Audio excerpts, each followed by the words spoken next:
Hello everybody, welcome to another stream. Hello Matcha. Thank you for redeeming your 27th flower of the day. You might be going round again with your flowers now. I don't remember how many I put in the collection, but thank you for being here regardless. Hello LT Bago. Thank you for redeeming your flower. Hello Harry. Welcome. You've received a bluebell. That's something that will be showing up very soon in our native British woodlands. They're not quite out yet. It's more the end of March they start to flower. Welcome Y2J. Says hello, been a bit since I've been able to stop by. Well, that's no problem. Y2J, not sure which one of them you are, but hello. To be honest, I haven't been able to stop by in your stream as much as I would like to. In the last few weeks, my weekends have been busy. I've either been streaming myself or doing other stuff like being with family. Let me go ahead and throw a shout out in the direction of Y2J_Twitch. Seriously underrated channel in my opinion. They really should have many more viewers than they do. They do a lot of co-op challenges of various sorts, like 2 players, like split controller challenges or blindfold challenges, stuff like that. And they also just do challenges in general, like they're currently trying to beat one of the Pokemon games without using any moves, and they were trying to beat a Zelda game without using any of the stuff that you use in that game, and so on. That sort of challenge. And honestly, it's very entertaining viewing. Recently, they came to the end of one of their long-running challenges for Polybridge, which was to beat the whole game only using Road, Wood and Steel, which I didn't think was possible. So I learned a lot from watching those streams. Hello Mudstuff, welcome in. Hope you are doing well on this Friday evening. I hope everybody has had a good week, and in the event that you have not had a good week, it's the weekend. I hope your weekend goes better. Welcome everybody. Welcome to any lurkers who don't want to speak up. That is absolutely fine. I just noticed that we had a sub-goal completion alert. So somebody has resubscribed but declined to share it with chat, which is fine. I just want to say to whoever that was, thank you. That means a lot to me that people are still subscribing. And I apologise on behalf of Twitch for their decision to increase prices next month for UK and some other countries. If it was up to me, I wouldn't charge that much. I don't think I'm worth as much as a Netflix subscription, but to those of you who do decide to sub to me, that is very, very, very much appreciated. Hello, blue skies for me. Blue skies for you. Autumn Hawkbit for you. Thank you for adding to your collection. Y2J Twitch picks up a bird's foot trefoil. The flower does not look like a bird's foot, but the seed pods do. They have the sort of 3 pointing forward, 1 pointing back, like a bird's foot. Anyway, thank you, Matcha Catcher, as well for redeeming Blowhigh. I will go and fetch the Blowhigh in just a short moment. Wow, Mudstuff! Subscribed at tier 1 for 3 months in advance. Now, I will just say, to anybody thinking of resubscribing, sorry, my hair is being a pain today. To anyone thinking of resubscribing, if you can afford to subscribe in advance for 3 or even 6 months, now is a good time to do it, because that way you lock in the lower price when Twitch puts the price up. I'm not saying you have to subscribe. I'm not saying you have to subscribe for multiple months. Just throwing that out there as a money-saving tip for those streams that you do subscribe to. It might be worth doing that. And yeah, I mean, well, that takes us to 21 out of 20 on our sub goal. So let me see if we can get a new goal set up first of all. Right, how does this work again? First of all, I have to click end goal. You've entered your goal. That was easy. I tell you what, since we're at 280 followers now, let's do a follower goal again. Let's see if we can get up to a nice round 300 followers. That would be nice, wouldn't it?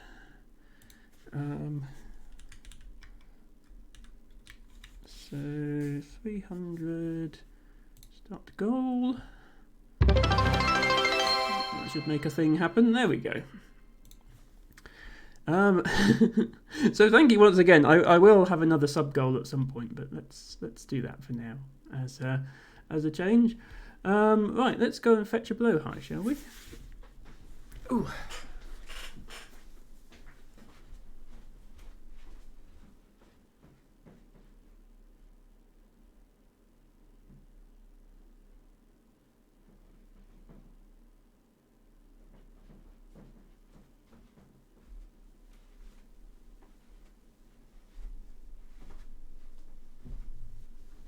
Oh, don't know if anybody saw my what are they called? The things you can post on Twitch now. They're like TikToks, but not. I did one of those today with Blowhigh playing the Dorf Romantic board game. Yes, Dorf Romantic is also available as a board game. I'm not sponsored by the people that make it, but I think it's amazing and everybody should have it. Thank you for redeeming a flower, my stuff. You have Enchanter's Nightshade, which is one of those... It sounds like it's an ingredient in a potion in Harry Potter or something, but it's not. It is a real flower. Enchanter's Nightshade. Tibago says, why would I sub in advance when I can just continue to be irresponsible with my money? I mean, you're a tier 2 sub, El Tibago, so your support is hugely appreciated. I assume you can sub in advance for tier 2. I've never actually tried. Thank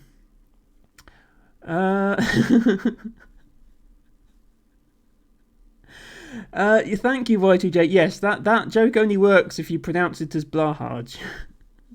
As in, yes, Blahaj Mahal.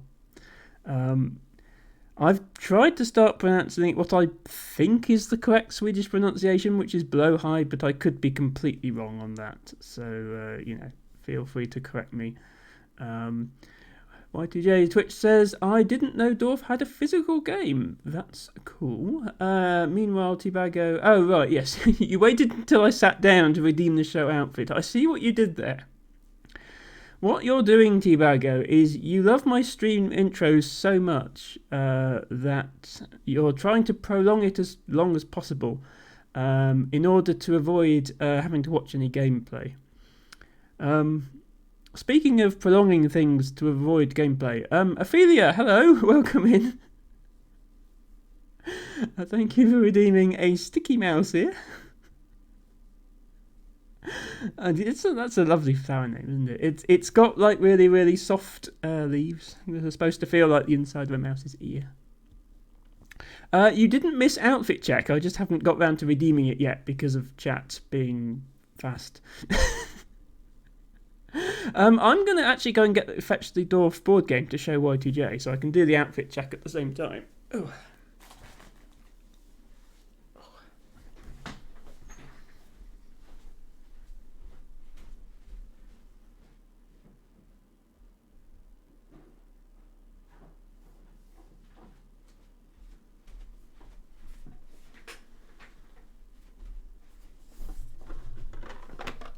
Here is Dorf Romantic, the board game. It plays quite a bit differently to the computer game, but it's still fun.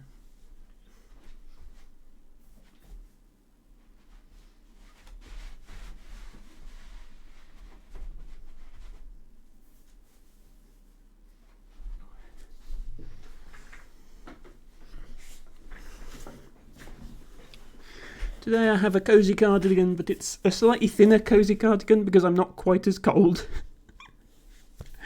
Okay. Wow, I've missed a lot of chat. Let me catch back up with chat. Hello, Alice. Welcome in. Hi, finally catching your stream again. Hope you're well. I am well, Alice. And That was funny just now. A couple of hours ago, I was just browsing the Dorf category. After you ended, Ophelia, I was browsing the Dorf category, waiting to go live, and I found a lovely cozy Dorf stream going on, and Alice was in it. So that was nice.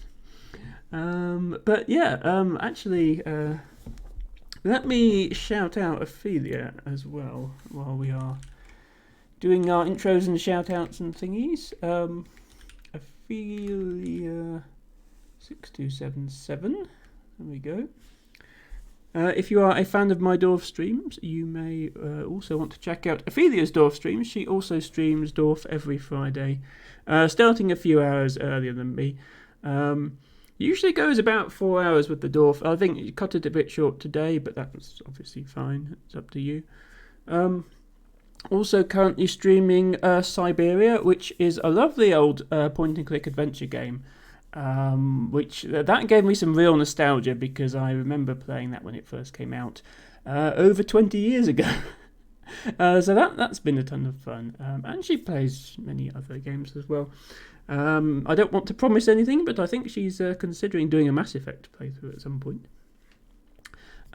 She loves chatting with her viewers. She just has an all-around very cozy vibe to her stream and is renowned for what I'm doing now, which is chatting in lieu of gameplay and sometimes sitting at the title screen of a game for hours on end, but that's fine. That is the sort of content that we're there for, and we love it. We even have the whole slowphilia thing with the snail now. Hello, Ren! Thank you so much for redeeming your flower of the day. You have a red clover. And, look, Ren, you get to show off your shiny new VIP badge. Yes, I'm not making VIP a channel point redeem anymore because I think we have enough VIPs. I'm just going to start giving it out to people who are extra awesome and go the extra mile in supporting me, which Ren has undoubtedly done. So thank you, Ren, for all of your support. And enjoy your little pink and white diamond. Alice, Alice, you've redeemed your first flower. Have a Tormentil. So Tormentil is actually one of the flowers that I have an emote for. So I can show you what it looks like. It's that one. Lovely little 4-petaled flower. Y2J, you're going to be lurking while you get some chores done. No problem. Hopefully you saw me show off the Dorf board game. Let's put that over there.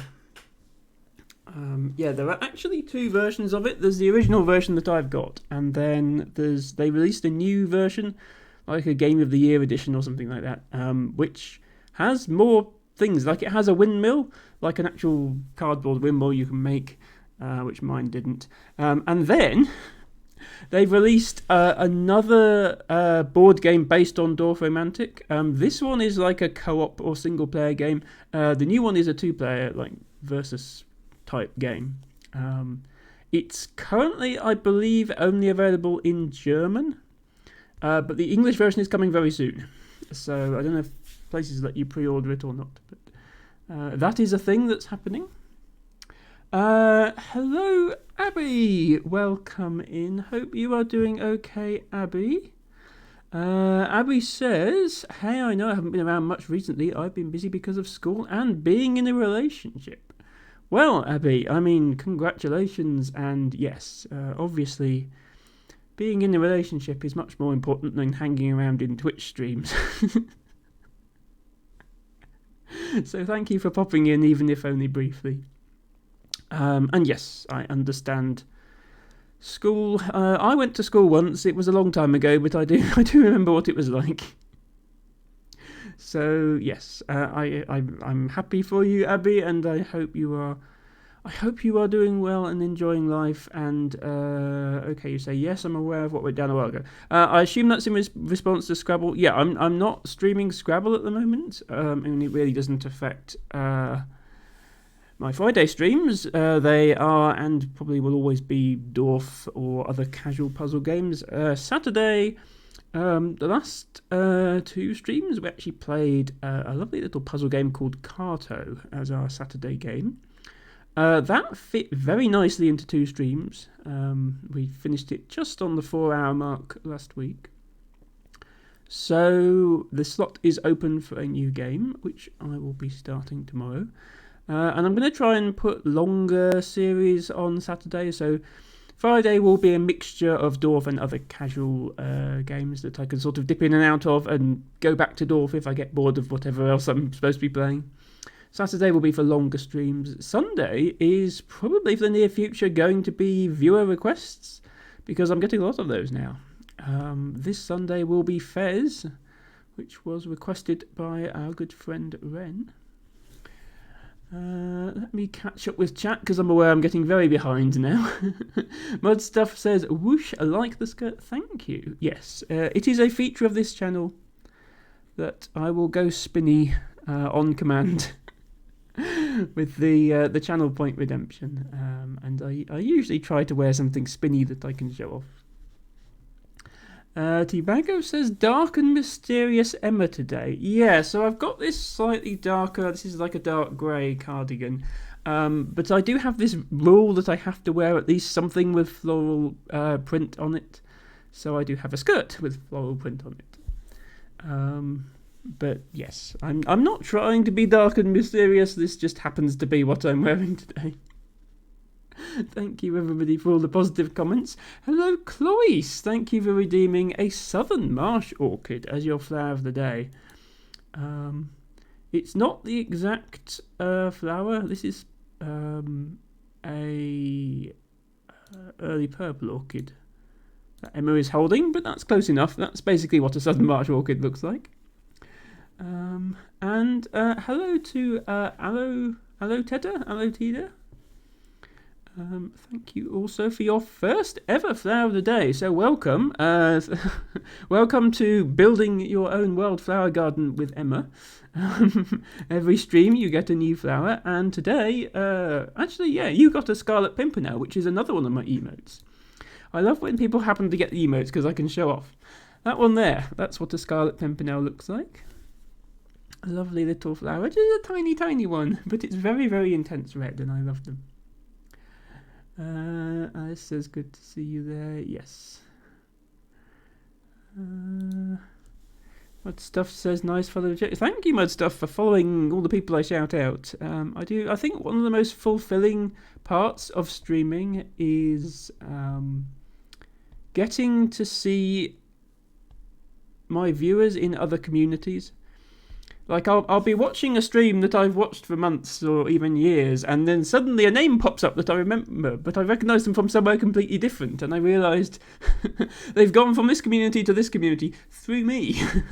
And I love that, especially, there's been some cases where people have really, really got on with each other, like Nespo and Pro Stoic, for example, seem to get on very, very well. And I'm so glad that they were able to discover each other's content through me. Ophelia says title screen boss is most powerful boss. Ophelia, we haven't even reached the title screen boss yet. There's no game on the screen, it's just me. We haven't even beaten the face cam boss, which is the boss that comes up before the title screen boss.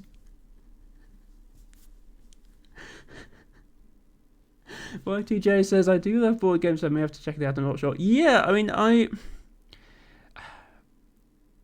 it's having just like a single player co-op board game. It was a fairly unusual design decision for the first game, but I understand why they did it, because they were trying to be faithful to the computer game, which is obviously also single player. But it might be, once both games are out, it might be that people would get into the two-player one more easily. I'm not going to say I recommend the two-player one because I haven't tried it yet, but I will be buying it as soon as it's available in English. And obviously I will let everybody know what I think once I do. But yes, I am also a board game enthusiast. I don't have many board games to show off, like on stream, because they're all stored elsewhere. They're either stored at my parents' house or at my brother's house, as they are also board game enthusiasts. The only things I have here are Dorf and Scrabble. But maybe I'll if I ever get like an IRL streams set up properly, like I think I might need another camera or something. I was thinking of doing Lego, and I was thinking of maybe doing board games. So if I ever get that set up, I will definitely bring some more board games. Mudstuff says, does it play well compared to the PC game? I love puzzle and mainstream board games, but I'm intrigued in deeper games. Many are multiple players, that 1 to 2 plus players would be great for me. So I prefer the PC game, without a doubt. It's one of my favourite PC games. The thing you have to be aware of is obviously there are design constraints to a physical game. Most obviously, you do not have infinite tiles. So it doesn't use the same game mechanics. You still have quests to complete. You still have to try and match the edges of the tiles. But then the game mechanics are a bit more complex. For example, you have special tiles that give the area they are in double points and things like that. And you don't get points just for matching edges, because it would be very tedious to count all the matching edges by hand. You get a little token that you can use to designate a tile as a perfect placement, and then you score for that. And you get points for quests. And you still have flag quests where you have to close off the area and stuff like that. It also has tiles that don't exist in the video game, which I thought was interesting. For example, it has one that is a river with a bridge over it. Which I suppose functionally works a bit like the water train station thingy, but it's obviously a different design of tile. Hello, Pompomegranates, welcome in, so lovely to see you. Thank you for redeeming a Meadow Cranes bill. The bot is being so convenient today. It's giving you all flower redeems that I have emotes for. That's the Meadow Cranes bill, so enjoy that one, Pom. Everybody waving to each other. Y2J says, I personally love the game Azul. It's a great game, and unlike a lot of games meant for more players, it's 2 to 4. It plays very well with just 2. I agree, Y2J. Azul is one of my favourite games too. I really love the designs on the tiles. And I agree, it plays well with 2 players. I don't have one to show off, but I thoroughly recommend Azul to anybody who is a board game nerd. In the unlikely event they have not already heard of it. Tibago says, just be aware that my game request is still coming soon. Yes, I am aware of that, Tibago. I have this request from Ren. I don't know how many streams Fez is going to take up, but since it is only going to be one viewer request stream per week, so if it's 3 or 4 streams, that's a month gone. Then I've got Ruby's game request, which, as it was fairly expensive, I decided I would wait for a Steam sale unless somebody decided to gift it to me.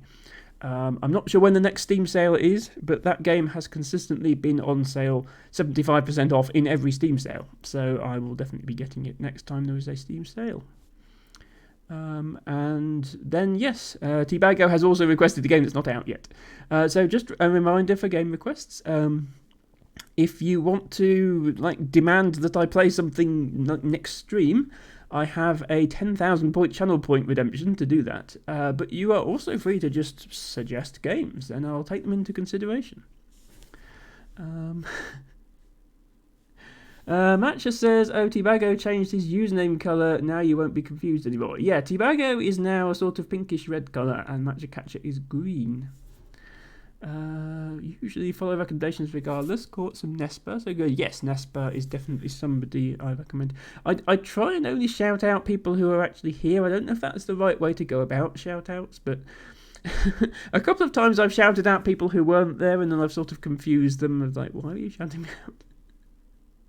And there's enough people here. I'm shouting out constantly anyway, so I think that's okay.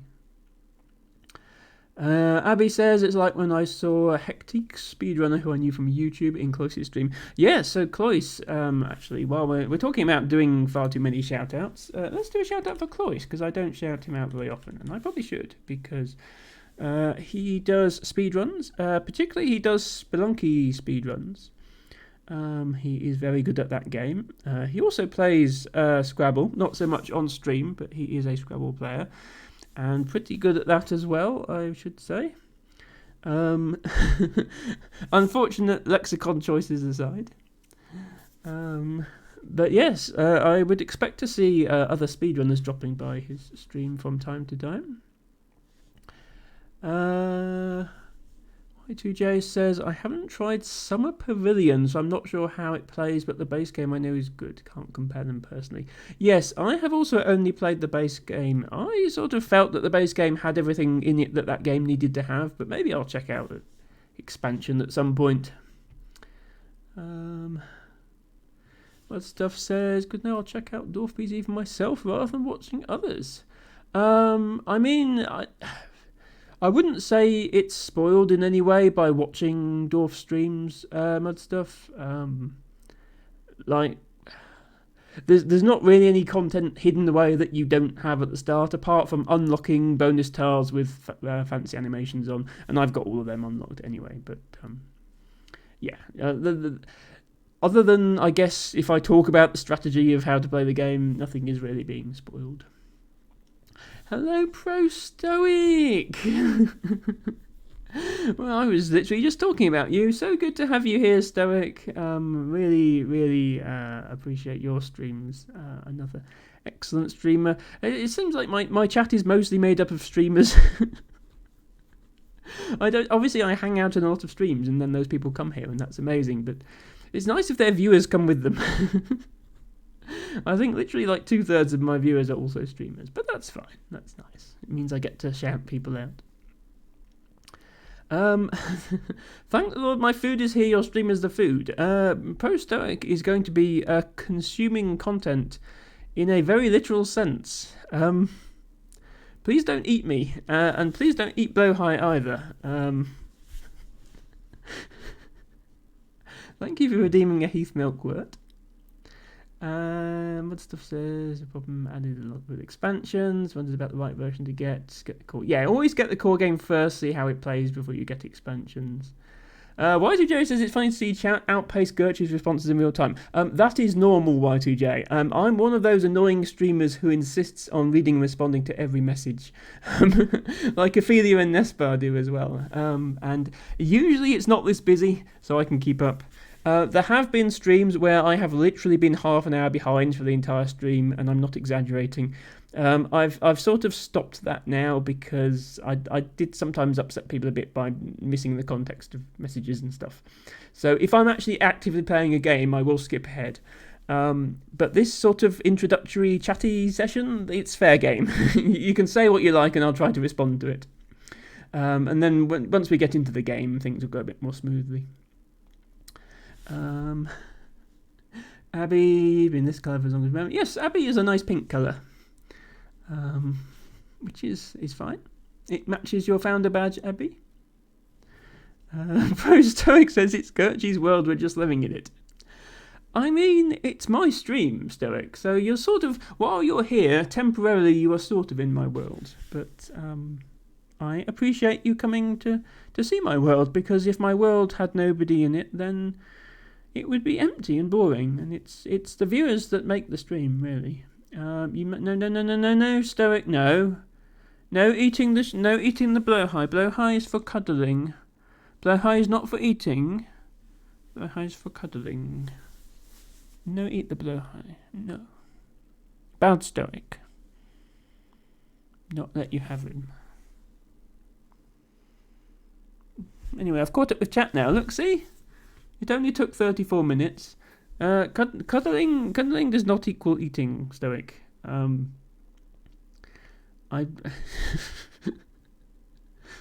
I feel bad for any partners you may have. Anyway, shall we do some gameplay? Especially while Ophelia's here, we ought to at least do some Dorf gameplay. Let's get everything set up here. We need that, and we need this. Okay, my chat overlay has gone funny. Right, don't all chat at once, because if you do, I won't be able to see the game, because the chat overlay's gone opaque for some reason. Yes, Matcha, time to do gameplay. I've sort of given up on this month's monthly challenge. I'm just going to wait till next week to see what that might bring. It will be the 1st of March this time next week, so we'll hopefully be able to check out a new challenge. But yeah, we're going to be continuing with our classic mode Dorf. I've decided to set a goal of 1 million points in classic mode.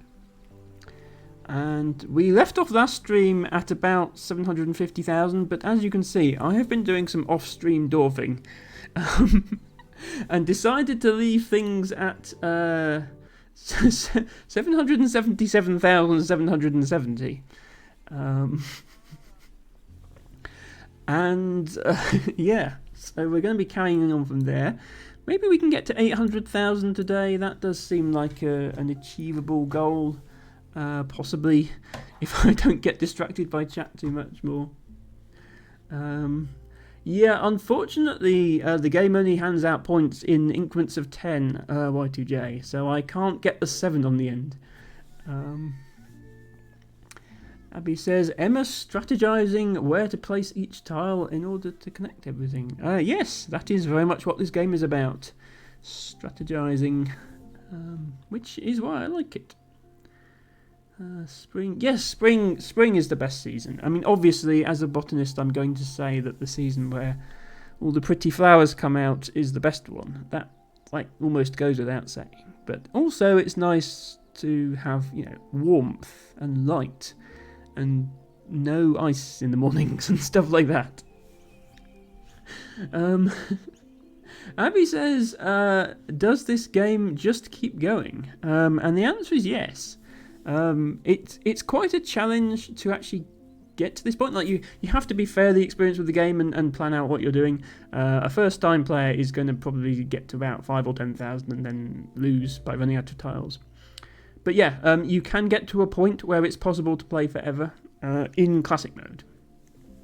And the only real limitations at that point are how much free time you have, and also whether your PC can handle the Dorf getting so big.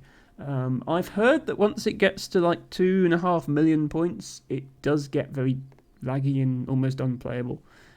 Which is why I've set a goal of 1 million, and then we'll probably just leave it off there. But having said that, that's just for the classic mode. So if that's not the sort of thing that appeals to you, there is a hard mode. The hard mode is much harder. It is possible to go endless in hard mode as well, but only 3 or 4 people have actually managed it. So it's certainly not easy by any means. There we go. Thanks for pointing that out, Matcha. I have restored my camera to its former location. Yeah, so the classic mode keeps going. Hard mode is much harder, but there are also monthly challenges. They are often a fixed size, and the challenge is to score as many points as possible in that fixed area. So that sort of helps keep the game fresh, for me at least. Shame though it is to ruin the 77777. I am going to be continuing with the game. The reason I stopped where I did actually is I'm just about to close off a forest, but I thought I wanted to show that off on the stream. So I have a whole bunch of tree quests here that are very close to being completed. I'll get 5 extra tiles for each of those. But also, once I close off this forest, I will get another 5 tiles for each of these flags. And there are quite a lot of flags, because it's a long time since I last closed it off. If I zoom out, you can sort of see my strategy with this map, which is divided into slices of different tile types, and then just work outwards with the slices. So the first time I cut off the forest to get the bonus quests was here, and then I cut it off again here, and then I cut it off again here. If you look very carefully, it does actually go all the way through there. And now I'm about to cut off the forest for the 4th time, So you can see I've already prepared by putting empty tiles all the way along here. And now it's just this little area here. The bits that are highlighted in green are the only exposed edges remaining. And you can see I've already started my new forest quest off on a fresh forest, which now needs 6,289 trees in it, which is a bit daunting. But yes, once I finally close off this forest, which will probably be today, that's going to be a lot of extra tiles. Not that I need the extra tiles, because I'm sitting on over 1,000 of them. But it'll be nice to have some more tiles. But yeah, the longer you play the game, the bigger your features of the map get. The more insane the quests get. This quest requires 1,576 river tiles.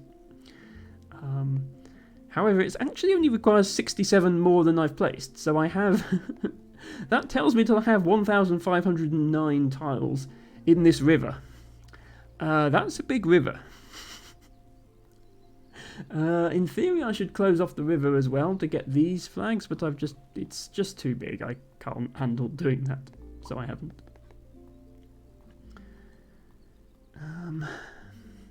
As always, let me know if the music is too loud, too quiet, etc. I've sort of put it on quietly in the background, so it should be there. Sometimes I don't hear it over the sound of my own voice. Matcha says, because you moved the camera, you didn't know there was a loading bar. Yes, so it only really happens once your game gets very big. But the game will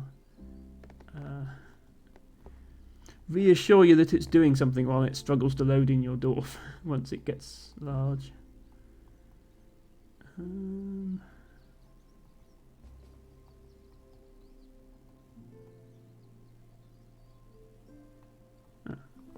There. I'm sort of working off the principle that when my map gets this big, there should be space for everything.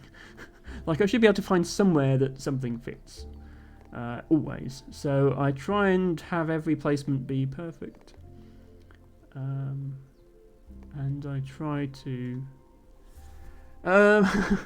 make the most out of even the awkward rail tiles, as you can see here. Oh, I almost forgot.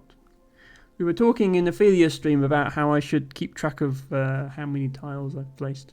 I've placed 4 so far, so 9,084 I started on. 95% perfect placements. But yeah, I'm not sure if... I guess I'll get to 10,000 tiles before I get to 1,000,000 points, so that can be an extra sort of milestone that we keep an eye out for.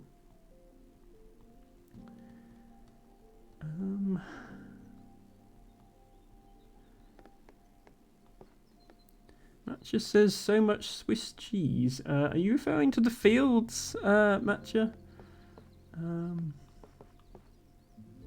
Yes, I know Ophelia is not a big fan of the Dorf fields because they're not that realistic.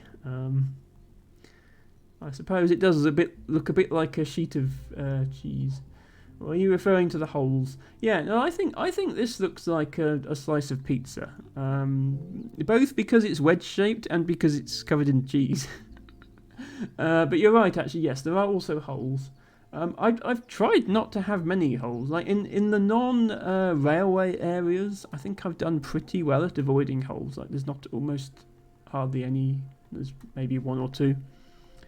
But yeah, with the rail areas, having no holes isn't really possible. You have to make holes and then fill them in. It's just it's the only way of doing it. Yeah, that's true, YTJ. I'm not sure what toppings are represented by... I suppose this could be spinach and this could be tomato, but I'm not sure what the blue bits on the houses are supposed to be. And I'm certainly not sure what this is supposed to be on the pizza. I think if my pizza was this colour, I wouldn't eat it. But it is, I mean, yeah, it is sort of arranged in wedges. I mean, they're not perfectly wedge-shaped, but you can see there's a green one and a red one and a yellow one, and then a blue one for the water and a brown one for the rails. It makes it easy to see where I started. This empty tile here, this was the tile that started it all. This is where this is where the game began, and I can see that easily because it's in the middle of this these wedges.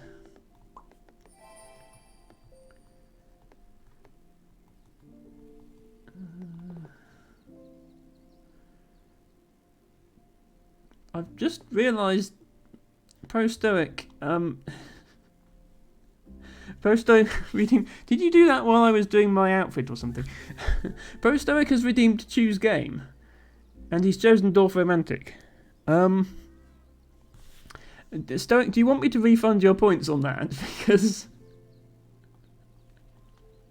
I am already playing Dorf Romantic. You don't need to tell me to do that. You can have those points back if there's a different game you'd like to request. Then that's fine. You can the broadcaster can refund channel point redemptions if skip rewards queue is off. If rewards queue is on, so if skip rewards queue is on, it just happens. But if rewards queue is off and it goes into a queue, you can cancel it out of the queue. Are you saying, Pro Stoic, that I should stream Dorf on Sundays as well? Is that what you're saying? Because I mean, I could do that. Probably not for a while because I have a backlog of viewer requests already. But if that's something you want, I can do that. But yeah. That's the first time I've had somebody request a game that I'm already playing.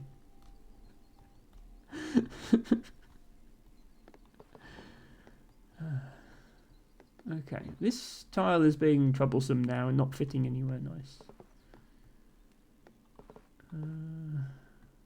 Okay.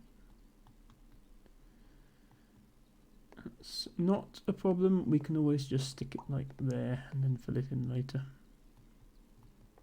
I'm glad to see there's so much support for Dorf. It's a couple of years old now as a game, and the devs aren't really supporting it anymore. There are still new monthly challenges every month, but there's no new features because I believe their studio is working on another game, although I don't know any details about that yet. Now, what is on this quest? Because I do want to match the edges correctly. A water quest. Okay. I'm probably not going to be placing water there because I'd have to link it all the way back to here in order to complete it. But, yeah, I need 26. What I'm really waiting for now is a tile with all trees on it so I can fill this in. And then I just need to cut off that edge. And then we'll be done with that set of quests. Yeah, one of the features of Classic Mode is it has randomly placed, pre-placed quests, which are represented by these little hexagons. As you get closer, you can sort of see what's on them. And then once you connect to them, you get a quest like this. And unfortunately, it tends to give you quests that don't fit with the area that you're trying to create. So it's given me this field quest in the middle of a bunch of houses. You can see there's another quest on the way there. So I tend to just immediately fail those quests. I don't need the extra tiles that it gives you at this point, so I can just fail it and not care. Hello, Blue Wally. Welcome in. Welcome to Friday Night Dorf and Chill with me, Emma. Do you remember when you played Dorf Romantic for the first time? I could look up when I purchased it. It was sometime in 2020, I believe, when it was still in early access. And so it didn't have all the features it has now. In particular, you didn't have river tiles back then. They were it was either all water or nothing. But it's pretty much been the same game since. So it wasn't for like a year and a half after that until I actually managed to get an infinite playthrough going. And since then, it's one of those things that I've revisited on and off, just whenever I feel like playing some Dorf. for about 2 years now. So this save is actually about 2 years old at this point. But then when I decided to start streaming in August of last year, this seemed like the perfect stream game for like relaxing, cozy, casual, chill streams. So that's what I've been using it for. So I've been getting through quite a bit of Dorf. I've been doing monthly challenges and I've been doing this big classic mode. My goal with the classic mode is a million points. 1,000. So once I get to 1 million points, I will probably retire this Dorf and call it complete. That does not mean the end of Dorf content. I will still do monthly challenges for the foreseeable future, as long as it's something that people are still interested in watching. Alice says, my brain cannot comprehend how big this game is. This is a big Dorf, for sure. It doesn't all fit on the screen at once. If I go... Some of the edges are longer than other edges. Like, I can almost see the middle from the forest edge, but the river edge sticks out a lot more, so does the rail edge. But if you think this is big, I am only rank... What is it? I'm only rank 480 on the leaderboard. So there are 479 even bigger Dorfs out there, and I believe the current high score is roughly 7.5 million. So if you imagine this Dorf 10 times the size, that's like the record. And all I can say is they must have a very powerful PC. Because I've already noticed this one lagging, although to be fair, that could just be because I'm streaming. Abby says, how long have you been working on this? I've been working on this map on and off for about 2 years, as I say, but like that's taking breaks of months at a time. The total playtime on this map is only 67 hours. I say only, it's quite a long time, but yeah, it's not like I've been playing it every day since then. Abby says this is like the same as speedrunning. It's not really the same as speedrunning. Like it's a high score run, so I guess it's sort of like speedrunning. But playing fast is not required. Now, something I should point out: there is such a thing as Dorf Romantic speedrunning. People have speedrun this game. There are 4 official categories on speedrun.com, all for just getting a certain number of points as quickly as possible. So you start with an empty classic mode world and you have to get 2,000, 5,000, 10,000 or 25,000 points as fast as you can. I hold the world record in 3 out of those 4 categories. Which sounds impressive, but only about 3 or 4 people have actually run it. But hey, I can say I have a speedrun world record. I would never be able to invest enough time to make that big of a Dorf if I played this game, same reason I'd never be able to get into speedrunning. So, you could certainly get into speedrunning this game without having to spend much time on it, Abby. The 2,000 point category only takes about 30 to 40 seconds, and even the longest category, the 25,000 point, is only 40 minutes. So you certainly don't need to sink hours into it like I'm doing here if you wanted to join the speedrun leaderboards. Something I should point out, Abby, the 25,000 point category has a grand total of 1 run on it, which is mine.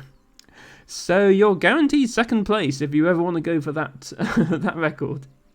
But it actually, as a new player, getting 25,000 points is quite difficult, so you'd probably want to start off with the easier categories. 2,000 you can get just by spamming tiles fast enough. There's not much strategy required.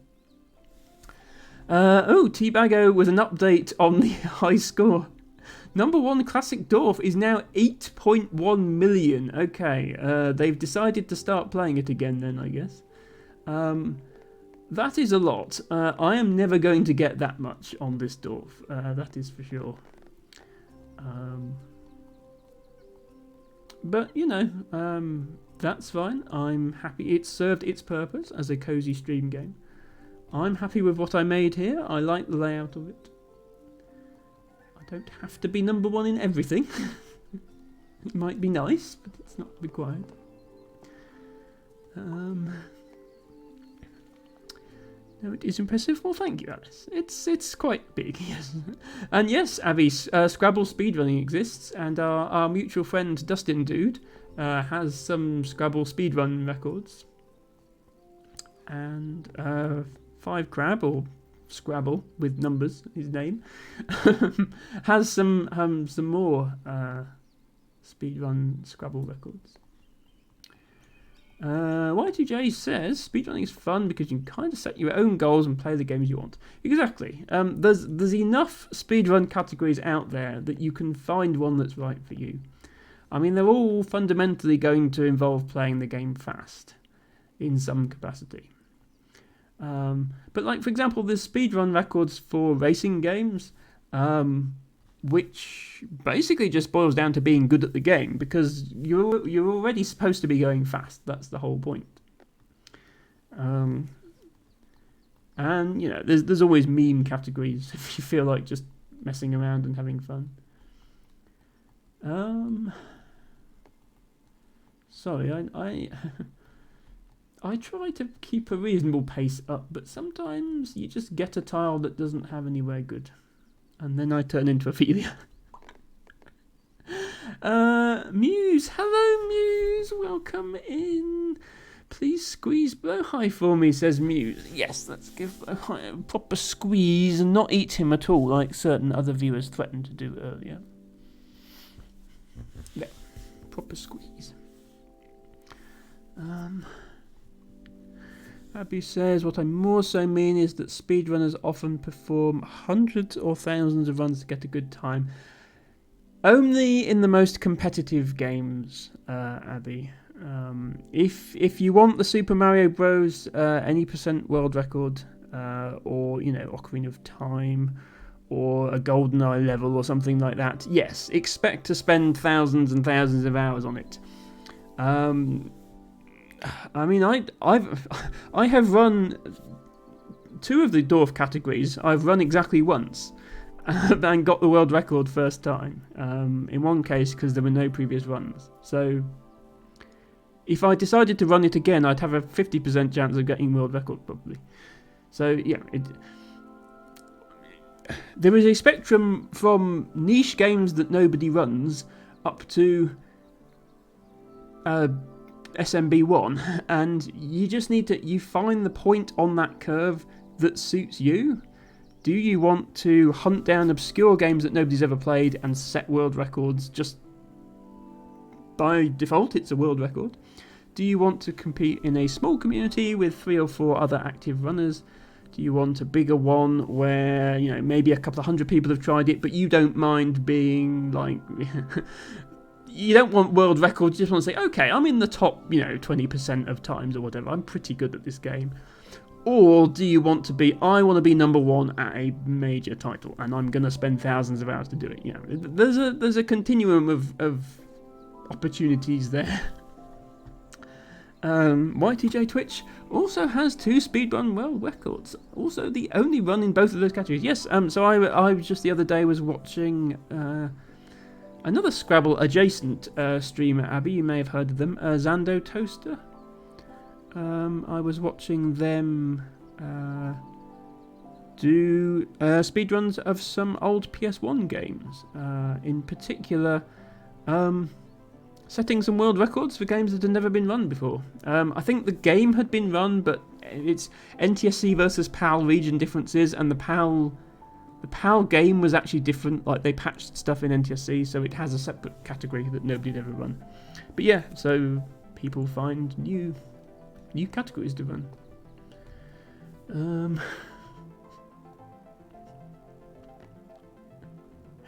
Hello, Heron to Birds, welcome in. So nice to have you here.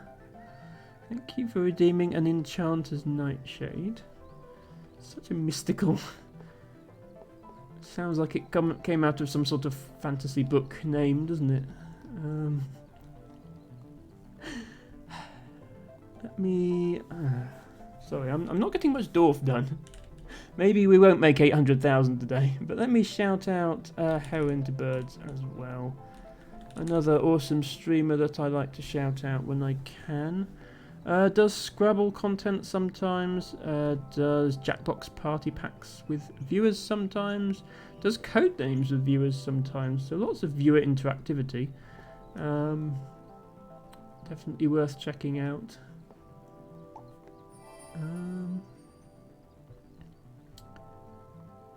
Hello, 00001. Welcome to Friday Night Dorf and Chill. How many missions can you have active at once? And does this include flag missions as well? So yeah, these little pop-ups here, the quests or the missions, I guess you can call them. Yes. The number you can have active at once grows as the map gets bigger. So when you first start off, you'll have like 3 or 4 of them, and the game won't give you any more until you've completed those. But as your game gets bigger and bigger, it will give you more and more, but they'll also be more and more ambitious. Like you'll have to place many more tiles to complete them.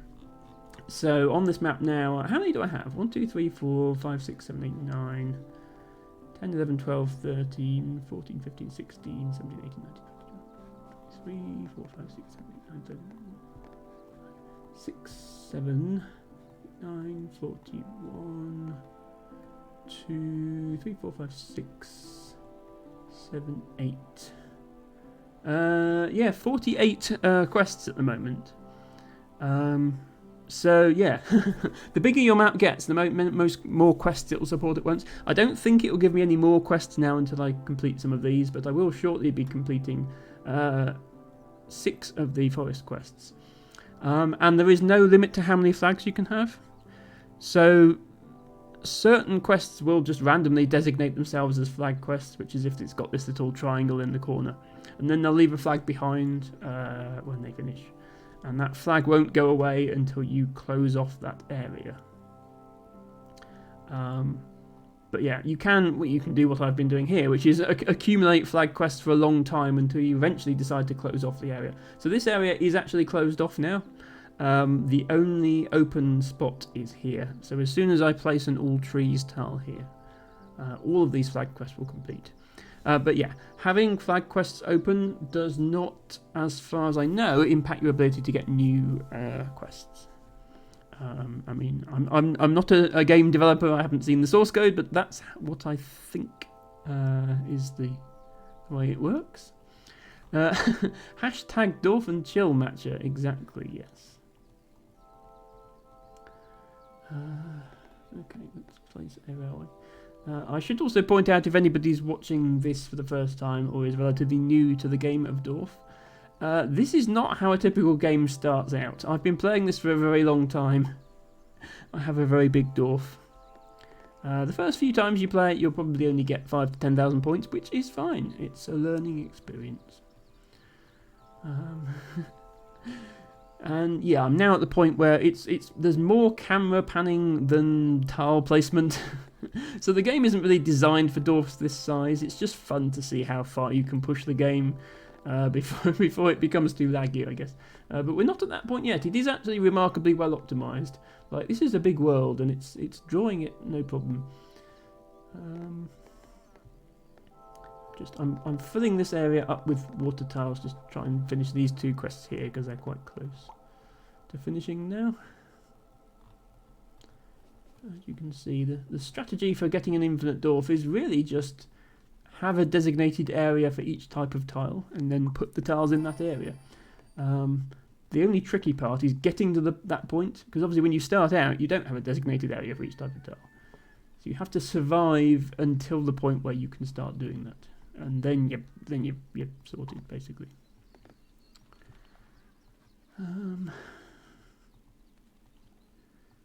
The game will find a way to throw tiles at you that you can't handle every so often, which is why you need an area like this. This is my designated random tiles I can't handle area. Just put things in. Matcha. Doesn't matter how many times you spam my stream commands, you can't use them. They are for broadcaster and moderators only have permission on those commands. I was considering giving VIPs permission, but I had to abandon that idea because Matcha is a VIP. And I don't want my stream start music playing in the middle of the stream, which is what that command does.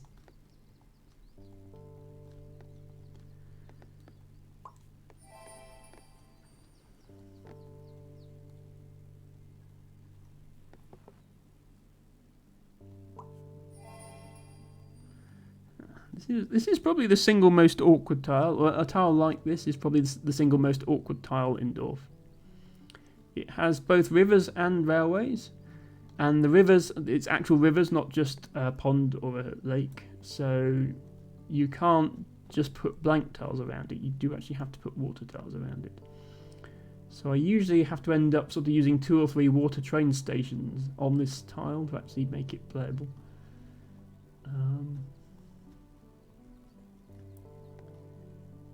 Which is annoying. So I'll just have to sort of put it out in open space and then come back and sort it out later, I think.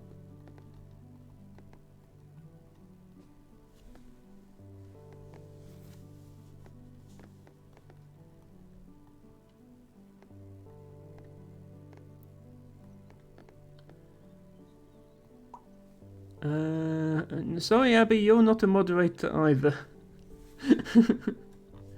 You just get the normal permission denied message. Matcha gets a special message where the bot mangles his username due to how many times he uses the command. Hello, Izzy the Penguin! Welcome to Friday Night Dorf and Chill. I hope you are doing well, Izzy. Thank you for redeeming a daffodil. That's another flower I have an emote for. There we go. Have your daffodil emote. Hope your week has been good to you, and if it hasn't, I hope the weekend is better. It's Friday. Hopefully you can relax a bit. I realise everybody has different working schedules, but hopefully at least some point in the weekend is relaxing for you.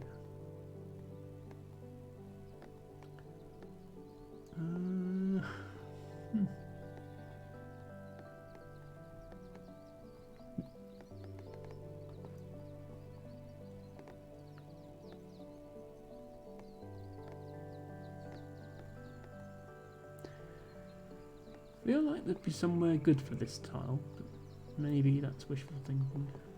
Oh no, there's a good place. Yeah, sometimes it's worth hunting for a good place. Daffodil, says T-Wagon. Good evening, Izzy. My favourite penguin. Is it worth putting this tile here and then risking having to find a forest piece? Probably okay. Yeah, we need to start filling in these gaps as well. We're all well. I do love a daffodil. Yes, so daffodil, we were just talking about bluebells will be out in a month or so. Daffodils are actually seasonally appropriate. Daffodils are out right now. They're not always out this early. I suppose actually they are end of February. But yeah, they've actually been out for a couple of weeks now due to how much mild weather we've had. And thanks to climate change, that is the trend. That's where we're headed. So plants will gradually be flowering earlier and earlier, at least in the UK. I've already noticed that some of my botany books are wrong about flowering dates. They'll say something flowers from June to August or something, and it'll be out in April. Because all the flowering dates were just written in the 1930s and then copied from one book to the other. So they're wildly inaccurate now. Okay, this quest might be a challenge. Wants me to place exactly 74 tiles. And this area is too big for it, and this area is definitely too big for it. So I think I'm just going to insta-fail that quest. Early on in the game, you don't want to fail quests, you want to complete them, because they get you tiles. But I have enough tiles now that I don't care, and I can fail quests if they're just too awkward. And that's fine, that doesn't really affect the game, so I'll just do that to make my life easier.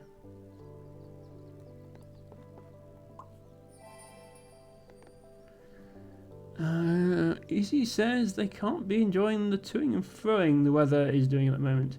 I agree, Izzy. They probably don't enjoy the amount of rain we've had, for sure.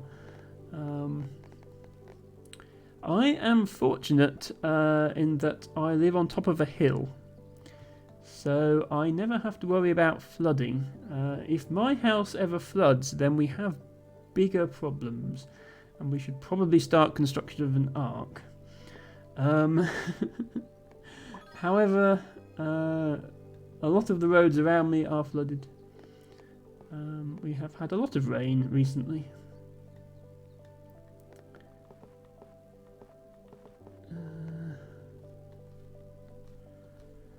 Izzy says you live halfway up once if you places where you have big problems. Strong Welsh flower, tough to the elements. Yes, that is true. Daffodils are a native Welsh flower. You do get native wild daffodils here, but they are quite rare. Like 95% of the daffodils I see around, even when they look like they might be native, like they're in a woodland or on a road verge or something, they're just garden daffodils that have been planted there or spread there.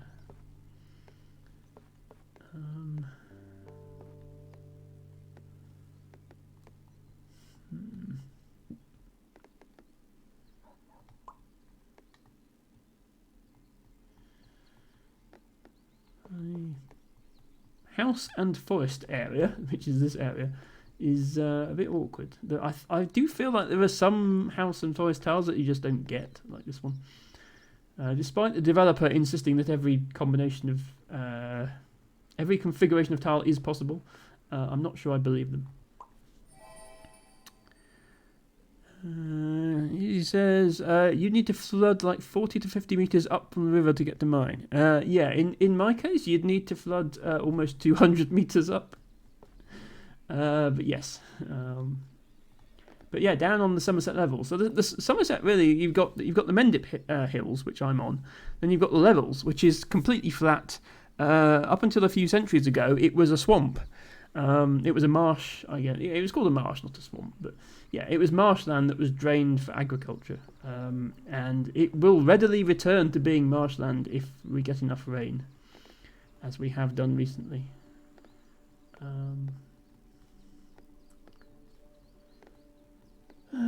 Railways being awkward.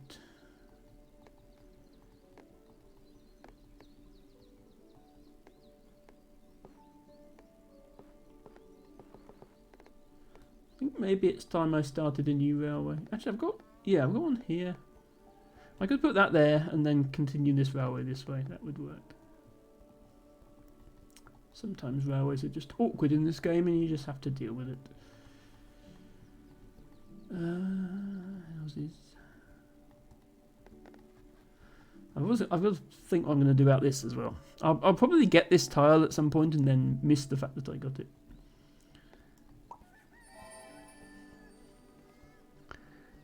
Tobago lives in a first floor flat. You'd like to see it flood you, although you are at sea level. I mean, if the polar ice caps melt, Tobago, then you will be underwater. I will be all right, but most of the country, including London and much of the southeast, will be completely screwed. So hopefully that doesn't happen.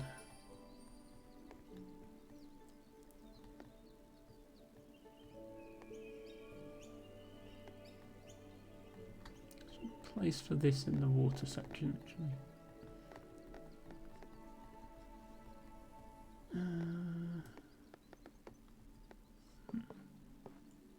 Maybe. Almost there, not quite.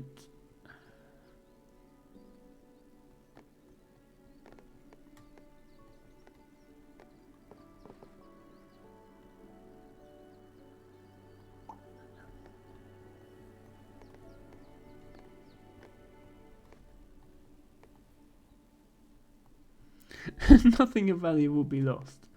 I mean, yeah. I'd still rather it didn't happen. It's all very well me sitting on top of my hill feeling smug, but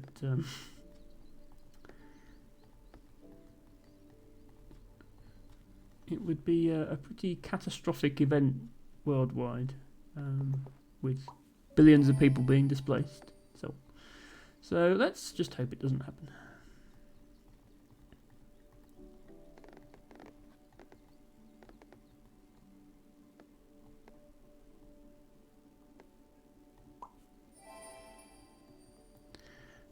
Abby says, my apartment is on the 8th floor. I'd like to see it flood. You're probably safe, Abby.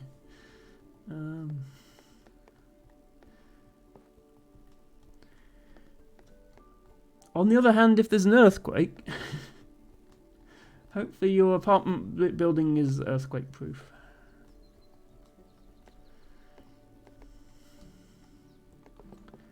Oh, this is almost such a nice tile, but look, it's the wrong way round. I hate it when that happens.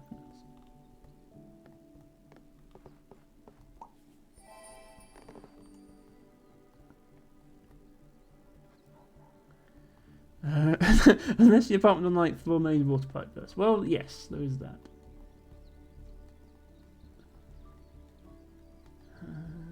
We're going to have to start a new row here. But I want the next tile to have exactly 3 houses on so I don't fail this quest. So find somewhere else for this.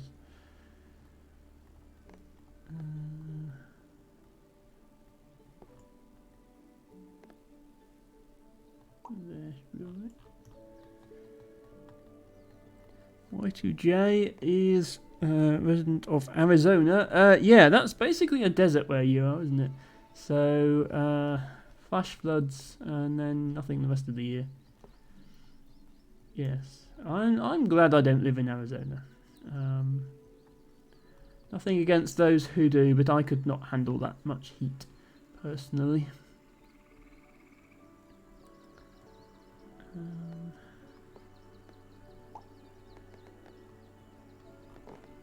Okay, we want 3 houses. This one's got 4 houses on it, so that's no good.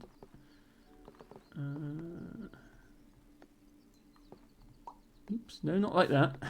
Perfect placement, please.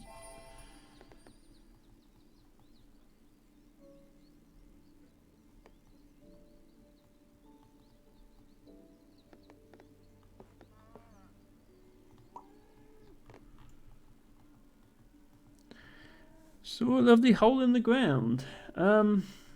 They do have some pretty impressive holes in the ground over there, T-Bagger. You are quite correct.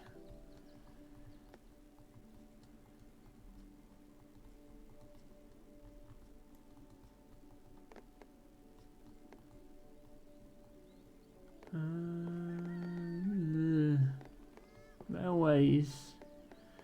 Railways, why do you do this? Why? Why you do this? Okay. I've just created the world's shortest railway. I don't care, the tiles match, it technically counts.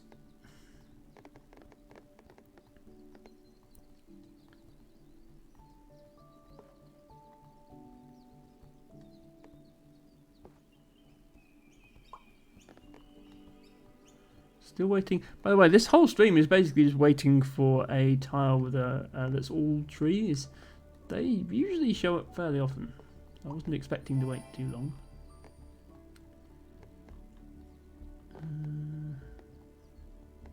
Do those.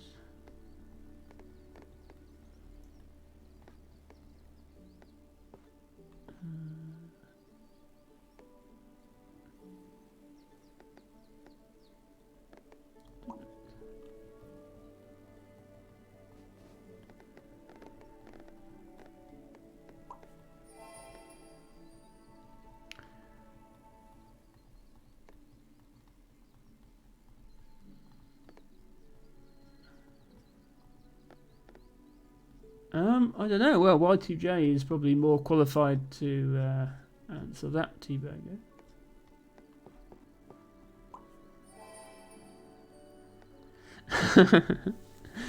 They thought you were calling the Grand Canyon a lovely hole in the ground. I mean, the Grand Canyon is a lovely hole in the ground.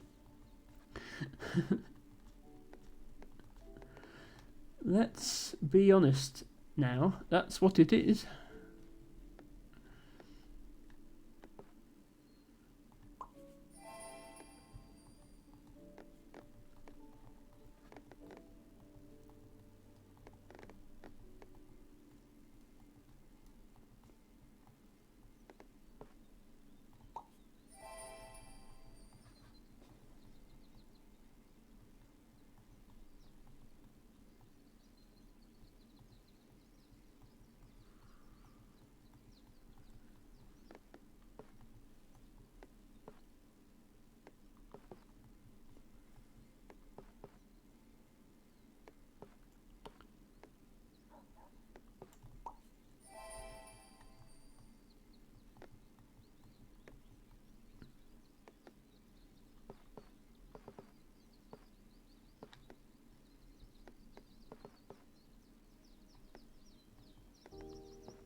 What are we doing? 782. Okay.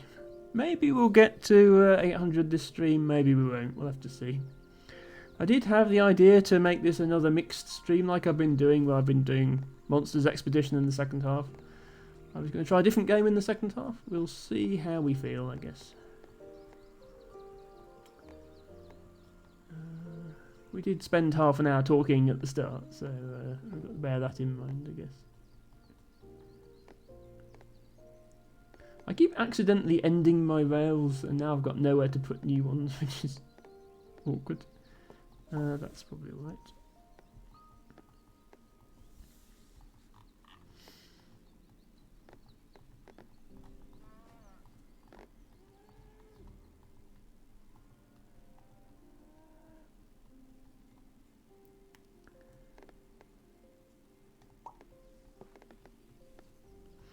Debago says, I was visiting an internet friend, took us to Pinto Valley Mine. You shoot his guns, and then, yes, took us to the Grand Canyon. Okay, yes, I thought that must have been it. Yes, Americans do love shooting their guns.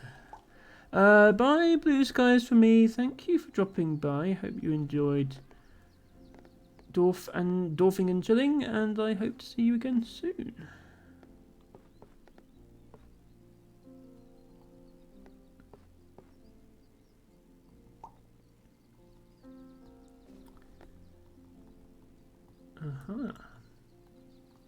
This is the best moment in Dorf, when you get to do this. And get 7 perfect placements at the same time. Let me redo that just to make sure everybody caught it. That feels so good, doesn't it?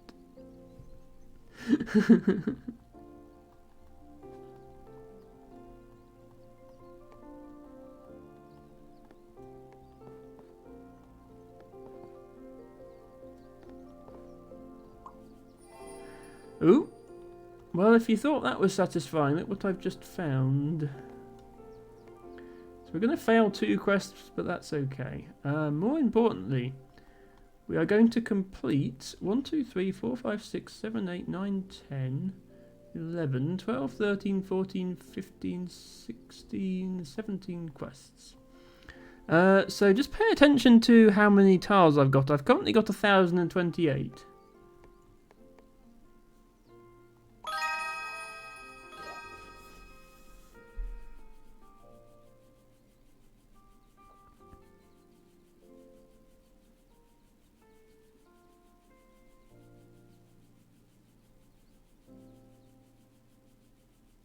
Still going. I now have 1,139, so we gained 110 tiles from that quest completion.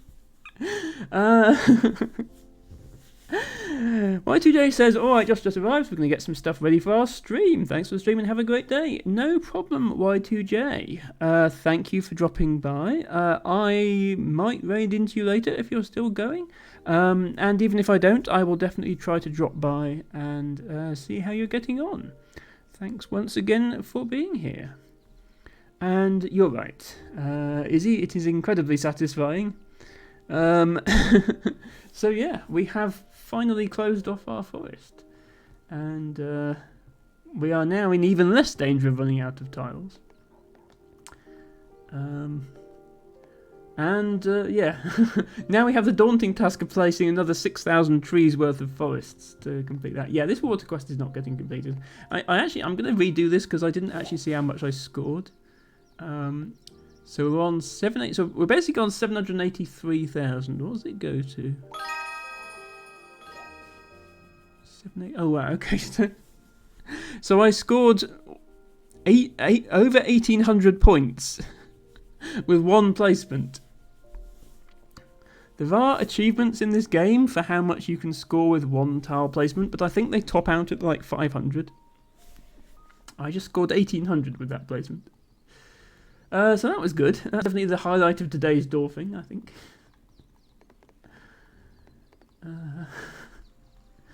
Now we return to our usual rail nonsense.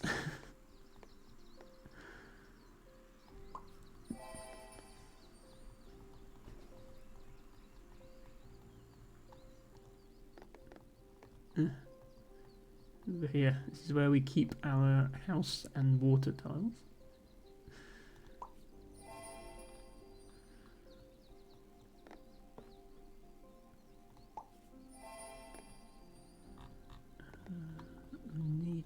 We need this for the railways. Where are they? Yeah, this tile is a lifesaver when it comes to these things because it can attach to both water and rails. So you can do things like that.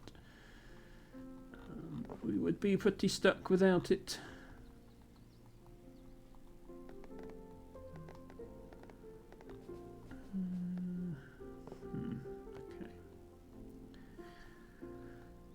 Okay. Where are we going to put this? We can. I have a feeling we're going to turn these guys into a little island. Not sure how. I suppose they'd have to commute via boat to get anywhere. To be fair, once you get on a boat here, you can actually travel by boat all the way across the map to like here. And then you can get on a train and travel all the way out to here. So you can, as Dorf, like by Dorf standards, this is actually quite a good transportation network. You can actually get to places. As long as you don't want to go here. Abby says, I used to play puzzle games a lot more. I got very far in Bad Ways U, but I lost interest in them. I mean, yeah, people's taste in games changes over time.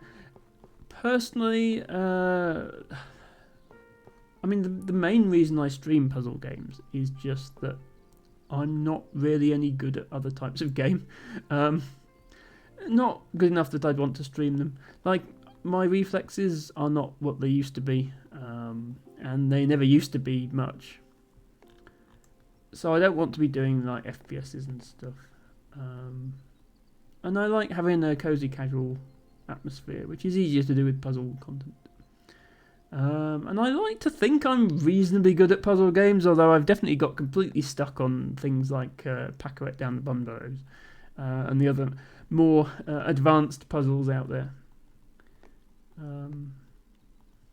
It's content that I can somewhat do a decent job of presenting, I think. So that's why I stick with it. But I'm happy to consider game requests from other genres. If people are interested, I just can't promise anything. I can't promise I'll stream any particular game or any particular genre.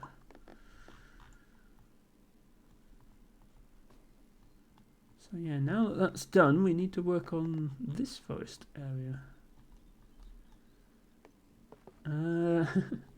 So Beat Saber, I would need to buy a VR headset first.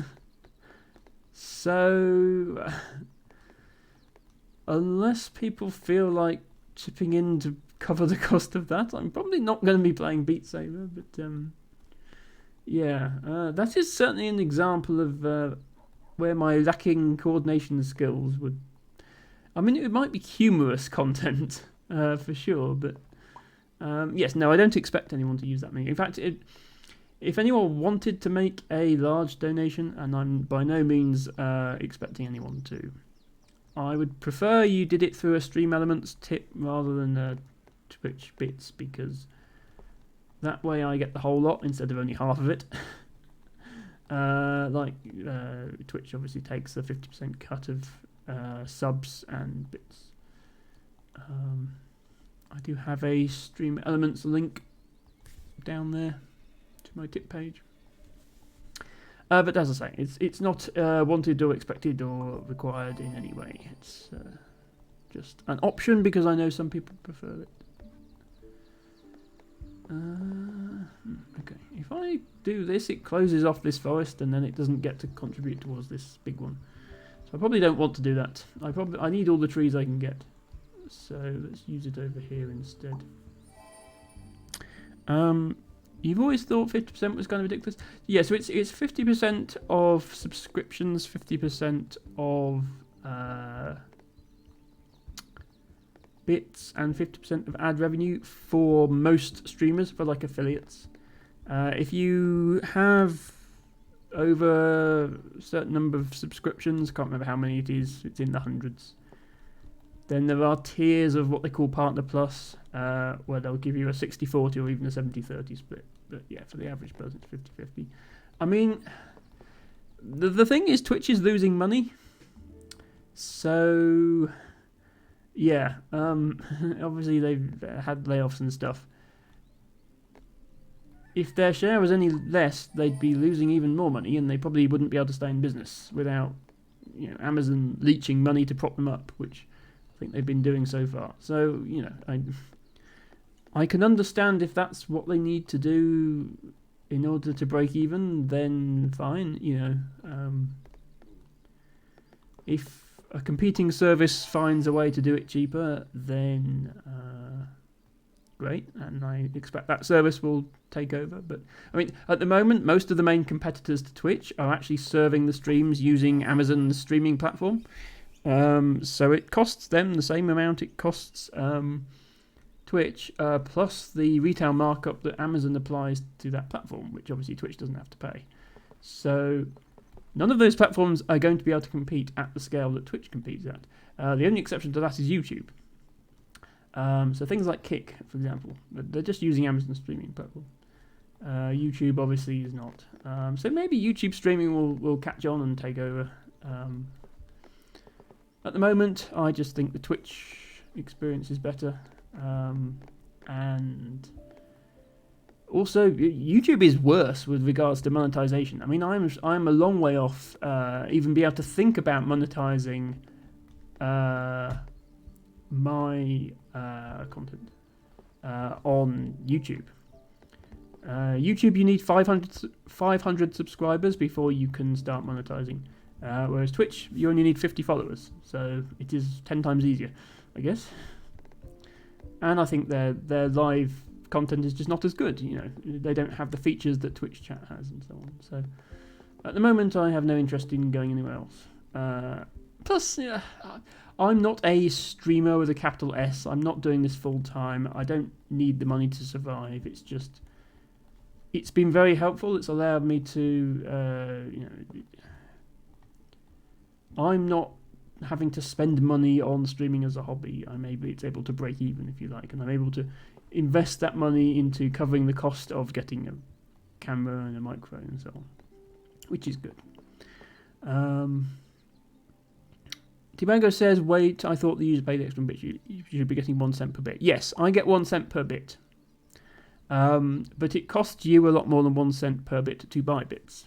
It's not exactly 50% on bits because you get a discount if you buy them in bulk. So the exact margin on them depends on how many you're buying.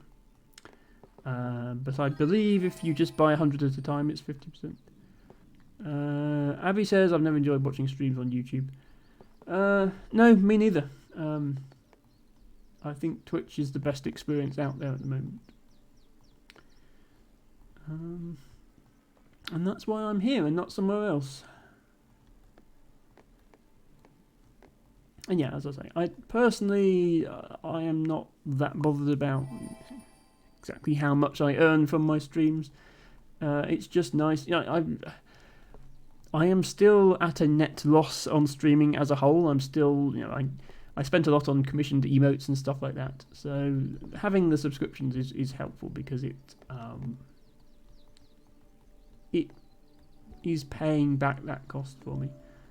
And if I ever get to the point where I've made a net profit on it, then I will obviously invest that back into the stream to the biggest extent possible.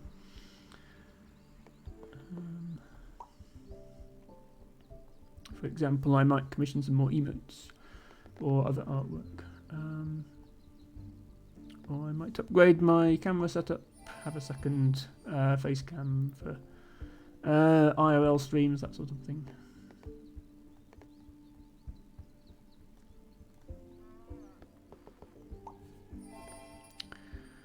YouTube is weird. The way they do live streams is very strange.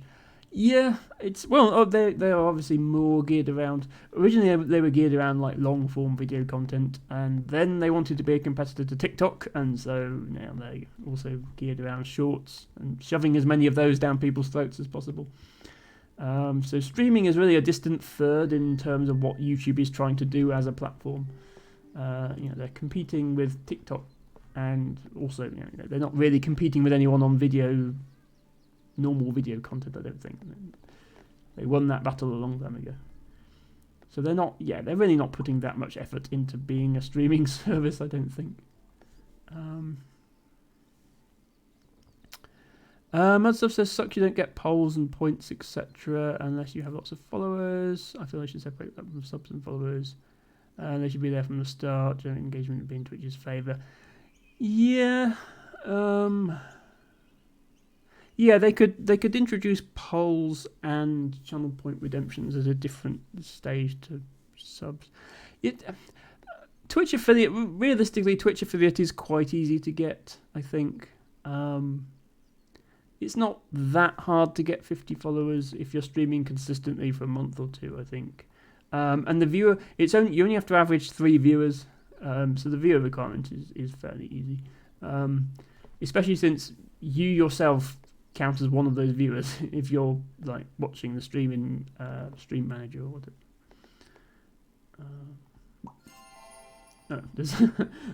I'm definitely not going to complete this forest quest then, because there's not enough space, but I will try and have a matching edge there.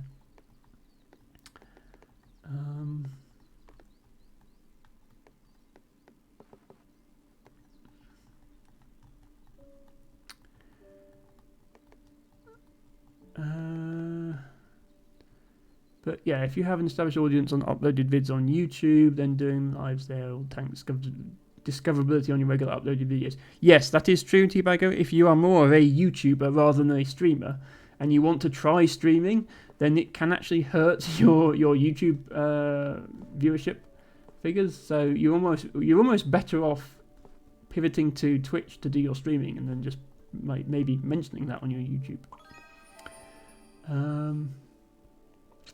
Other stuff says posted random stuff on TikTok and have more followers than on Twitch, where you spend much more time.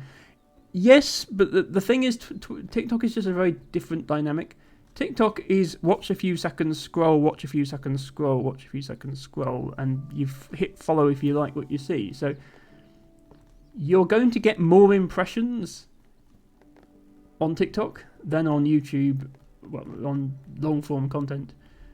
Like you've got short form like TikTok, 30 seconds to a minute. Then you've got YouTube videos, maybe 15 to 30 minutes. Then you've got multi-hour streams. They're not the same type of content, so you're going to have more followers because you're going to get an order of magnitude more impressions. But those followers aren't going to engage with you as much. Your TikTok followers aren't going to come into stream and chat with you for hours, whereas your Twitch followers might.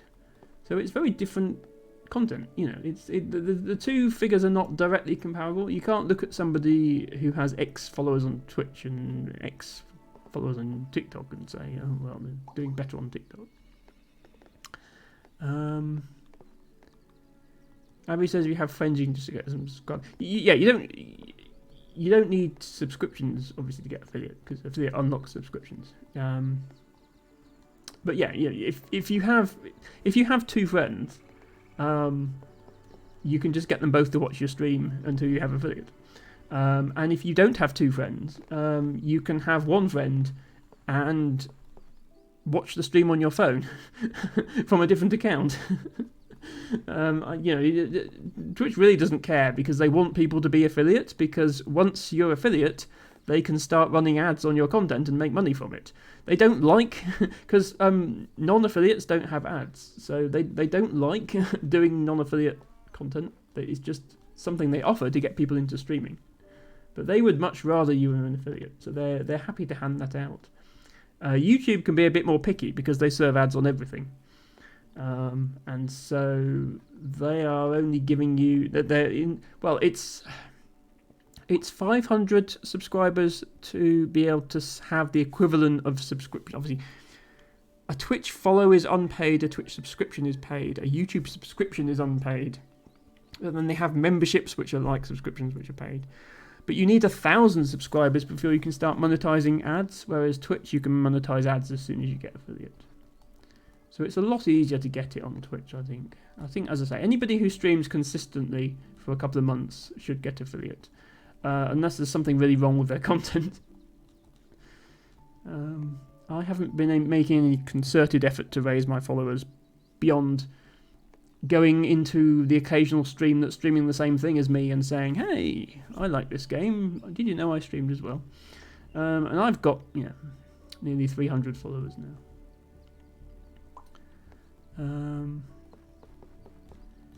Yeah, it makes sense, quality over quantity. Not necessarily quality. I mean, streaming is pretty low quality content when it's strung out. It's just, yeah.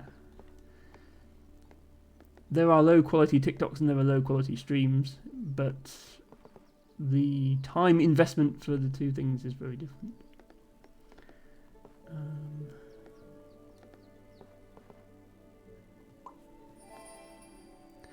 Mudstuff says, don't have two reliable friends. I mean, if you're... Mudstuff, if you start streaming at a time that's convenient to me, regularly, I would probably drop by. I say that. T-Bago says, seen lots of creators say that TikTok doesn't translate to either YouTube or Twitch followers. Yeah, but in general, platforms do not translate between each other. YouTube doesn't translate to Twitch. Twitch doesn't translate to TikTok. Having Twitter followers, X followers, doesn't translate to Twitch. Having lots of notes on Tumblr doesn't translate to, none of the platforms really translate to other platforms. It's just how it is. Do that.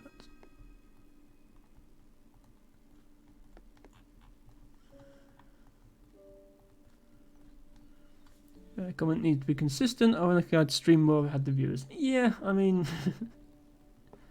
the one thing that I definitely lucked out on when I started was finding T-Bago. Because he has consistently showed up to every stream and modded for me, despite not really having an interest in any of the content I stream. So that was definitely fortunate that I came across T-Bago just when I was going to start streaming.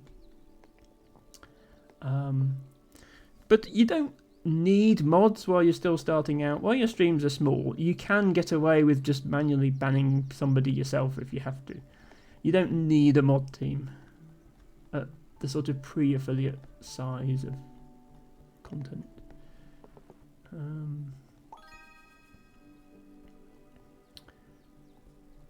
But yeah, so that was fortunate. And the other thing was I was already a member of communities. I was already established in other Twitch communities, particularly the Scrabble community. So I knew I could do a Scrabble stream and people would show up. Certainly more than 3 people. At least enough people to get me affiliate. So yeah. The trick is you not to just think, oh, I want to be a streamer. You have to think, I want to be a blank streamer. I want to stream this sort of content.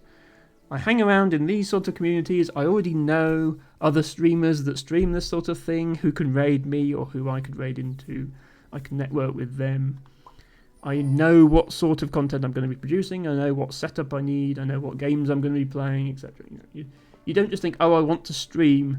Fortnite's popular, let's stream that, because what's going to distinguish you from the 5,000 other Fortnite streamers out there? Whereas if I'm streaming, most of the time that I'm live, I am the only streamer in my game category. So if somebody wants to watch that game, they're going to come to me. And if I'm not, then I'm usually one of 2. But that's the sort of content I decided I was going to do. I'm not saying you have to do that sort of content, but yeah, that's how you get people to show up, is to know what you want to do and then do it, and don't just think, oh, I want to do streaming.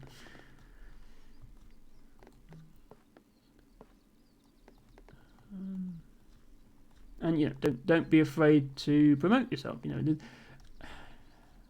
it does feel a bit narcissistic, but at the same time, I think there is a baseline level of narcissism required to be a Twitch streamer, because at the end of the day, you have to believe that people are going to want to watch you when they've got hundreds of thousands of other options out there. So, you join a Discord that relates to the game you want to play, and if it has a self-promo channel, you can promote there. Like every time I go live with Dorf, I post in the Dorf Discord, and I think I've accumulated new viewers that way. If you're a member of other streamers' communities that have a self-promo, you can post there, as I also do sometimes.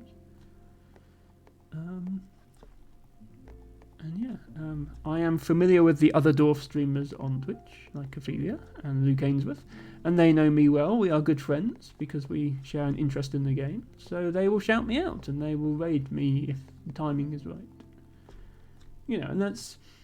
Once you've got that process started, you can grow a community out of that. And then you can have your own Discord, and you can have... start to have your own identity as a streamer separate from just the community you're part of. But that takes time. That takes many months to do.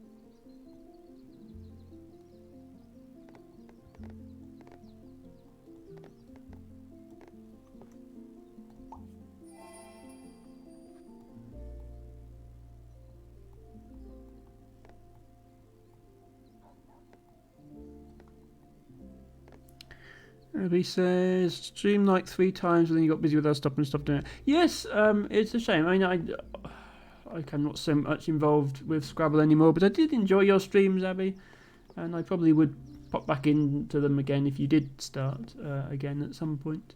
I think you're literally like 2 followers short of the milestone for affiliate, so you can definitely get that in future if you wanted to. But yeah, completely understand being busy with other things, especially work and relationships and stuff. But yeah, if you want to do it in future, I will certainly do my best to promote your content.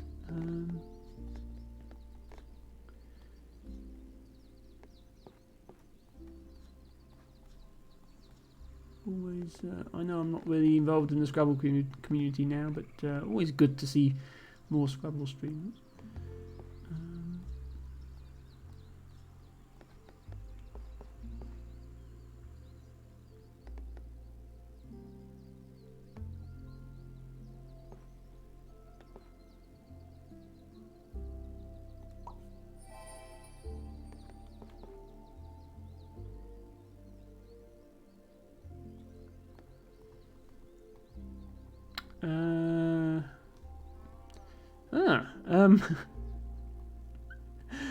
T-Bago, were you just Abby's 50th follower by any chance?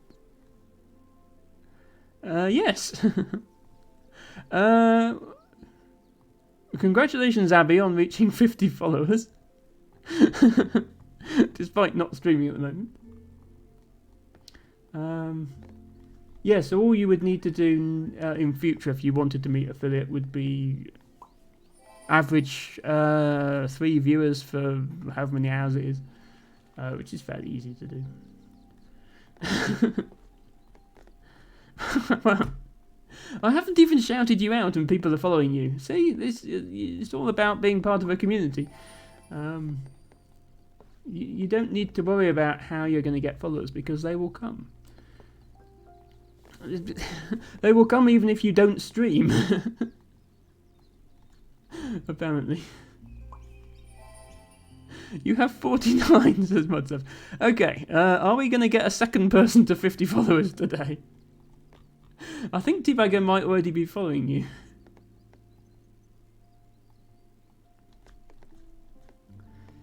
Abby says you spend most of your free time with your partner. Yeah, that's fair. And I obviously I hope, I very much hope, Abby, that continues, and you spend a lot more of your free time with your partner.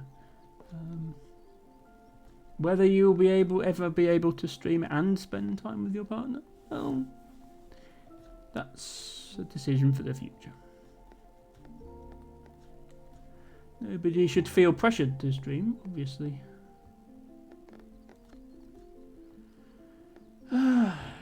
Railways are being annoying today for sure. I'm going to have to block off another railway that I don't want to block off.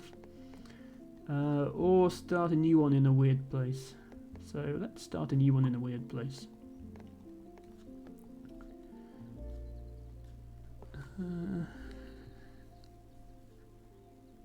Oh, no, Mudstuff, you don't have 49 followers. Ophelia is your 50th follower. Thank you, Ophelia.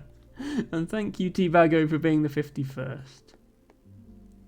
See, this is what I mean by if you're involved in the community, you don't have to worry about how to get followers. They'll just show up.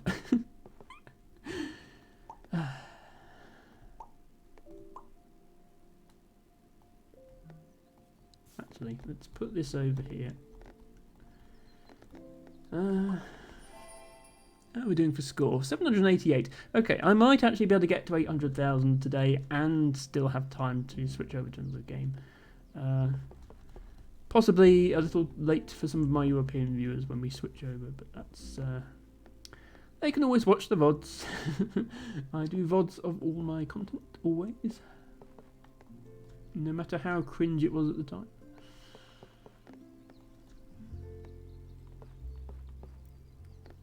Okay, this piece just wants to be annoying.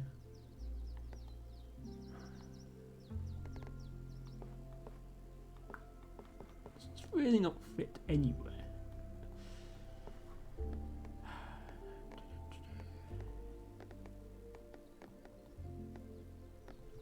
Apparently not.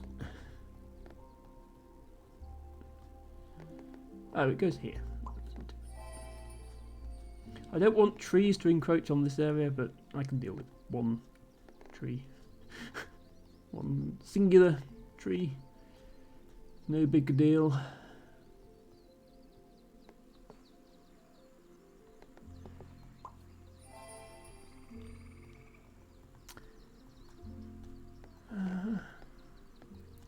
Abby says, you do play games with your girlfriend a lot, but you don't ever stream that. I mean, co-op streams can be a lot of fun. I will just name two random examples that I've watched recently. One is Y2J, and the other is Spiny Shell and her sister. They did some amazing content recently. So yeah, I mean, if you're assuming, if you and your girlfriend are playing some sort of co-op thing, there would definitely be a demand for that. Of course, she might not want to be on the stream, which is fair enough.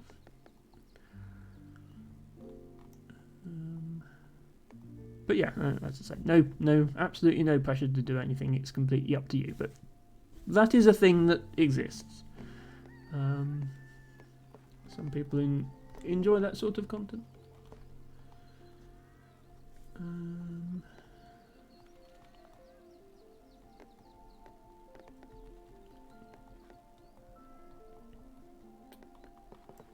Here.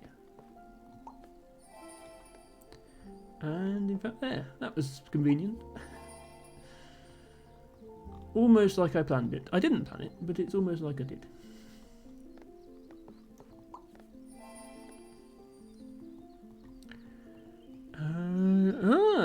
But stuff you might play. You might stream tomorrow. The Quarry with your girlfriend. Okay. Not familiar with that game. Yeah, I don't play games off stream that much these days.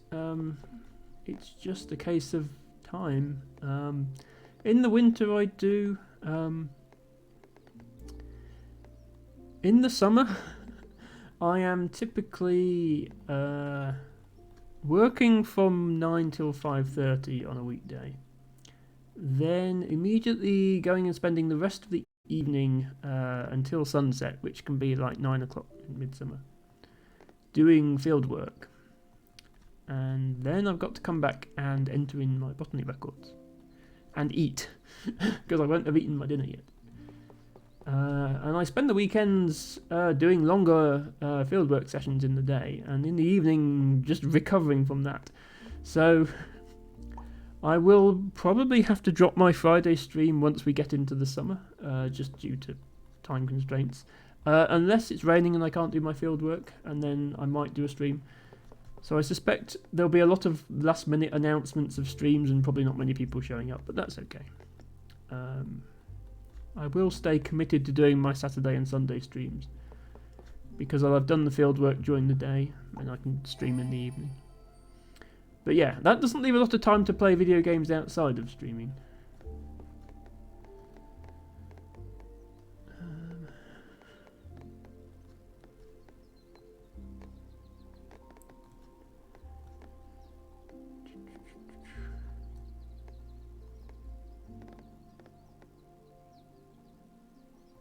Put that there.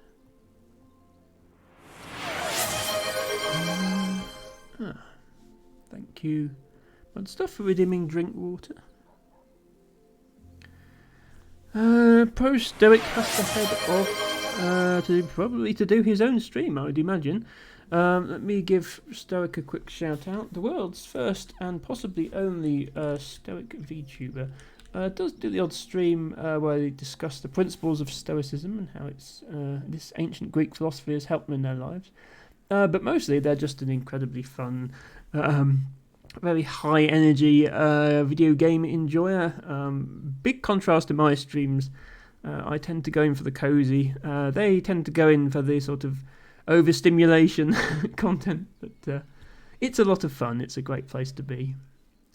And have fun with your stream, Stoic. Well, the redeems are coming thick and fast. I suppose we're at the 2-hour mark, aren't we? So we should probably take a Dorf interlude here and do some redemptions. Let's start with drinking water and stretching.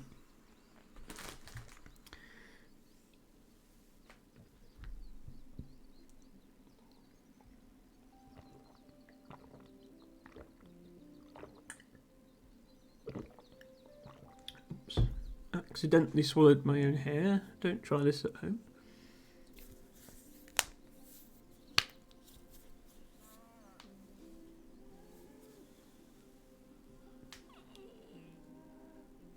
Oh. Stretch. Stretch. It's really not delicious, debugger.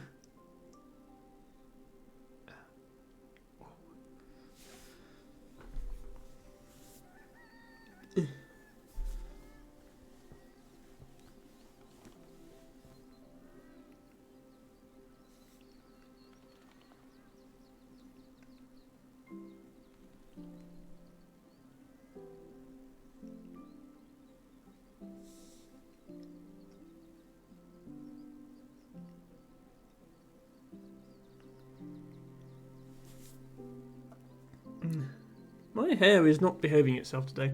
I should have got one of those clips, but I never did. Let's, like, behind my ears. There we go. I don't like having this much visible forehead, but you know, people are going to poke fun at me regardless, so I don't care. So we have a botany redeem from T-Bagger. So this is the point in the stream where I abandoned video gaming because my real passion is botany, and subject you all to the description of skullcap, Scutellaria galliculata.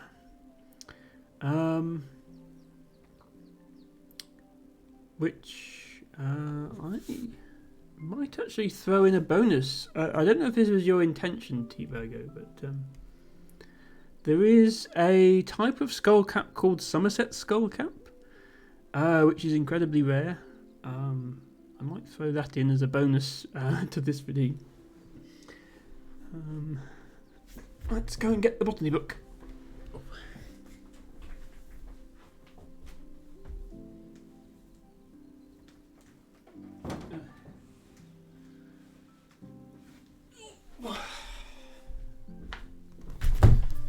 getting any lighter, this thing.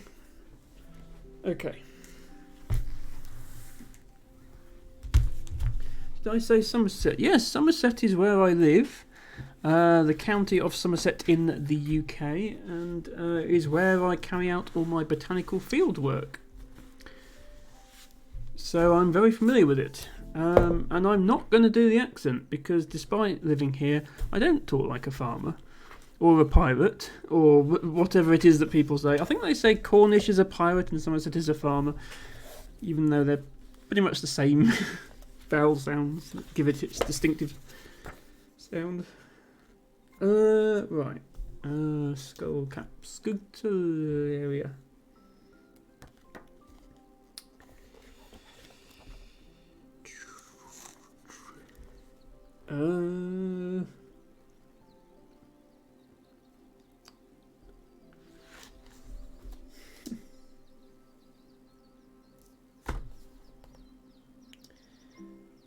$181.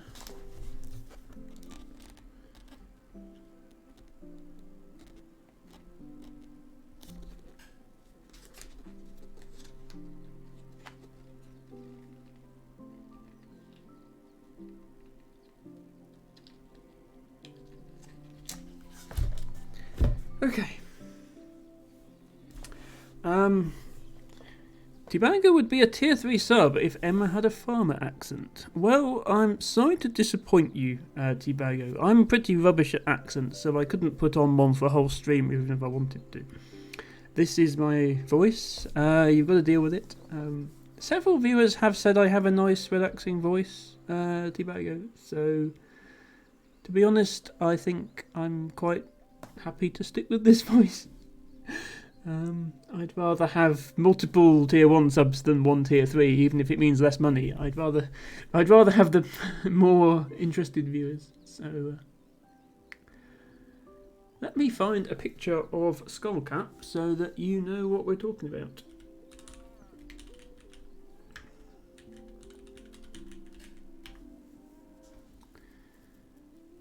Scutularia gallicula, the common skullcap. Specifically, because there are many types. Okay, it's a plant with a lot of leaves and only a few flowers. So let me see if I can find a photo that shows the flowers nicely. Because all these photos just look like a big mass of green. This is a good one. Okay, open that in a tab. Oh. Why? Okay, for some reason opening image in new tab downloads the image. My computer is being weird. Okay. Professional streaming right here. Here is a skullcap. Hello, the RE77. Welcome in. Thank you for redeeming a long-headed poppy. You've arrived just in time for a botany segment. Not long-headed poppy, but skullcap. Thank you, Tibago, for enjoying my voice. And my accent is a little bit weird. I didn't really pick up an accent from other people around me when I was at school because I didn't talk to anyone or have any friends. And I didn't really pick up my parents' accent, and to be fair, they did quite a good job of trying not to have an accent. I sort of almost picked up like the BBC English accent from television, but also not really that either. So I have a sort of vaguely southern UK accent, but with a couple of slightly Midlands-ish words, because that's where my parents are from, so it's a bit weird. Mudstuff has a brand new combine harvester. I will not be doing the accent. Because I can't, I never have. I don't speak like that. Anyway. Skullcap. A perennial herb of a variety of wetland habitats, including ponds, rivers, canals, marshes, fens, fen meadows, wet woodland, and dune slacks. It also grows on coastal boulder beaches in Scotland. Though formerly frequent across Britain, it appears to have declined in many areas since 2000. There are many new records in Ireland due to an increase in recording this century. So yeah, like most things, it's just declining a little bit due to habitat loss or mismanagement. But very pretty. The leaves are a little bit like nettle leaves. It's part of the big family of mint and mint-like plants that have these type of leaves. My accent isn't quite received pronunciation, but it's not far off. It's more received pronunciation on stream than off stream. I do try to talk, not posh, but I try to talk more slowly and clearly on stream than I would do IRL. Because I know, I have viewers who are not native English speakers, and I want them to be able to understand what I'm saying. But yes, I think if you had to guess where I was from, people would probably say, like, the south of England, and not be able to place me more than that. When you're tipsy, the brumness comes out. Yes, my father was from Birmingham, but does not do the stereotypical Birmingham accent, with the nasally sounds that some people think sound a bit whiny. That stuff is from Birmingham. El Tibago is from Wales. I won't dox him by saying where in Wales. But also doesn't have particularly a Welsh accent. I wanted to show you a plant called Somerset skullcap, which, despite its name... sorry, not the microphone there. Despite its name, is not from Somerset. It is...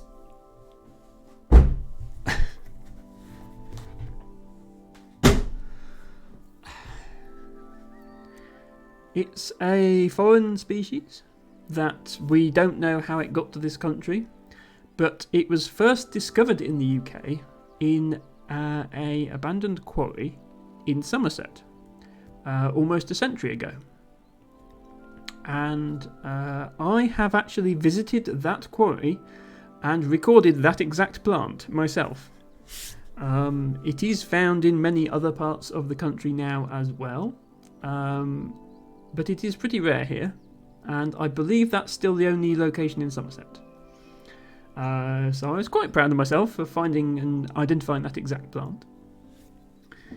So I'm just going to shuffle things around a bit and show you another plant. And you might wonder, why did Emma just throw the books on the floor if there's another plant coming? Well, this one is sufficiently obscure that it's not actually in the book. So I can't show it you.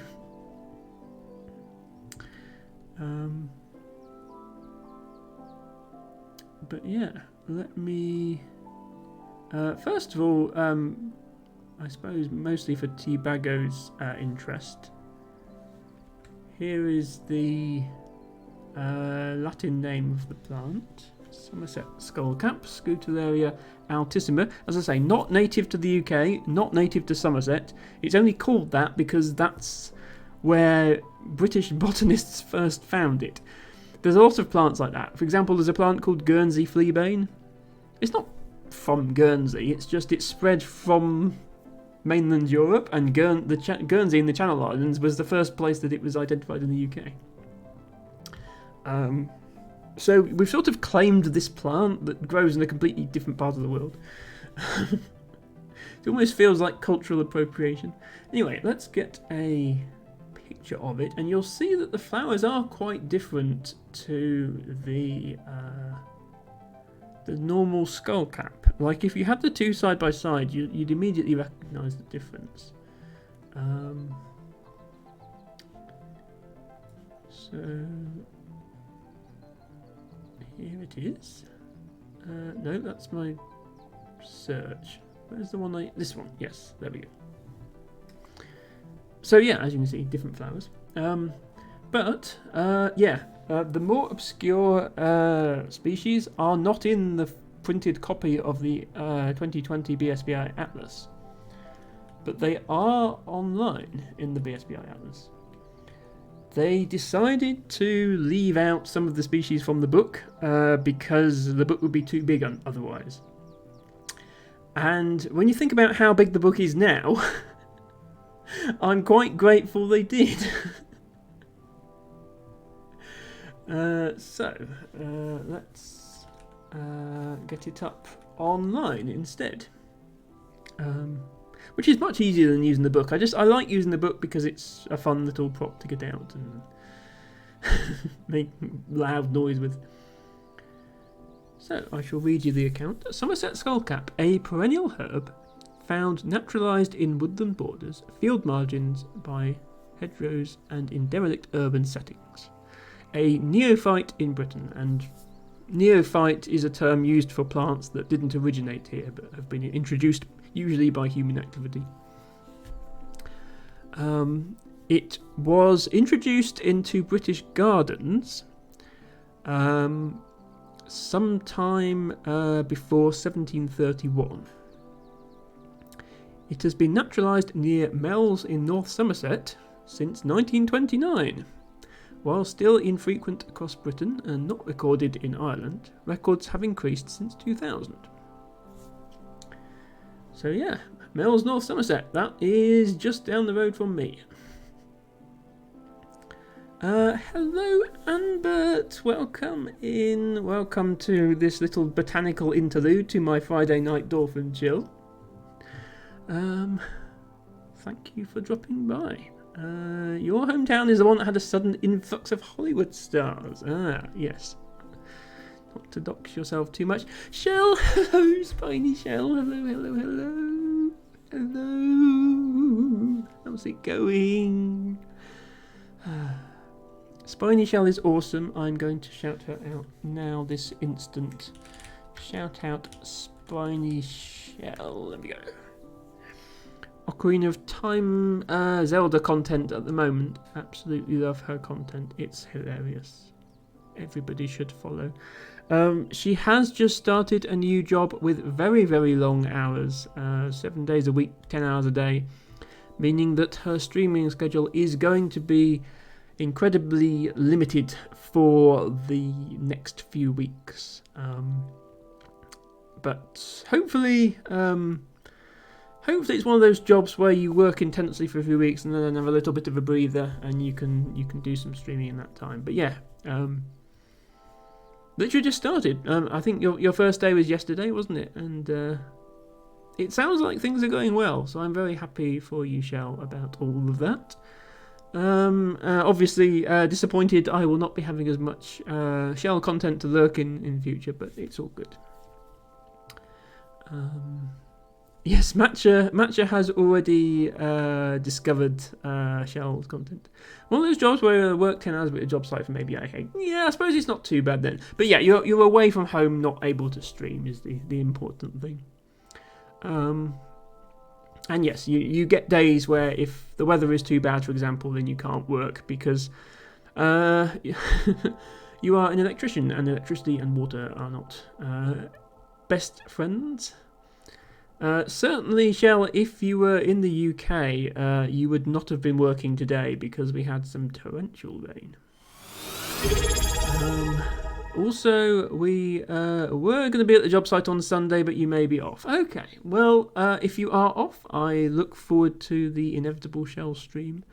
And either way, hope you have a good weekend, Shell, and thank you for joining me. I have been playing Dorf Romantic for 2 hours, but I sort of have gone onto a tangent about botany. The plant you see on screen now is called Somerset skullcap, named after the county of Somerset in the UK, even though that's not where it's from. That's just where it was first discovered in the UK. So it was discovered in a disused quarry almost 100 years ago. And the reason it's interesting to me is that quarry is like 3 miles down the road from me. So I've been to it. and I have recorded that exact same plant, the one that's been there for almost 100 years. Well, not same plant, but the site, the clump of plants that are growing there, that have been there for almost 100 years. We're not exactly sure how it got to the UK, but probably on some machinery for a quarry or something, I guess, since that's where it was. This is what it looks like. There is a much more common plant called skullcap, which is similar, but this has very distinctive flowers, and it's called Somerset skullcap. And I have just read a species account of it online, and I'm also going to get up the distribution map.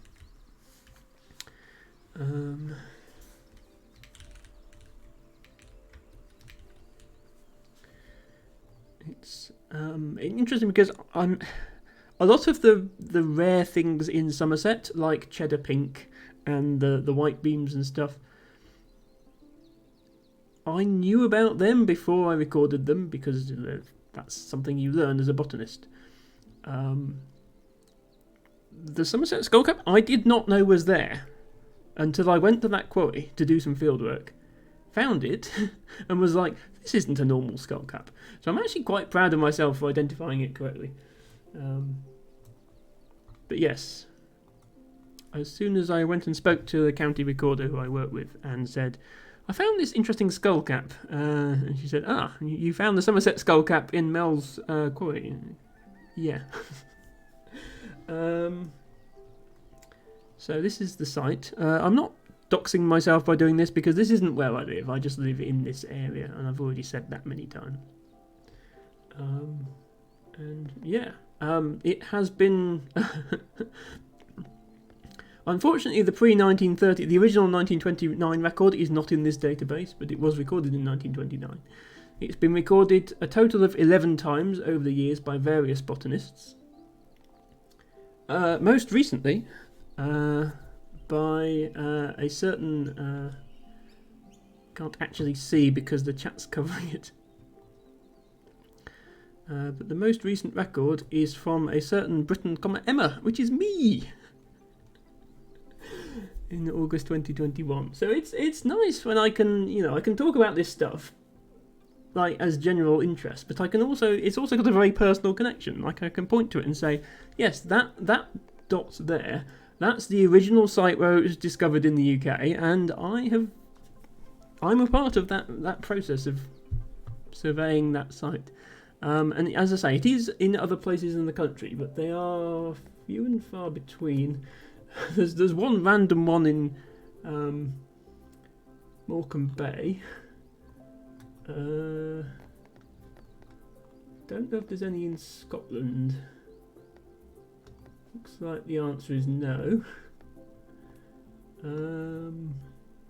But there are some in the southeast. So yeah, you can see it's very rare, but we don't really care that it's rare because it's not a native species. We don't have a duty to protect it. It's abundant in other parts of the world.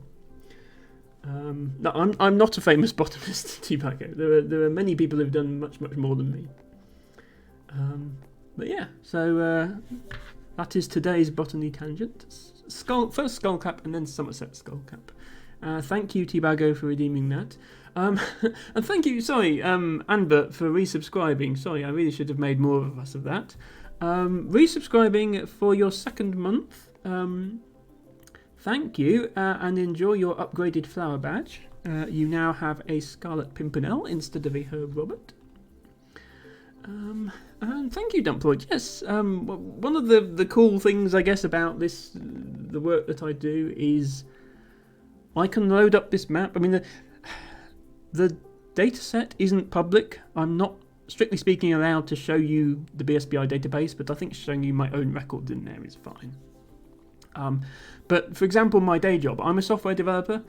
I'm not allowed to talk about what I work on. I can't tell you who my clients are or what I do, really. I can say I work for a printing company, but I can't give specifics.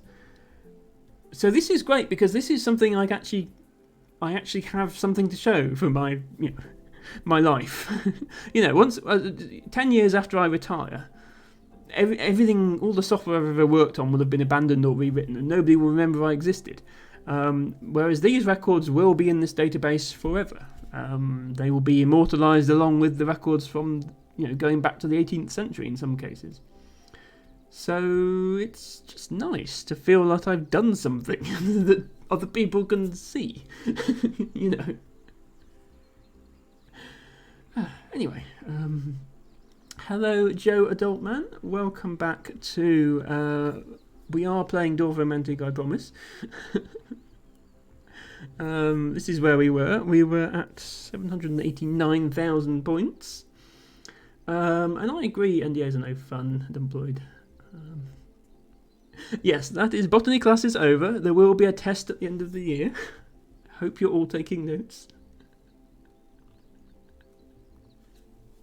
Thank you, Shell. I'm really nothing special. There's lots of botanists out there who are working in many cases harder than me, but they're just not streamers. So nobody gets to see their work except other botanists. I feel like I want to get people interested in botany. I feel like I want to go down that route, that aspect of things, and try and bridge the gap between botanists and other people who might be interested in pretty flowers but not know any of the technical stuff. Well, thank you, Shell. Hello, Commandant Herder. Welcome in. We are doing a little Friday night Dorf and chill. I think you know who I am, Herder, because I hang out in Ophelia's stream all the time, so you know very well who I am.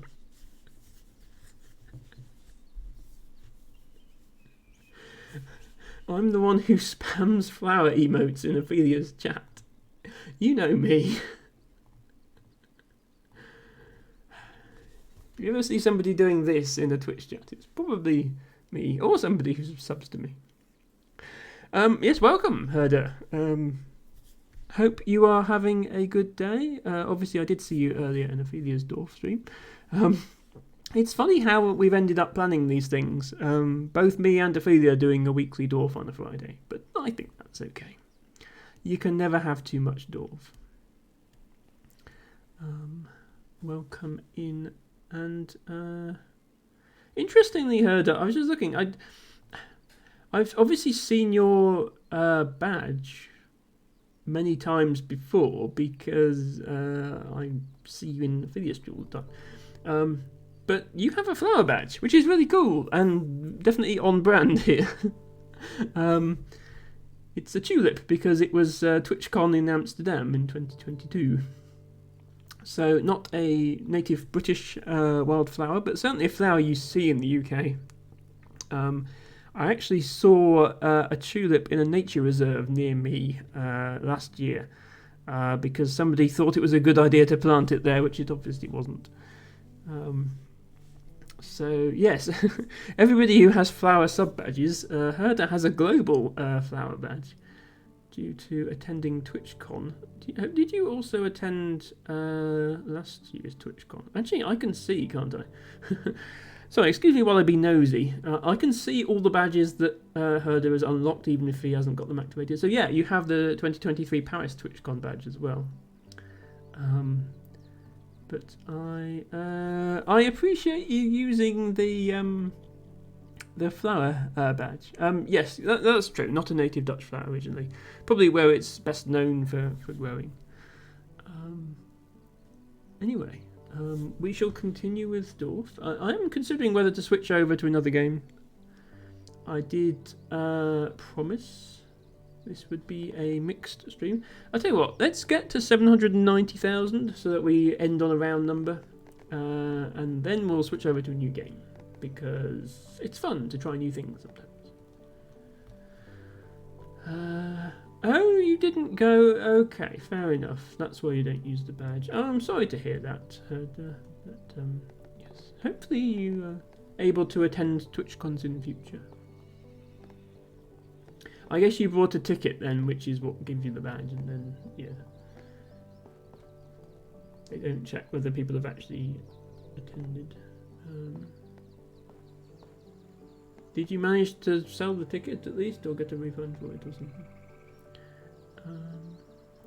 This says it's interesting that there is such a clear national flower for the Netherlands. I can't think of many countries that have that. So we do have national flowers for the constituent countries of the UK. Scotland has a thistle, and I think that's a fairly strong symbol of its national identity.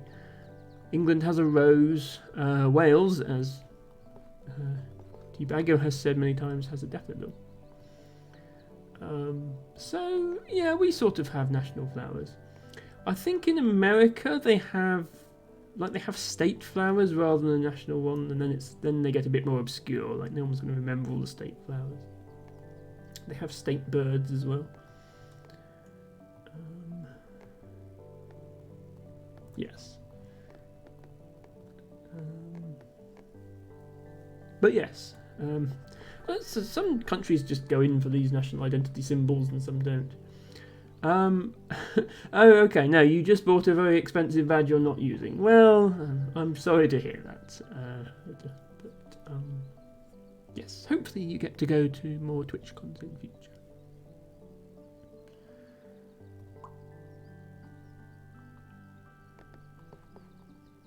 I don't suppose I'll ever attend one myself, just because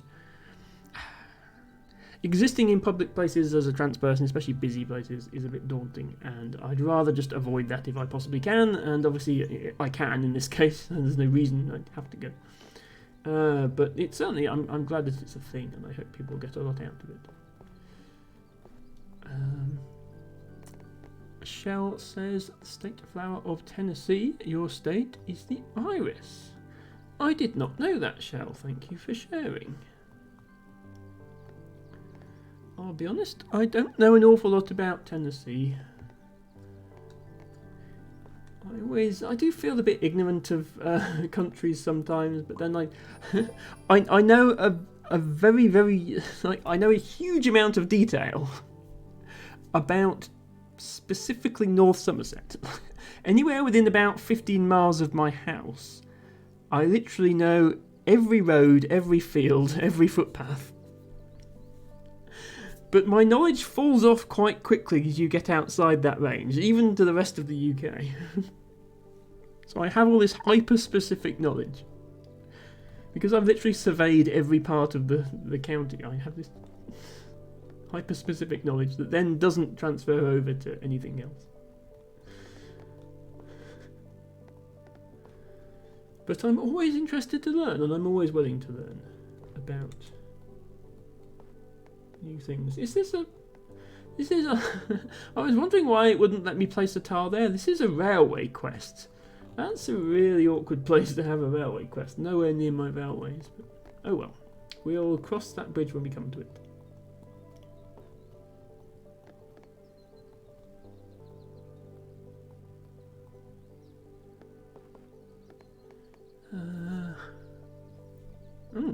God, chat is moving. I'm not used to chat moving this late in the stream. Shell has come in and perked up the chat. Thank you so much, Shell, for perking up the chat. Let me see what people are saying.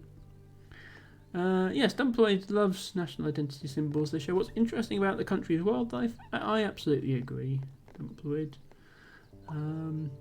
Yes, Scottish national animal is an animal that's not found in Scotland, i.e. the unicorn. The English national symbol animal is also not found in the country because it's the lion. But at least lions do exist. Like we do, I suppose we have a zoo with one in, whereas unicorns are just entirely mythical. But at the same time, kind of cool. Like it's kind of badass having a unicorn as your national symbol, I have to admit.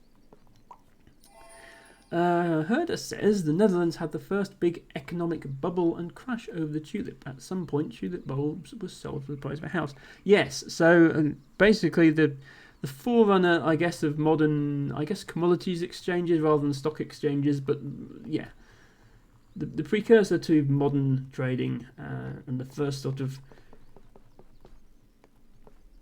price crash, I guess, overpriced tulips and then the market correcting itself. Yes. not fun for, obviously, an economy that had never had to deal with that before, so it caused a lot of problems. Dumploid says, many countries or US states have national or state fossils, which is so cool. I agree, Dumploid. I couldn't tell you what the state or national fossil was of any particular place, but yes. I suppose the states, there's a couple of states that are sort of known for having dinosaur bones. There's a sort of dinosaur area, isn't there? So maybe they have dinosaur fossils as their state fossils. But beyond that, I don't know. State flower Florida is the orange blossom. Yes, that makes perfect sense. The orange is sort of a symbol of Florida in general.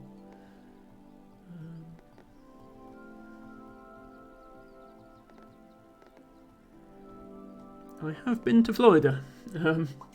Rather embarrassingly, it is the only US state I have been to. If you don't count the airport in New Jersey, because we had to get a flight there and then to Florida. We went to Disneyland as children. That was all. And I've never been back. As I say, international travel is not something I want to deal with as a trans person. Also, we went in August 2001. So, yeah. My understanding is airport security now is not what it was when we were there. In the pre-9/11 days. So there would also be that to deal with.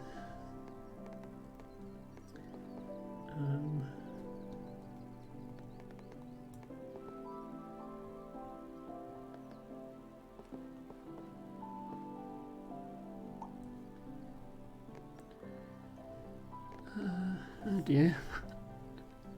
Shell is using Latin names at me, but they're not botany names. They're names of fossils. Pterotrigonia or Scabotrigonia, Thoracica, what that says, is the official state fossil designated in 1998. Cretaceous bivalve fossil found in Coon Creek Formation of West Tennessee. Okay. I can't pronounce that. And yes, as T-Bago says, both Scotland and Wales have mythical creatures as their national symbols. Wales, obviously the dragon, very prominent national symbol. It's on the flag. Again, doesn't exist, but Wales gets a pass on that because dragons are awesome. Who wouldn't want a dragon as your national symbol? Like that's just, yeah. I think the Welsh deserve a lot of respect purely because they have a dragon on their flag. China thinks that they're the ones with dragons as their national thing, but no, the Welsh have that as well. I should really be helping this forest grow because that's where all my quests are. Let's join all this up at some point. I won't try and pronounce the Welsh version of the dragon, or shall I? What is it? Is it E? What's double D is F, isn't it? So it's E Fregoch. Is that vaguely correct? At least I knew double D was F. Yeah.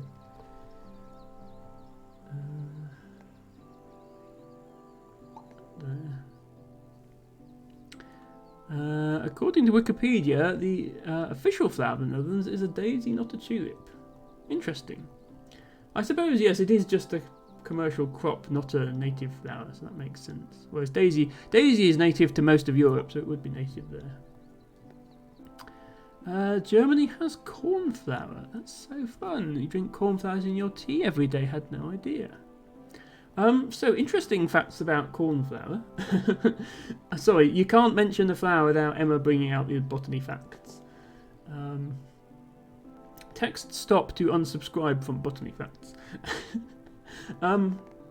Cornflowers are not native to the UK, but they were widespread in the UK for a long time because they grow in corn. So when corn was brought to the UK, cornflowers came with the seed mixes. And up until the middle of the 20th century, cornflower was everywhere. However, it does not tolerate fertilizers and seed cleaning and so on. So it doesn't survive in modern cornfields at all. So within the space of like 50 years, cornflower is just gone. If you see cornflower in the UK nowadays, it has been sown from a wildflower seed mix. It is not there of its own accord. It's not there from corn as a seed alien, I guess you'd call it. Which is a shame, because it's a lovely bright blue colour. So it's a shame it doesn't grow in cornfields anymore, but it doesn't. We reckon it's functionally extinct in the world in the UK. But it is a popular component of seed mixes, so you'll often see it sown into verges, especially if somebody like a local government or something has tried to do a wildflower project and they've bought commercial wildflower seed. Half the things in there aren't actual wildflowers like cornflower. It's fine, it looks nice, it brightens the place up. But yes, there are other countries where cornflowers are native and or still found in crops. We've got another railway end piece. I don't want to end any of my railways, so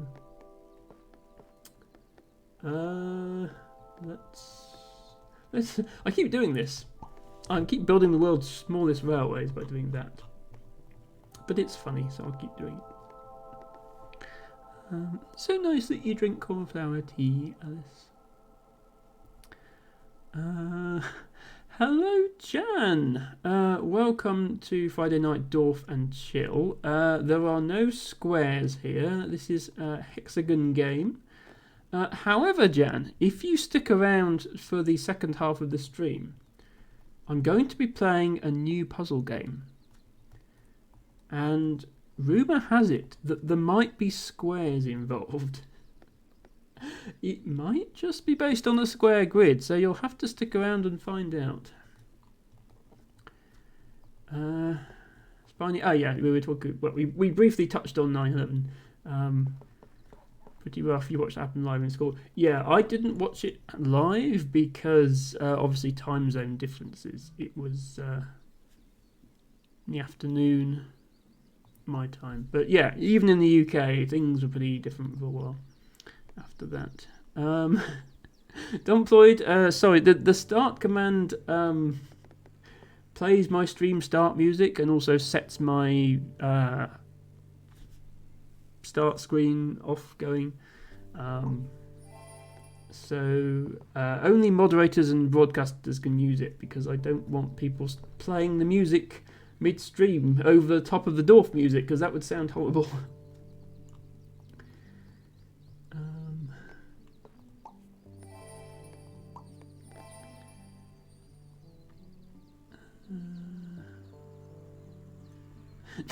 Yeah, nobody texts stop to stop the botany facts. Shell would like, thank you, Shell, for subscribing to Botany Facts. Did you know there are over 1,000 native species of wildflower in the UK? Do Americans not have daisies? Well, the thing is, Jan, Americans have pretty much every native European flower, because us Europeans went and took them over there when we colonised North America. So quite often they don't want them over there. They're invasive and they take over the local vegetation, but they do have them, whether they want them or not. Thank you for redeeming Blowhigh. We are actually at 790,000 points. I'm going to make the number at least look vaguely interesting. Can I make it say 790, 790 maybe? No, need 10 more points. Okay, this is going to have to go out on a limb for now. Just like that. There we go. 790, 790. I'm going to call that our stopping place for Dorf so that we can swap over to another game. And also give me an opportunity to catch up on chat. For anybody keeping track of my stats, I know Harry likes to do that sort of thing. We now have placed 9,237 tiles. 95.3% of them were perfect. And we've gone up 5 spots on the leaderboard. Hooray!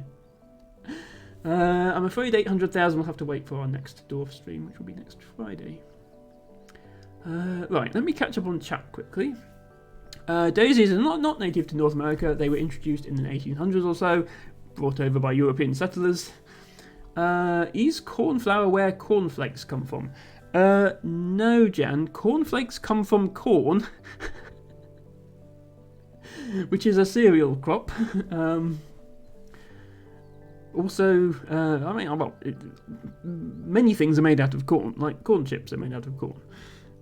Cornflower is called that because it grows as an arable weed in cornfields. At least it does if you don't put any fertiliser on them. Cornflakes are not made out of cornflowers.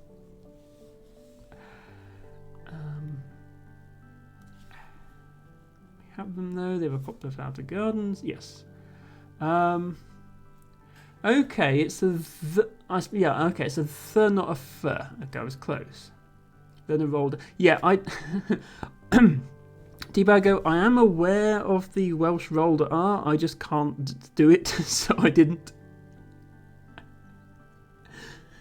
Alice says, I think it's time to sow my wildflower seed mix again now that you said, oh, Alice, that's so nice. I'm so glad you do wildflower seed mix sowing. That's really nice. That's lovely. I also do, but I sow wildflower seeds in my garden. Out in the wild, like in meadows and road verges and stuff, I would prefer to let the native flowers have some breathing room. But I understand why they plant seed mixes to brighten things up. It's okay. But yes, I keep that too within my own garden, small though it is. Jan says, is the new puzzle game chess? No. Sorry to disappoint. I'm probably not going to play chess on stream unless somebody requests it at some point, which they might do. Jan says, also daisy chaining is an actual technical term. Yes, so daisy chaining, the technical term, meaning to plug a device into another device into another device. Reminiscent of the daisy chains we all used to make as children, or at least I did. I don't know if everybody did. Yes. Thank you for advertising my Discord, Matcha. Yes, if anybody would like to join my Discord to chat with fellow Emma enthusiasts and be notified of future streams, please do so.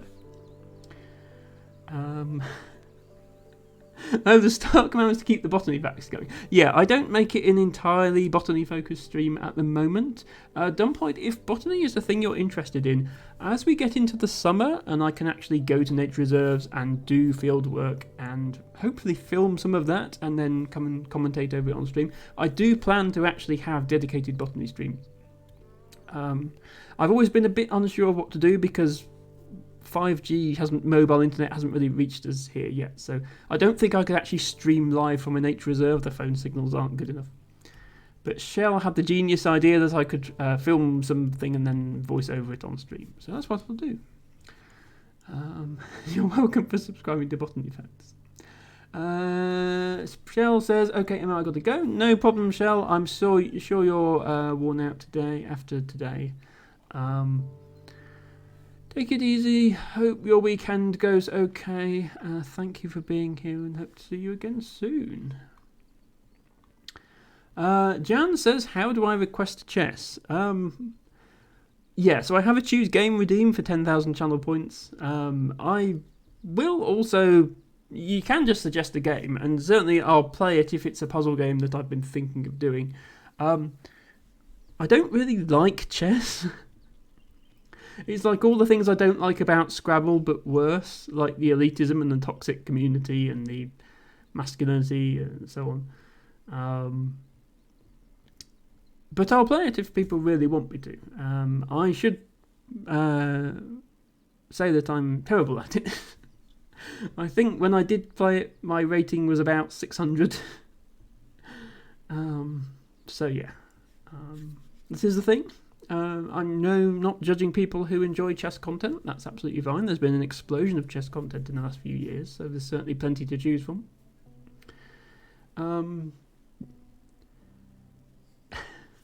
Yeah, I'm not referring to the game mechanics, Jan. I'm referring to the culture surrounding the game. As I say, it's got all the worst traits of Scrabble, but taken on a notch. And if you take it on a notch further, you get to poker, which I dislike for the same reason. Yeah, it's nothing to do with what piece is most powerful. Nothing to do with the fact that pawns can change gender if they promote. No, I'm talking about the culture surrounding the game itself.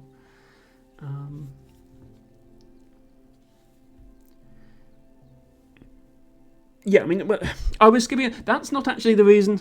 Yes, I particularly dislike it because they're transphobic and have banned trans women from playing in women's tournaments. But that's not the reason. No, there is a widely held belief in the chess community that women are inherently inferior at chess because of like innate reasons rather than cultural reasons, as in certain Eastern European countries, you have boys of the age of 4 being taught chess and girls not. So why are you surprised when you have more male grandmasters than female? Anyway, I don't want to go into any of that. I'm just saying I don't like the culture around chess, and it's not a community I would personally choose to participate in. But I'm happy to stream the game for a couple of streams if people request it. Anyway. I have caught up on chat for the second time this stream. Aren't I amazing? And right, let's move on to what was planned to be my second half of stream puzzle game, but it might just be last quarter of stream puzzle game, which Jan will enjoy because it's based on a square grid. I think there's actually square and hexagon modes, but we'll start with the square mode. If you're in the Discord, you'll already know what this is. I'm going to have to do that in order to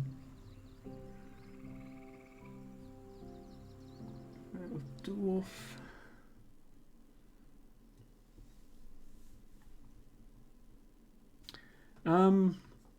Yes, so Dumploy says it's a cool game, you just really need to disconnect from the community. But I'm a streamer. Like, connecting with the community is the whole point of what I'm doing. So yes, it's something you can play offline, but not something you can really stream.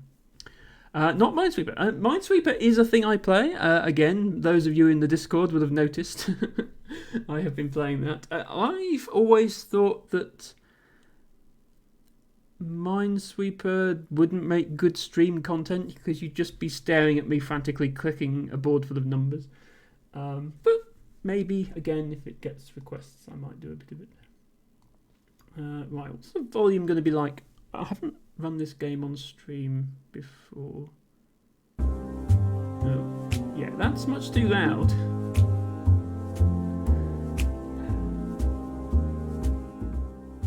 Sorry about that.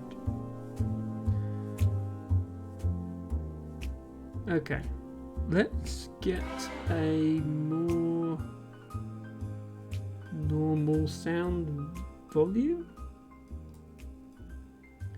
I think that's about right.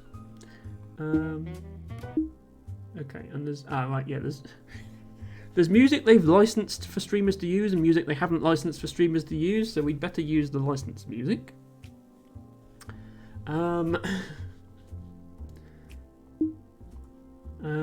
These boops are a bit loud as well. That's just the menu sound. That's better. Or is that loud still? I can never tell because I can't hear my own stream. Okay, that might be good. Right.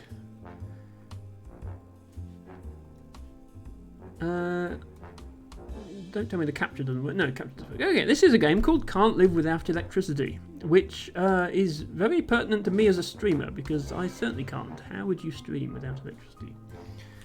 Let me not forget to change the stream title.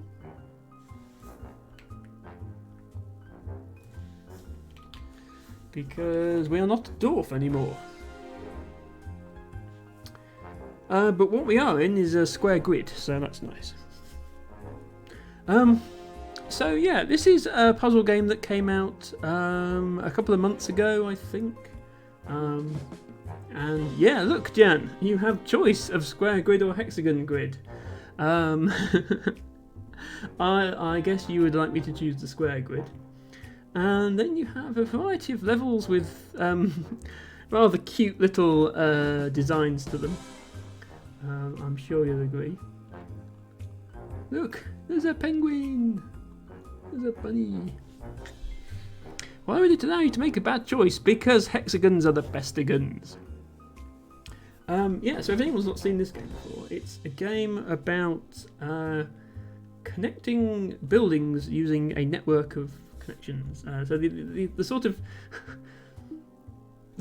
I'll do an earlier level to start with, just so it's a little bit easier. The idea is that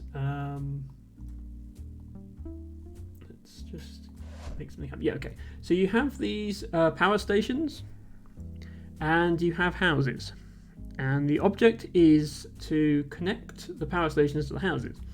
However, there are 4 different coloured houses and 4 different coloured power stations. So this is where it's not quite like electricity. You have to connect the right colour to the right colour. So obviously this red one, I can just connect the red to the red, and like I can build all the way over here, connect that red to that red, and we're done. But there are in total 51 turns in the game. Every time you click next turn, you get to pick up some more items, and also some new houses appear. So we now have yellow houses as well, and you can't cross wires over each other.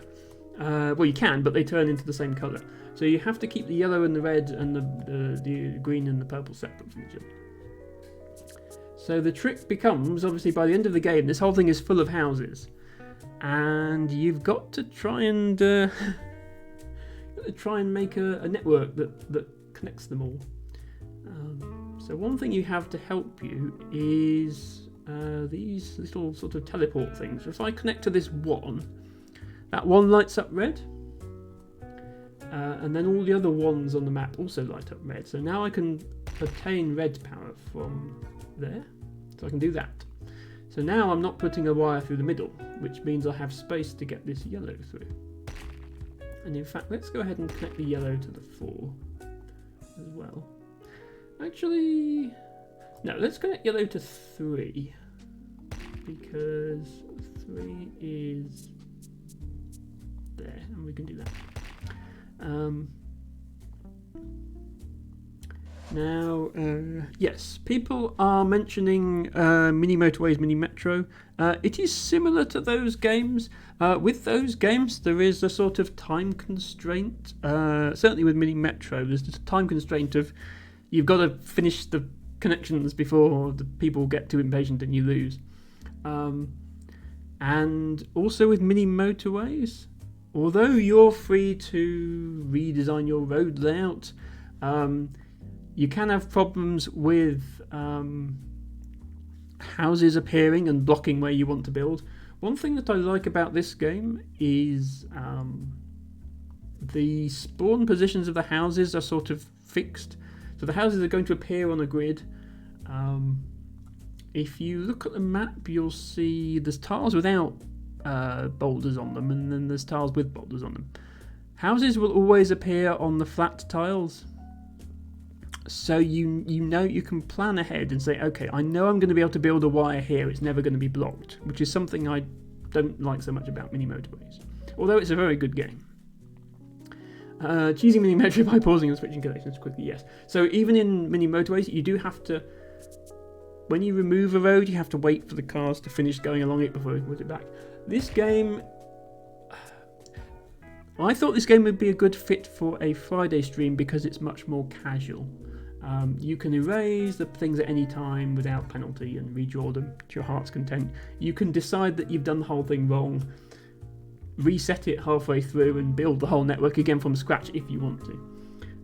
So it's a good sort of casual puzzling game. The object of the game is obviously to connect all the stuff. But there's a sort of bonus objective if you want to get the maximum number of stars. There are two extra things you can use.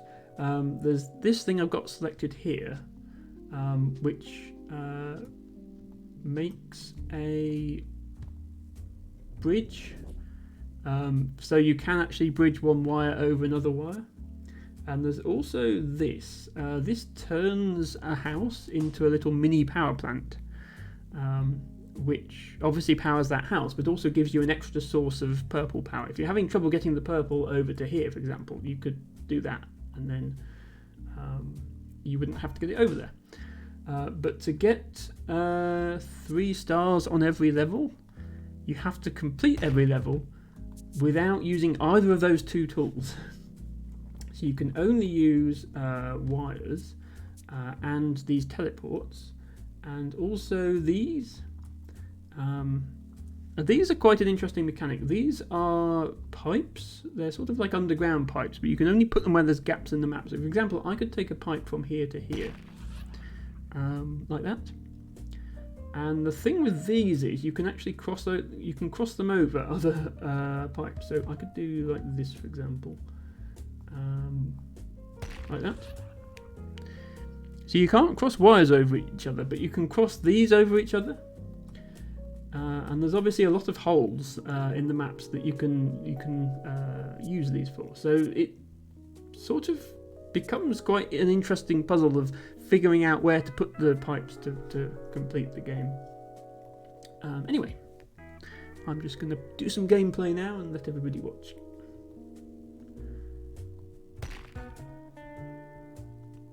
It's also got very calming background music.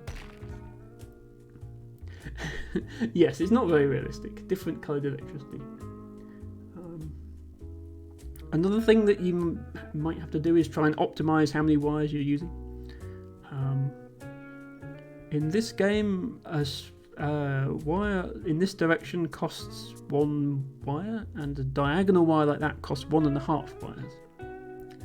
Not quite square root of 2, but 1.5 to make the maths easier. So at the moment I have 23.5 wires available, but if I were to reroute this like this, now I have 24. So you can actually save wires by using diagonals correctly. Yes, it should be 1.414 ... but it isn't, so sorry. It's nice to only have to deal with half wires and not something more confusing. So yeah, after every turn you get a choice of what item do you want, and you have to try and keep your supplies of different things balanced by choosing the right things. So here's a good example of where we use one of these pipes. Rather than building all the way over there with wires, we can just do that.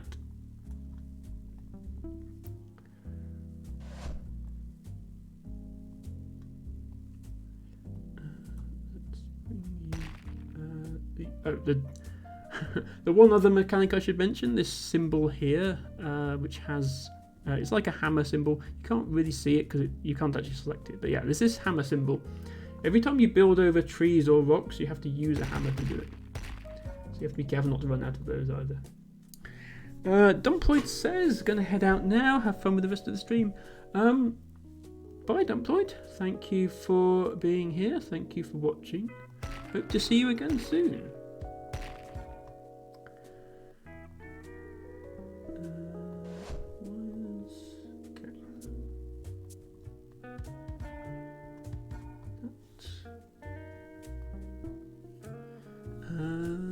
We've got plenty of hammers at the moment. So, take the pipes. Okay. So here's where we have to start getting creative. We do this. We can actually stick a pipe through here to connect the purple. That.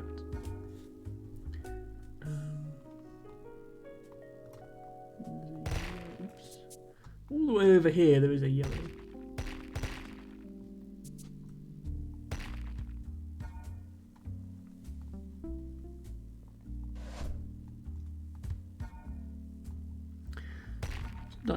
Sometimes it's easy, sometimes it's not easy. Okay. I don't want the generator because I'm trying to complete the game without using them. Do that.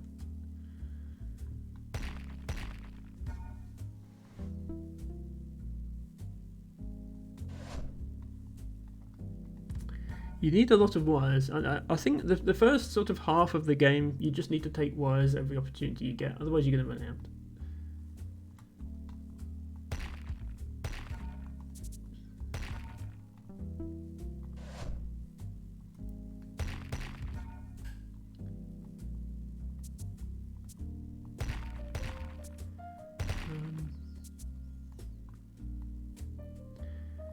And yeah, so I was planning to do a couple of square grid levels and then a couple of hexagonal grid levels. Whether Jan will let me do that, I don't know. Hopefully he will, because I would like to explore both sides of the game.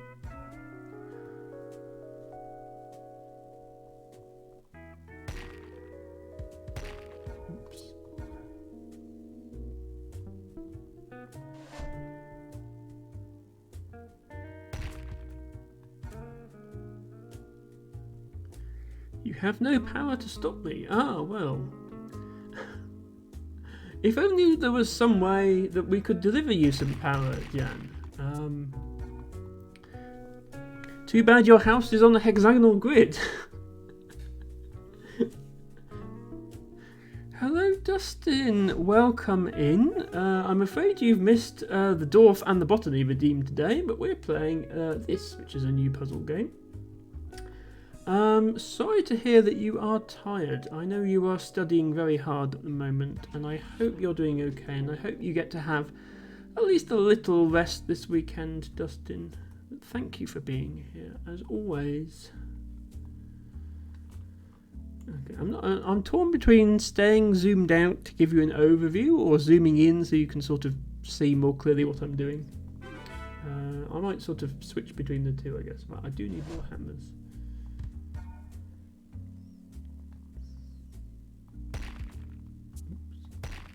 Go there, go there.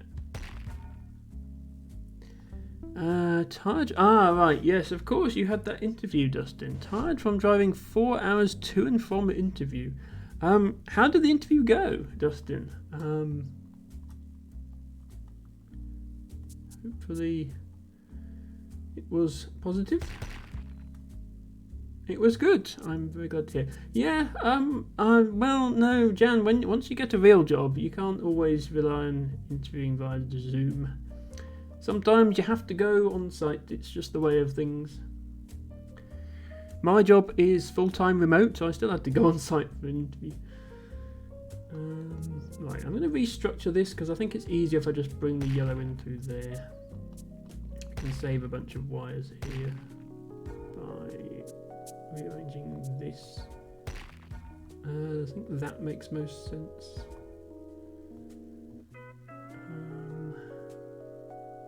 then, yeah, I just need to get purple over here.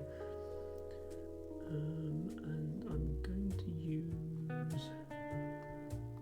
Yeah, I can just use 2 pipes for that. Like that. I know it seems silly to bring purple over here when we've already got purple over here, but that's what the pipes are for. And then we come all the way around here, pick up that house. And then the green has a clear path through to here. There we go. Unconnected houses remain. Oh, I completely ignored the yellow one down here.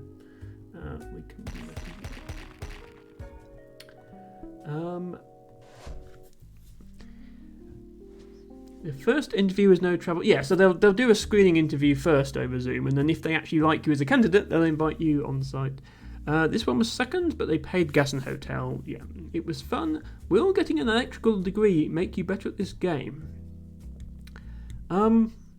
So no, but the sort of people who get degrees in scientific, like that sort of thing, rather than like liberal arts degrees, those sort of people are probably going to be more likely to be better at this sort of game because it's like a puzzle spatial reasoning game. So yeah, I suspect if you compared people with electrical degrees to people without, you'd find they were better than average at this game. Electrical degree is 1/360th of a cycle of an alternating current. I mean, but also Dustin is getting a degree. Like, just because you don't agree with it, Jan, doesn't mean it's not true.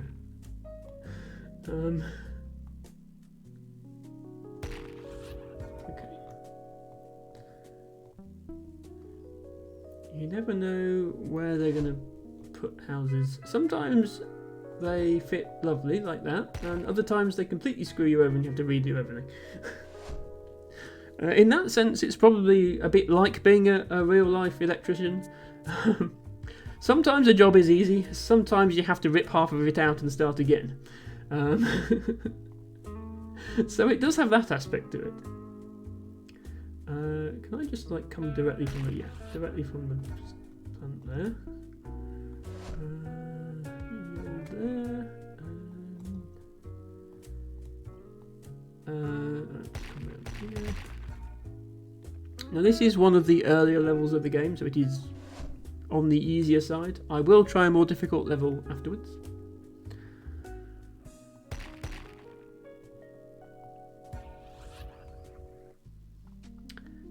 Electrical power and controls degree, yes. I mean, you know, definitely there's a demand for that sort of job, I think. The trades are all in demand at the moment, but especially that sort of thing. So, best of luck to you, Dustin.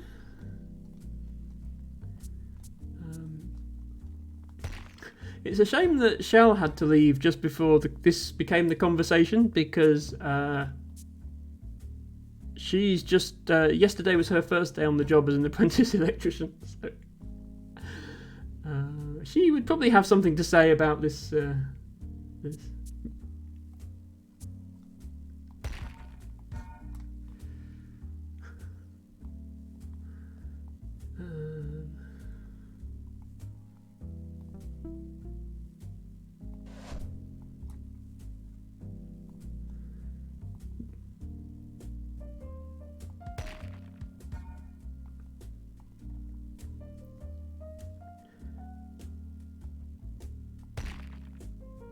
Oh, hang on. Right, yeah. So I've run out of hammers now, so I can't build over these rocks. So I need to find an alternate way of connecting these, and I think the answer is we just stick a pipe here. And then just do that. Much easier.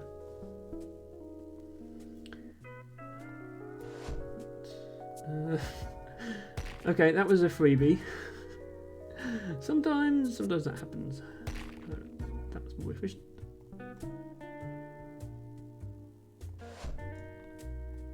Going to prioritise things that give me hammers since I nearly ran out. Oops.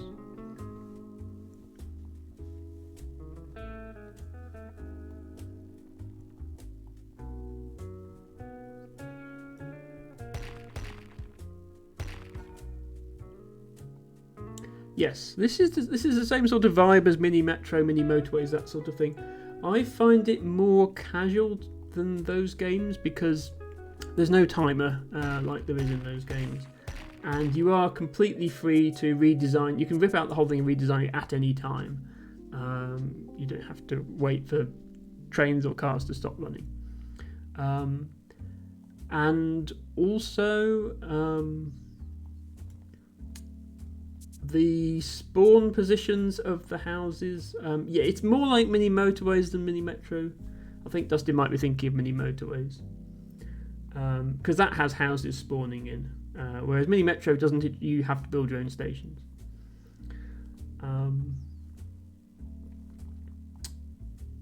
What was I saying? Mini motorways, the houses can spawn in anywhere and they can block off your paths, which can be really annoying. However, this game, that can't happen. The spawn positions of the houses are fixed. Any tile that has a smooth surface, the houses will spawn on. When any tile that has rocks on it, the houses will not spawn on. So you know in advance where you're going to be able to put things. Close to mini metro in the fact that stuff gets added progressively and you choose stuff to put. Yeah, it's closer to mini motorways, but it is in the same vein as both those games. You are quite right, Dustin. I agree with you. As I say, I think it's more casual than either of those two. It's not as in depth. It's a bit of fun to have on a Friday night when I want to have my casual streams because I'm tired from work, and when we've played enough Dorf for one day. That's all it is. Just a little bit of harmless fun. That is what we are doing. And we'll keep going. We'll keep going certainly at least till I've streamed for 4 hours because that's what I aim for. But we can go a bit longer if people want to see a hexagonal level, which I think I might. I think I'm going to do a hexagonal level now just to annoy Jan. Do I have enough hammers? I don't have enough hammers to get round there. I can probably save. Yeah, I can save a hammer here. Actually, no, I can't. I have to spend one there. I can save a hammer here by using a pipe instead. Okay. That allows me to go a long way round that.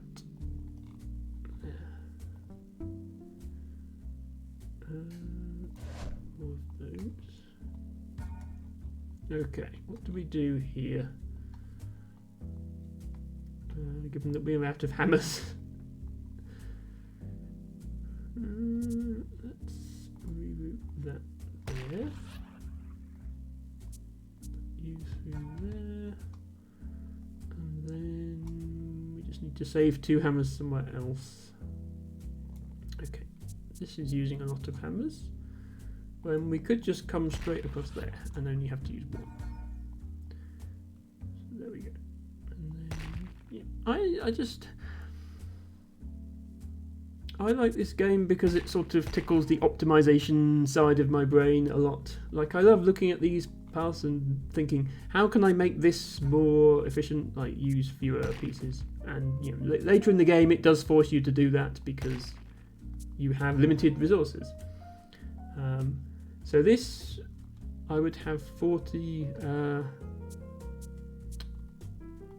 wires available. If I did it like this, I would only have 39.5. So they may look equivalent, but that used an extra half a wire. So that's a better option. Alice! Oh no! Wow, I only now realise I was looking at a frozen Dorf screen. I think it's a bit late for you. Yeah, no problem. It's getting a bit late for our UK and European friends. If you need to head off, Alice, that's no problem. Hopefully you caught the botany section, because that's the good section. Jan is requesting I read his long messages I skipped over because I didn't get the reference, but fair enough. I will now explain the context of my reference. USB cables can both deliver transport and power. So there is this meme of this guy putting his microphone into his power socket and saying, I'm going to talk to the power. Indeed, Jan. USB can transmit both data and power. Lots of power if you're using the latest USB-C standard. Hopefully the devices in question are capable of negotiating which is which, otherwise you're in for trouble. I know nothing about electronics, so don't ask me how it all works. It's magic. Plug thing in wall, thing charges. That's the extent of my knowledge.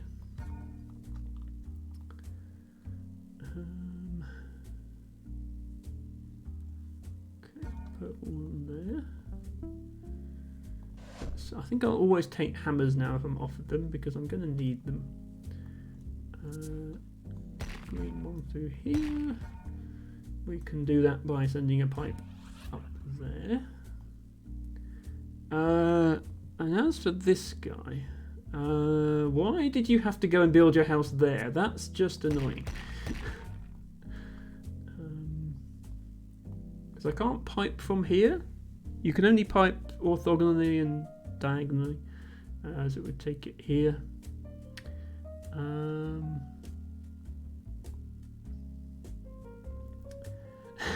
Yes, I realise I can be a bit slow playing Dorf sometimes, but you'd think Alice would have noticed the game was frozen.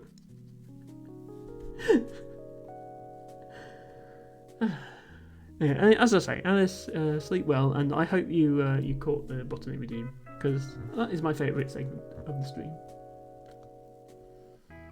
Okay, I need to save some more hammers, I think, in order to build out of here. So let's see where we can do that.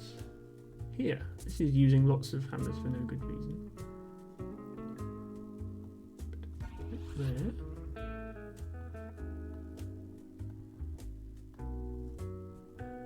And then we have a way out of here if we do this. And then this. And that. It's a bit expensive in terms of pipes, but it gets us there. More hammers. Oh, you had it pop up on your phone. Yeah, okay, so you were just listening, basically. That's fine, Alice. I'm glad you at least heard my voice. Thank you for being here, Alice. Thank you for lurking and listening. Thank you. I appreciate everybody here, but I especially appreciate Alice. Well, I haven't even done a shout out yet. Oh, I should shout out Alice_sits. Alice_sits does play Dorf as well, but also does art. Does very, very cute art. Let me show off a couple of Alice's emotes, which she made herself.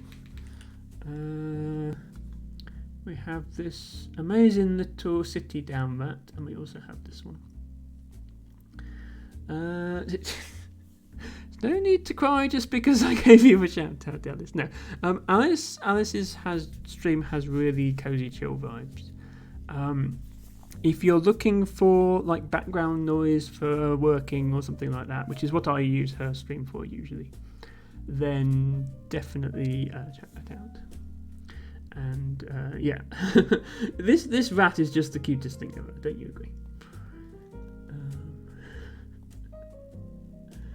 Okay, we get an easy one over here. I can save a hammer by doing that. Unconnected houses. Oh. Hello, unconnected house. You are now connected.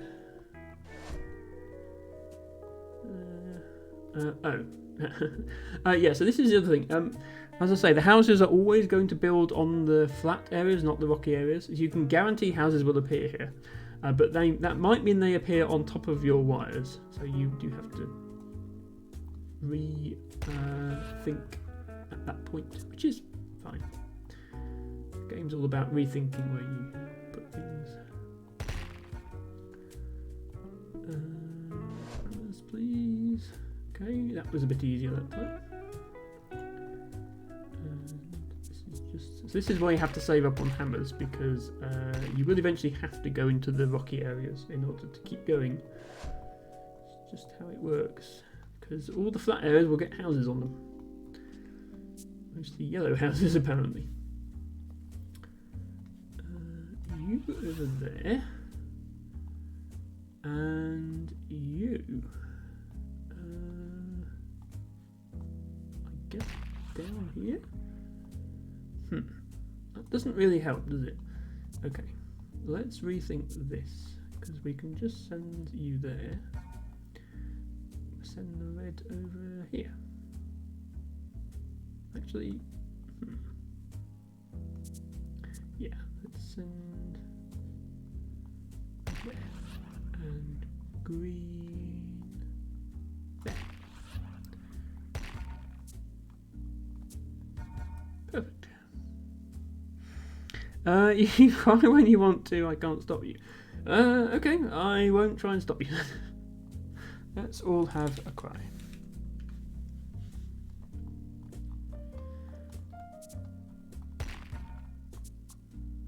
Okay, we need to get green over here. How do we want to get green over here? Like that, I guess. Okay, we also need to get green here. Well, continue that.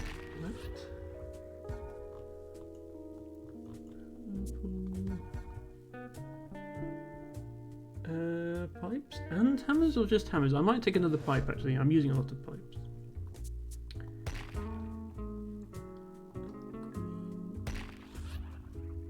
Yeah. Tibago has a dazzling array of cry emotes.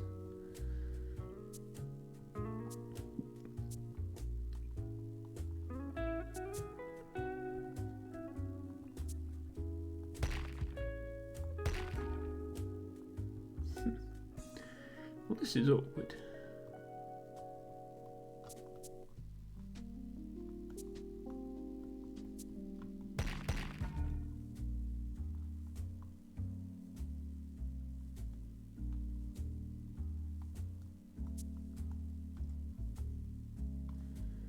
Okay, I'm going to send you all the way from here instead. And then you like that.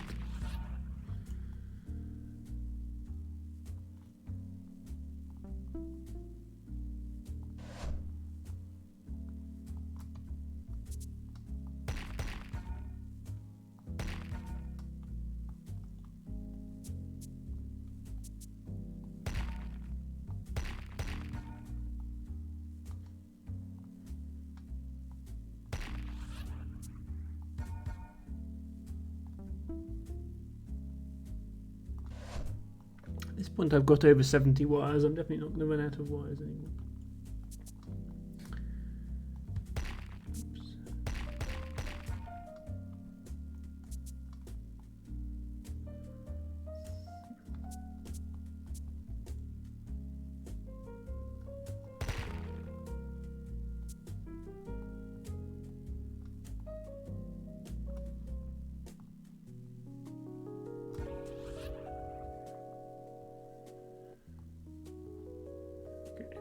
Almost works, except we've now disconnected all these purples over here.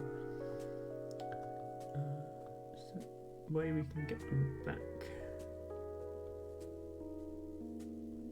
Yeah, let's break that and then send purple through here. And then send yellow here instead. And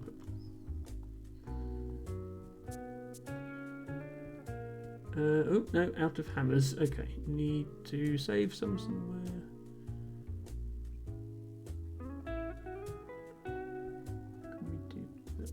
Don't need that anymore.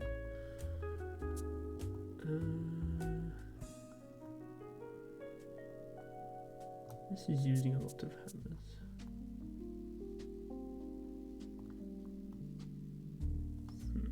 We might have to do the...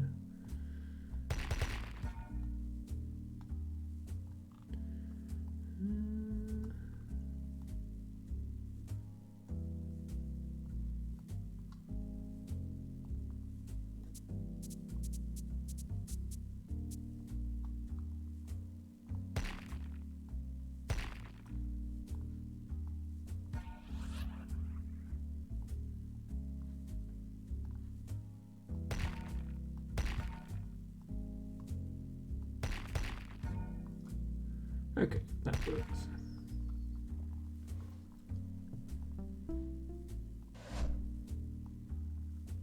Yes, urbanisation demo. Yes, it gets very crowded as the game progresses.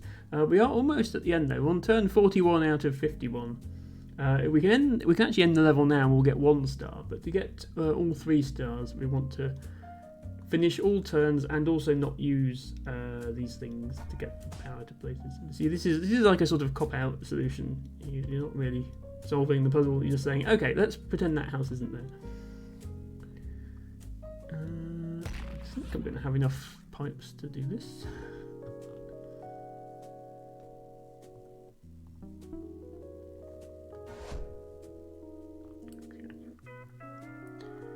That's awkward because I'm kind of using that for a lot of things. Connect it to green.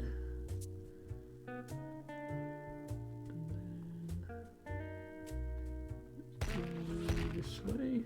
And then connect you here. Oops, not connect to the wrong one, that doesn't work. There we go.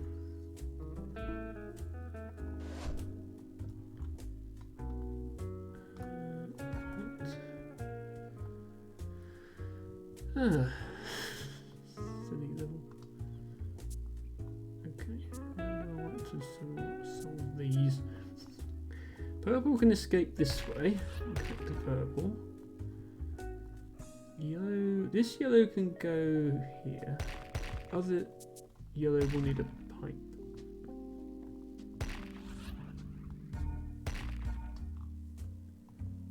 And then this one.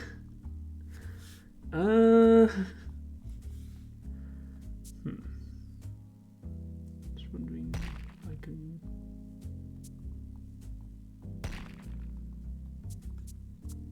Do this somehow. I'll do that there. Can I sneak it round the back? Probably not actually. Okay. I think this has to go here. It could go here though. And then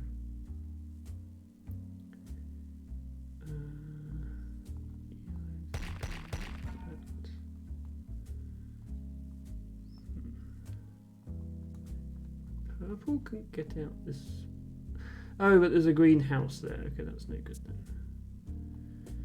If I think there's a purple on this side. Hello, Ancient Cosmographer. Another cutesy isometric puzzle game to put on your Steam wish list. Well, I'm glad you like it, Ancient Cosmographer. Yes, this came out a couple of months ago, I think.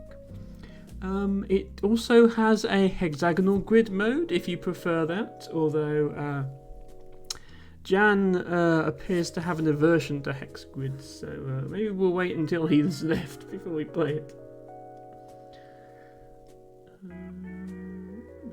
Okay, purple, we can put purple here, and then we can put yellow here. And we've used all our pipes, but we have joined them up, so we might have to look into saving pipes next. Okay, that's easy.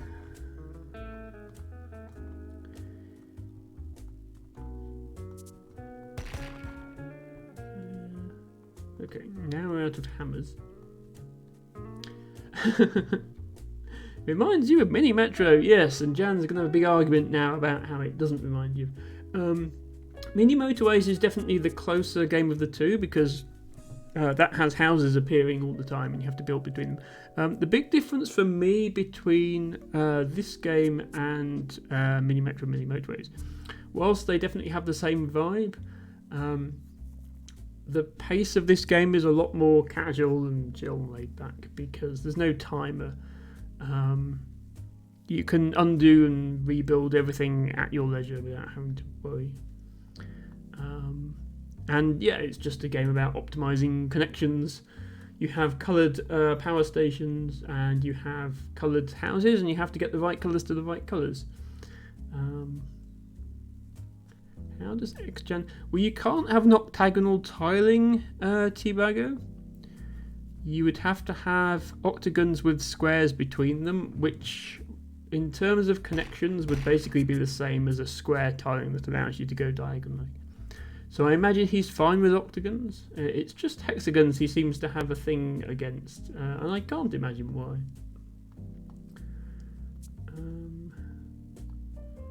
Right, I need a better way of doing purple.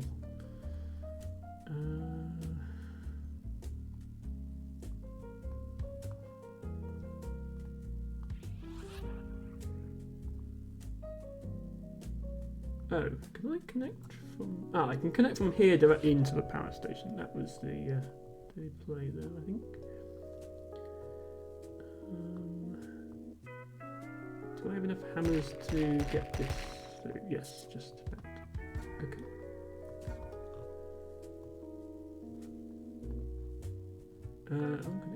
Oh, and there was another purple over here. Okay, I don't have enough hammers to connect this one now, though, so let's rethink.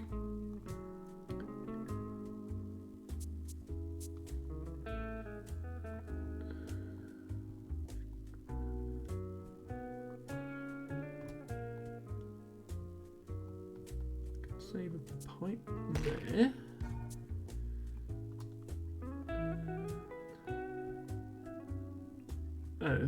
Can I save it? Actually, no, I can't save a pipe there. It's awkward how it has to go around like that. I can design this to use one fewer pipe though, so let me do it. I just have a pipe here and then do that. So that saves pipes that I can then use to connect this yellow. So yeah, it's sort of a game about trying to optimize a network using the resources you have. Hello, Vivi! Welcome in. You just missed Shell, I'm afraid. She was here only half an hour ago, and actually the most amazing coincidence happened, Vivi.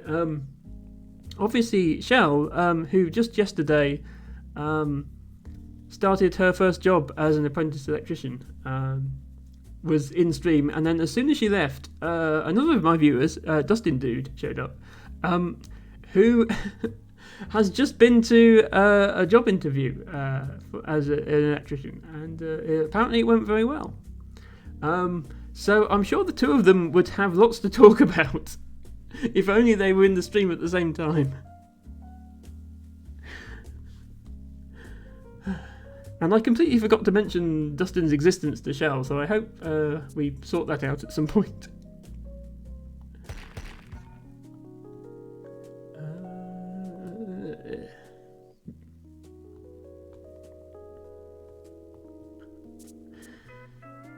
What to do with... and also, speaking of electrician, I'm playing this game called Can't Live Without Electricity, which is nothing to do with actual electricity. But the idea in the game is you're connecting these houses to power plants, so that's the theme of the game. Are they the same? No, Shell and Dustin are not the same person. It would be difficult to think of two people with such different vibes, Joe, but interesting suggestion. You gave it, yes. So Vivi, actually, yeah, I should shout out you, Vivi. Vivi and Shell have been doing co-op Ocarina of Time content recently, as well as they are obviously big Zelda fans in general. Let me shout out Vivi Carnell, who, like Shell, has only started streaming fairly recently, has just become affiliate, and yeah, if Zelda is your thing, you should check out both of them.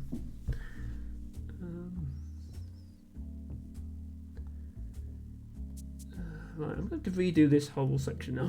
I just get the feeling That's what's going to happen.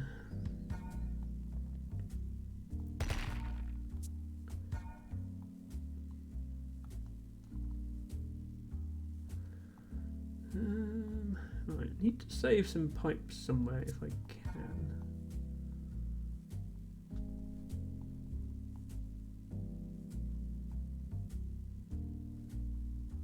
Oh, this pipe is not necessary, is it? Actually, it is. Sorry, this pipe is not necessary. Because, yeah. We can get this, surely we can get this from here. No, maybe we can't actually. You'd think with the purple here we could get purple across to it. Okay. The reset button resets the start of your turn, you have to do that again. But this is the one I'm having problems with, this purple.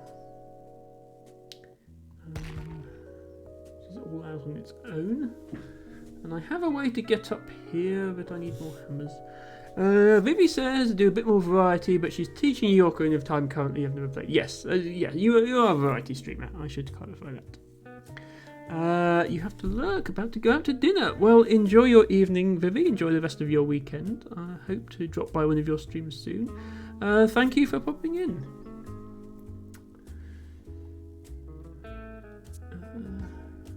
Okay. Yeah, if I just save 4 hammers, I can do it the boring way and go around there. So maybe we can connect this yellow differently.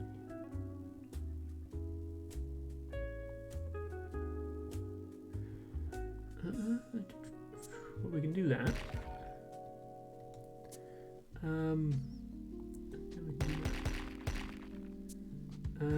Only problem now is this red. I'm hoping we have more luck with this connecting this red. Can bring it here. You sort of got to work through a chain of connections until you find an arrangement that works. Actually, yeah. Go up here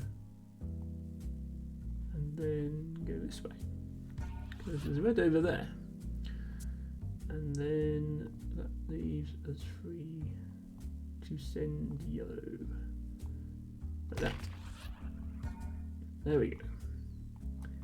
And now now we can put the yellow like that, but we've run out of pipes. Okay, we need to save a pipe again.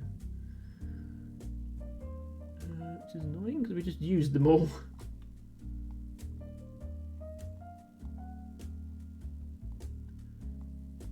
That one's not necessary because we can do that. There we go.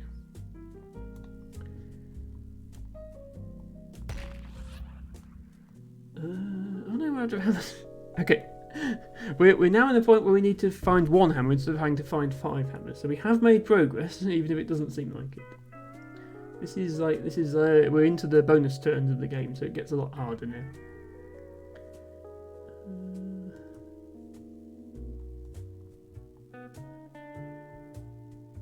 Do I not need a hammer?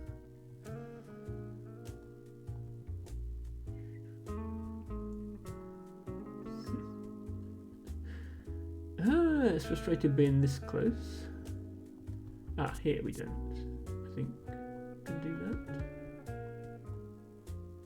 Oh no, because the connection was there.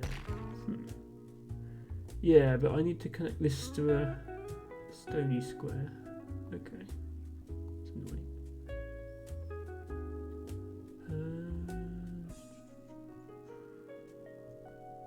How about... no, we can't disconnect this power station from that 3, otherwise all the 3s go off. This is where the game gets complicated.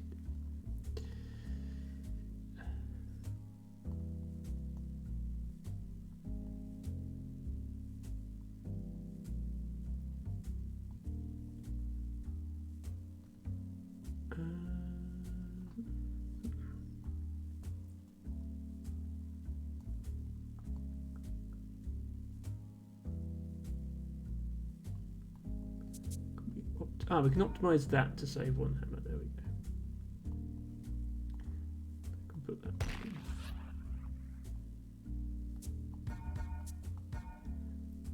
Phew, everybody's happy. Until the next turn, and then everybody's miserable again.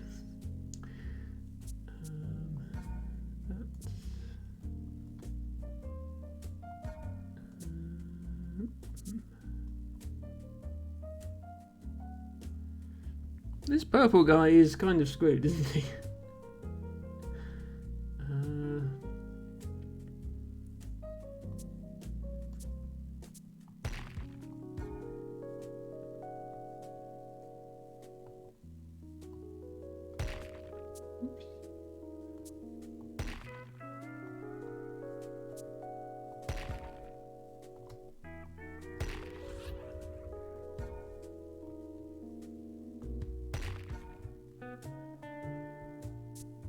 Okay, everybody is happy apart from this one. There's just no other reds around here. So I could connect up there, but I'd need to save a pipe somewhere. This pipe?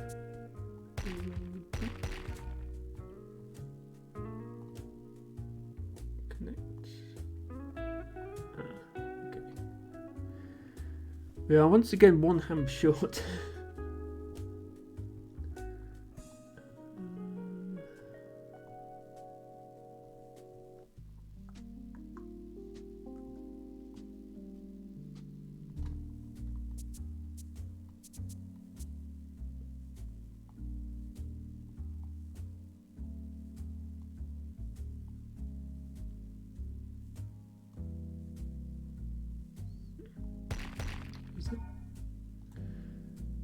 No, that doesn't save any.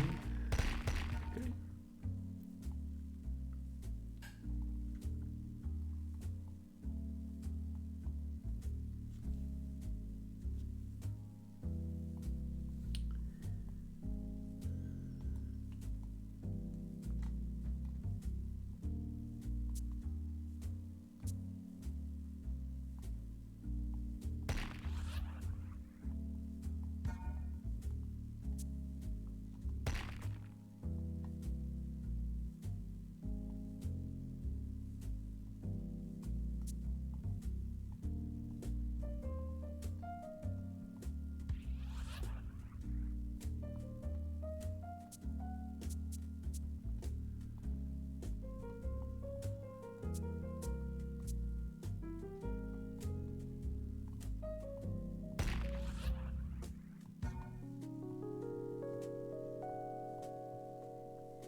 That didn't actually help.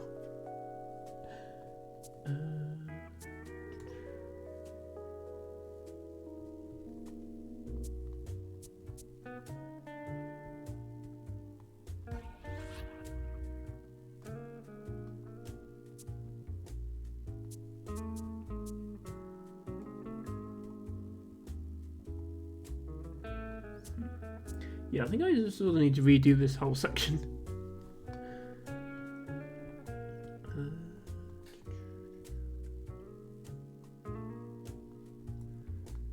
Because I need... Yeah, this is the best way to get red in, definitely. This purple is a mess. Could be done like this.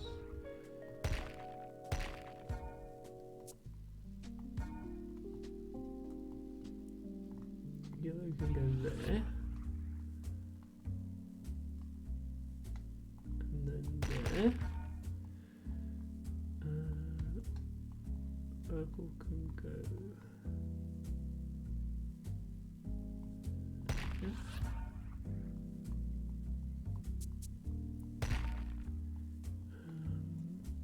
We can just bring this here for that one. Oh, okay. We're almost there now. Can I break this connection to put the red through?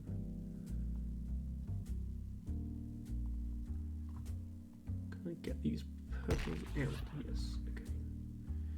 No, still 2 hammers short. Okay. We have failed to solve the problem.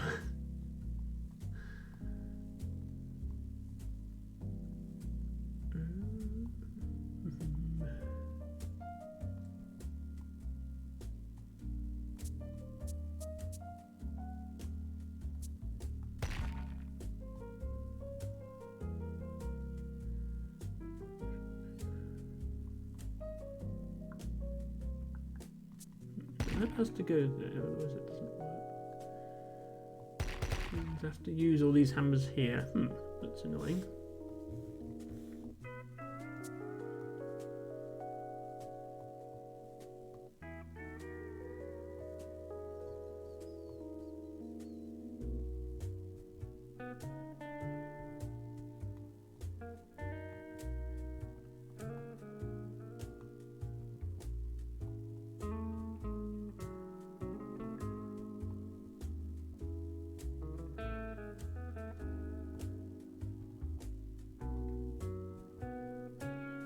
Yeah, I'm struggling to see what else I can optimize here. Let me... I'm going to erase everything and then start again, knowing where the houses are now. See if I can come up with a more efficient arrangement. Because I can build things differently than I built them the first time. And the knowledge that things are in a certain place. See if it does any better. Well, you can always undo back to where you were if you really want to.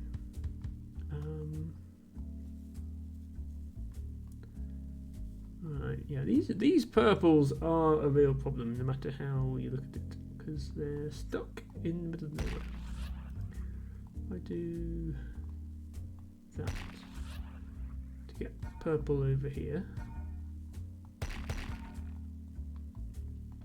That seems obvious. Yeah, and then these purples are just sticking themselves in between things, needing lots of pipes to connect. And then yellows also. Actually, maybe not need a pipe there. Let's make yellow be number 1. I can do this.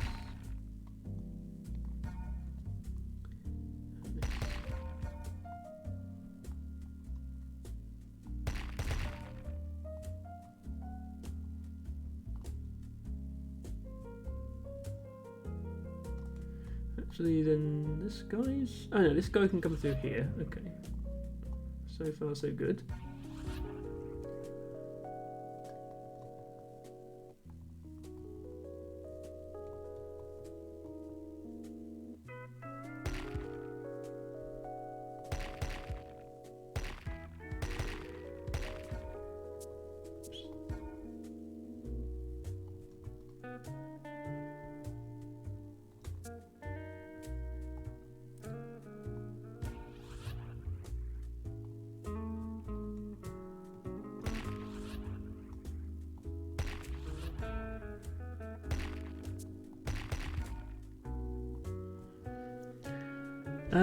Ren says, this is a lesson in why we have a standardised electricity service. Well, even if we didn't, you could probably in real life still run 2 cables through the same place, but yes.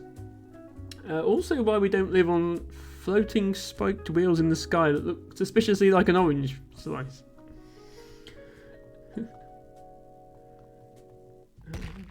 Okay, and then, yeah, if we make green be 3, we can connect these and these.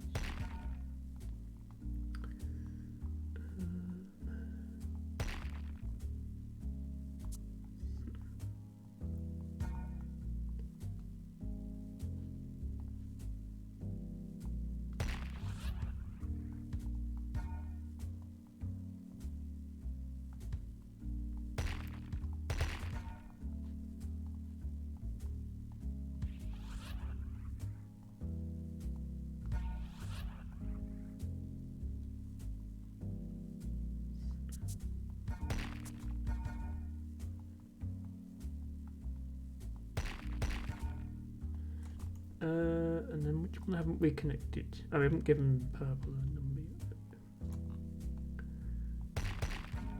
There.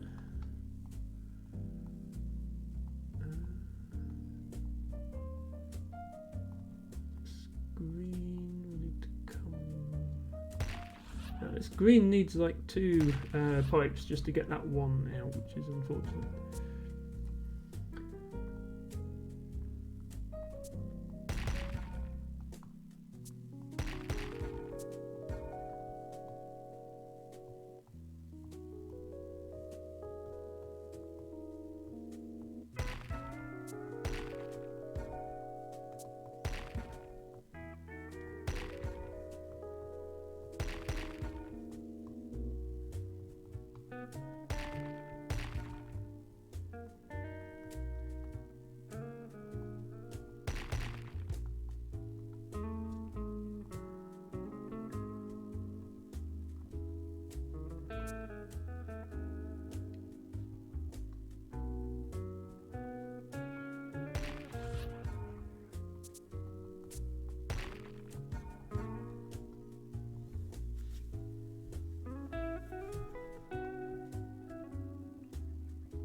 Yeah, this yellow is another one that's inordinately hard to extract. I suppose we can go this way.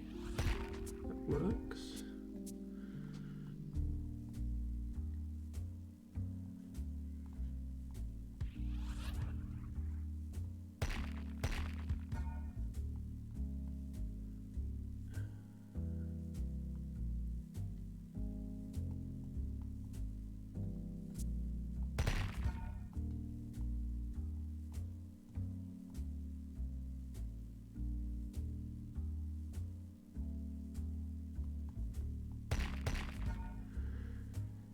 This green is not having a good day. What do you get out of there?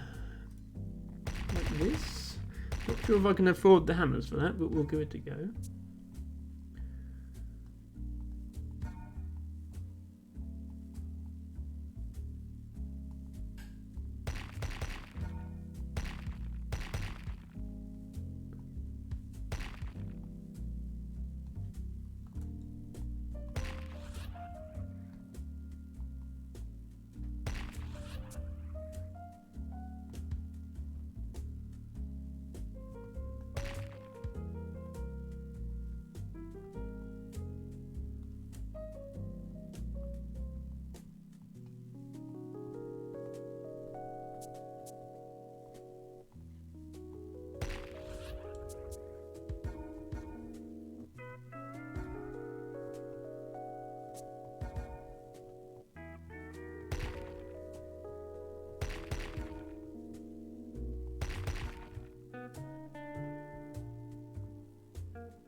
Okay, how are we doing? I've got 11 pipes left.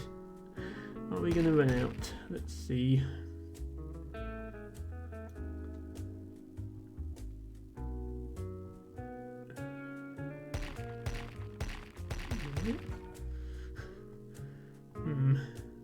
Yeah, we've got no yellows over here. Could be a problem. This yellow should go like that, surely.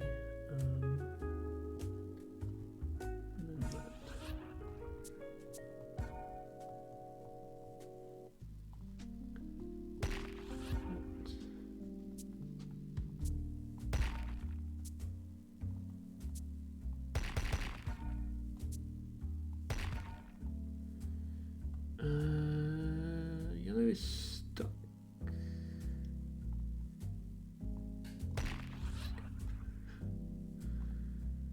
The yellow escape.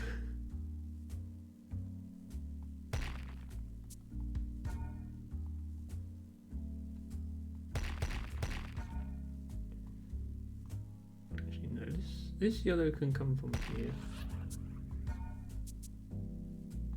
And the red can still go that way as well. Bring this yellow over here. Yeah, this bit is actually really annoying.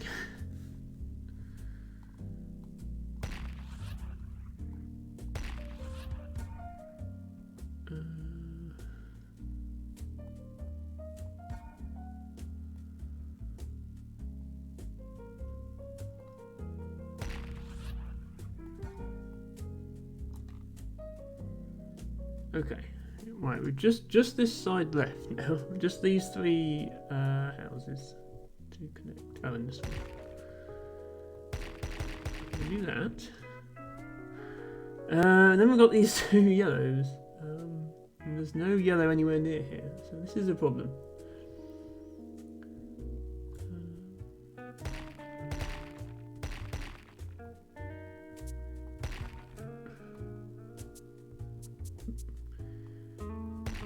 That, and then we've got two greens that are stuck.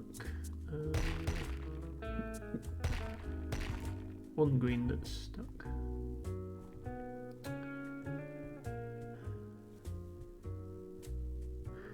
If only we had like 6 more hammers, we could do it.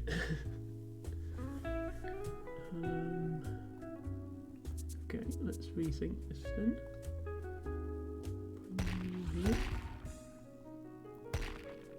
Okay, we still need 6 more hammers. That didn't solve it at all.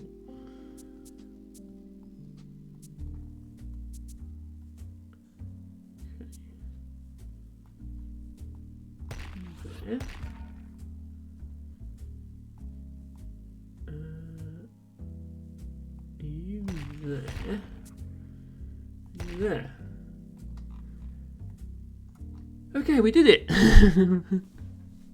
We did it, we have 2 of each thing to spare. We might actually get to the end of this level, which I doubted for a moment there.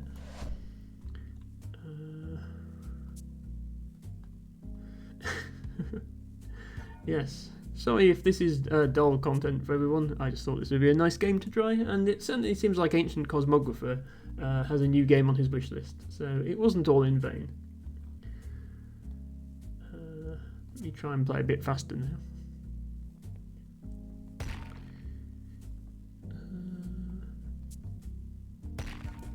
Get purple in somewhere.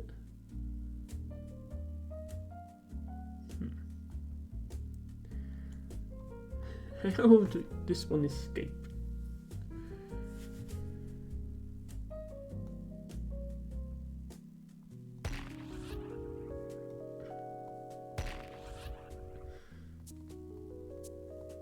That. And then... Oh, then I need one more... yeah, if I had one more pipe, I could go there. So this is 2, I think. Why am I using a pipe that I don't need to?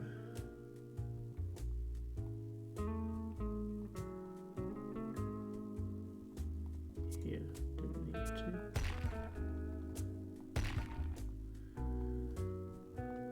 Yeah. We are only 4 turns away. It is very colourful, yes. Different maps do have different colour schemes. Right, that's right on top of the very important red connection that I needed. Thank you, game. Also this purple. Okay, this is also on top of an important red connection. So thank you, game, for completely ruining things for the red houses. You can go there. I don't know how this guy's going to get any power though.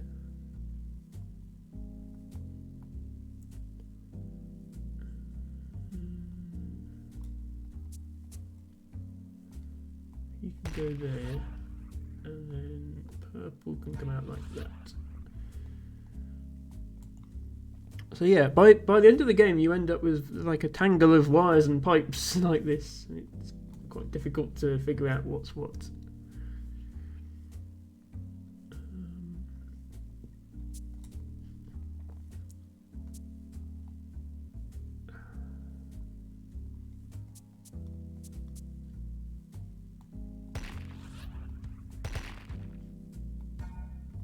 That works, and then that there, and this here. No, this is a red one I've missed up there. You need a pipe still. Okay, we need to save a pipe again. We can do this.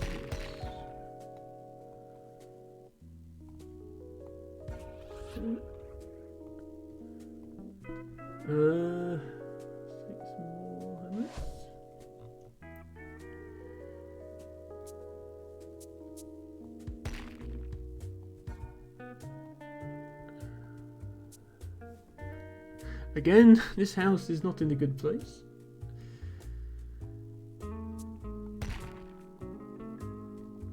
This one is okay. Do that. This one, on the other hand, is a problem.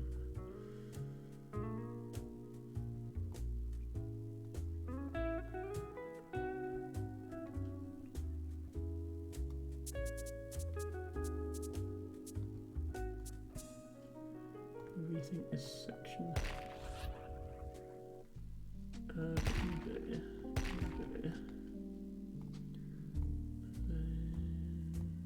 Can I not get? No, I can't get across here. That's a problem. Okay. Got the yellow across.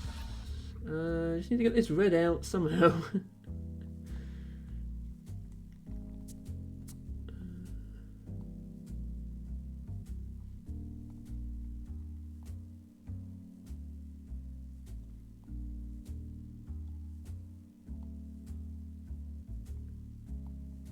I think I'm actually going to have to bring it here, then out. So then the purple can't go to any of the. The purple needs to go to one of these three spots. One's blocked by by green, one's blocked by red, and one's blocked by yellow. So bring the purple there, and then find somewhere else for the yellow. Like there, and then there. And we've done it. No, we haven't. There's this red still. Okay, good. Right. 2 more turns to go. 8 hammers. Take 8 hammers.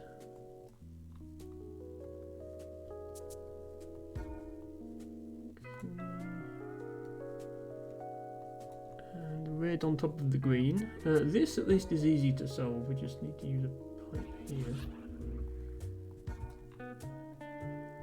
But then we have a whole purple segment with no power.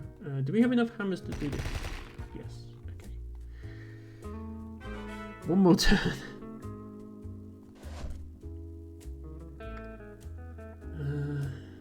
So if we do this, we pass the whole level with maximum score. Hopefully they made it easy for us. They have. Hooray! We got a perfect score! I did not expect. So yeah, you lose points at the end for every jumper and generator, which is the bridge and the thing that powers the house by itself, that you use. But I didn't use any. So we got a perfect score. Now, I don't know if Jan is still here. If you are still here, Jan, please avert your eyes, because I'm going to play a hexagonal level. And once I've done that, I'll probably end the stream, because we've been going 4 hours already. But yeah, I did want to try hex levels as well. As you can see, there's a lot of levels. I have not unlocked them all by any means. Also, I feel like there's a possible trademark issue with this one. Doesn't that look like a logo that you might be familiar with?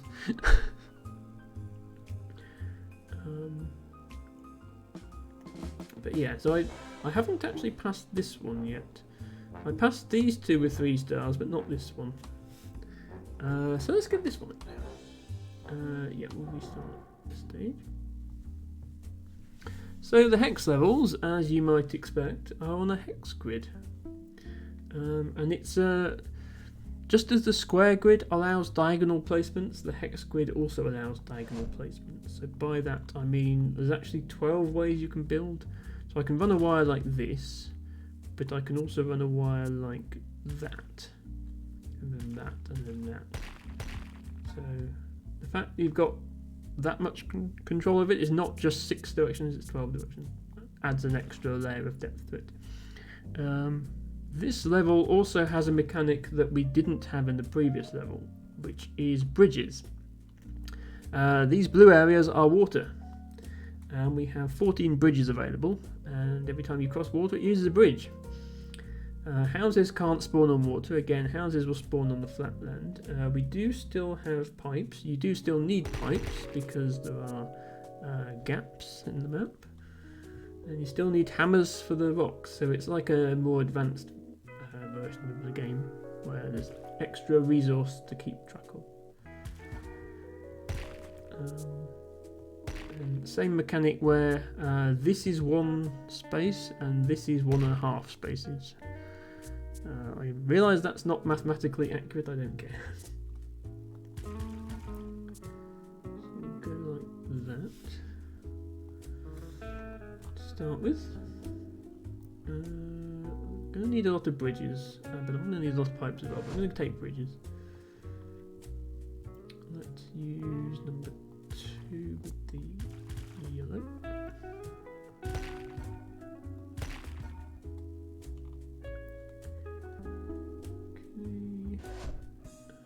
Green will use 3, I guess. Notably, in this level, there are only 3 of these teleports, but there are still 4 colours. So one of the colours has to go without a teleport. So blue will be a little bit harder to connect. Oh yeah, actually connect the green. Let's just go around the wrong way.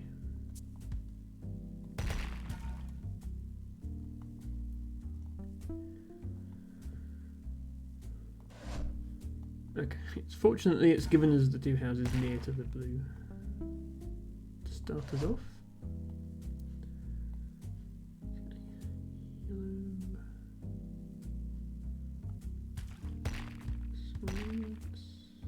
Okay, we actually don't have enough wires for that. How can we save wires? Yeah, not a lot of teleports in this one. We can actually, yeah, if we swap these over and go to, swap the 2 and the 3 over, that actually works out better. Because the 2 is right next to the green.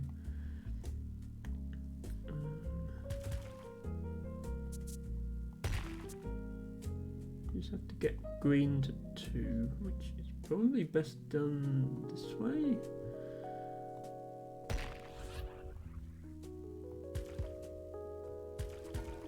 That. And red here.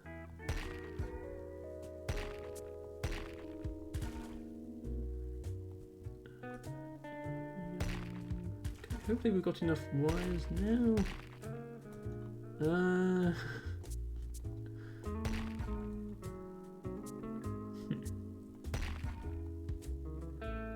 We are 1 wire short. Hang on. I'm sure we can do this.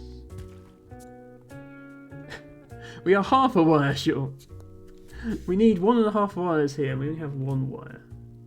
How do we save half a wire? Oh, here. Here's how we save half a wire. This does not need to go like that. It can go like that. And yeah, we've made it with half a wire to spare. Right, definitely take more wires.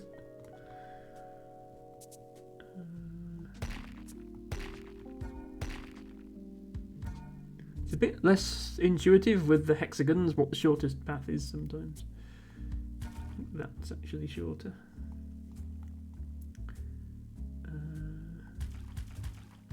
It becomes a mess fast if you don't sort of, yeah, keep things organised. So that's why sometimes it's best to rip everything apart and start again, as I did in the previous level. Sometimes you just need to do that. Okay. Oops. Not mean to do that. Okay, that is done. Okay, I think we still need more wires, so I'm going to take more wires.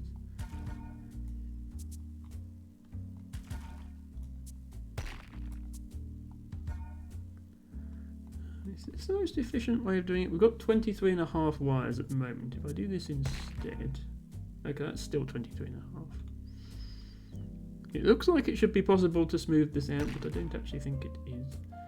What we could do though is go this way. That saves wires. Okay. I think we've got enough wires now. We can take more bridges.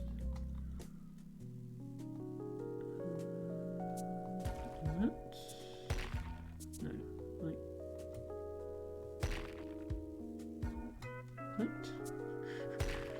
What's most efficient?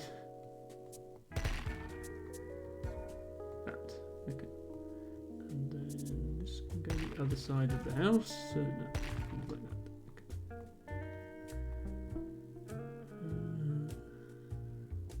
Okay. We're going to need a lot of hammers for this because of all these rocks. So let's do that.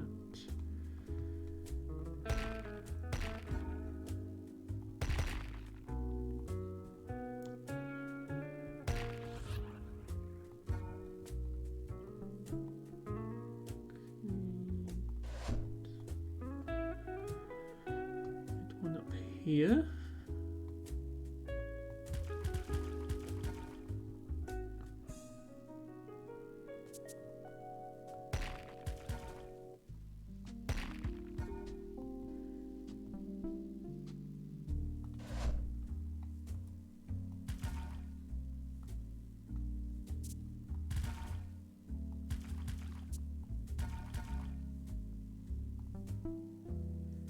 Okay, we've got 6.5 wires left and it's not offering mini wires. Hopefully we don't regret that decision. Okay, now we can make this work.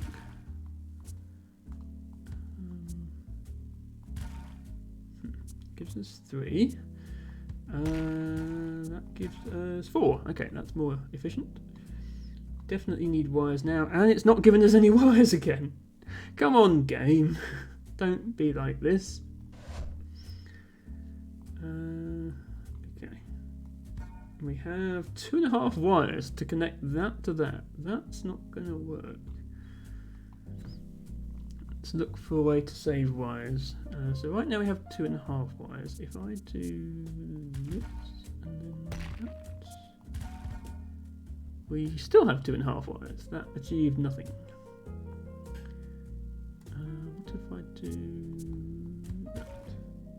3. We saved half a wire.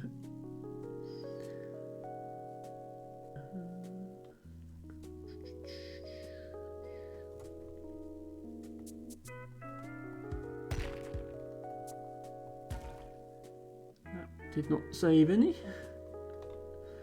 How many do we actually? Actually, we might be alright with 3. Can we use the pipe? Yes, we can do it with half a wire to spare again. Right, please give me wires, for the love of God. Okay, wires. Thank you.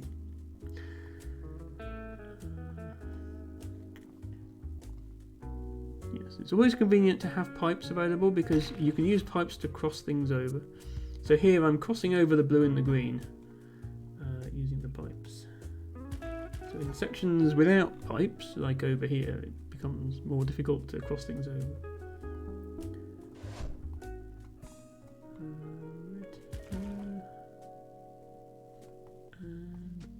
There. Okay, we're going to have to go all the way around the back.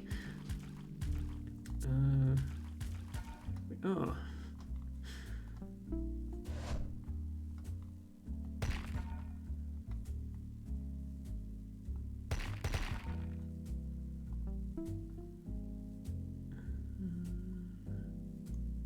We are still short on wires. I'm going to take some more wires.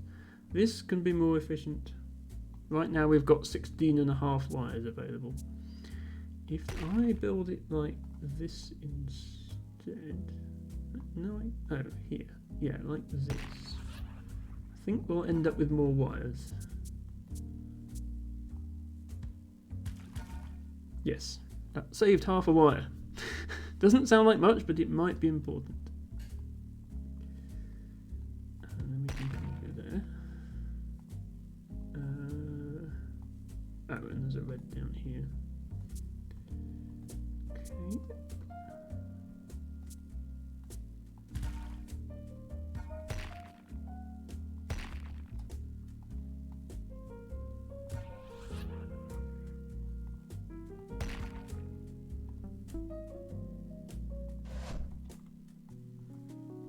Very conveniently placed blue.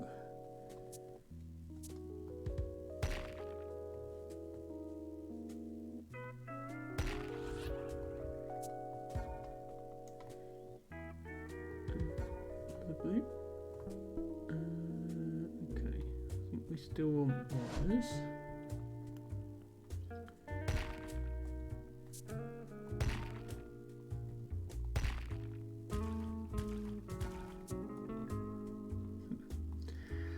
when it gets to things like this, it starts being less obvious what the most efficient option is. So we've got 17.5 wires at the moment. If I redo it like this, we have 18, so that's more efficient. Not this. This doesn't look right. Yeah, that saves half a wire.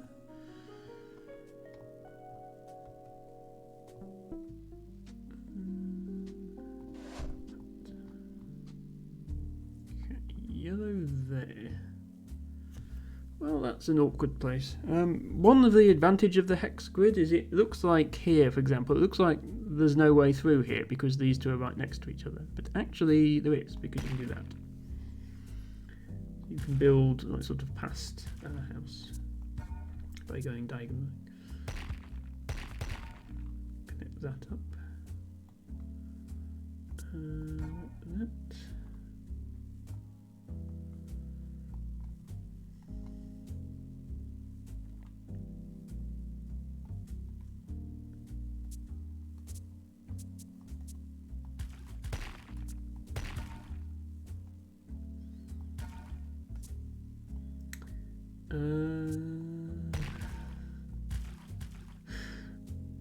This is awkward, but it works.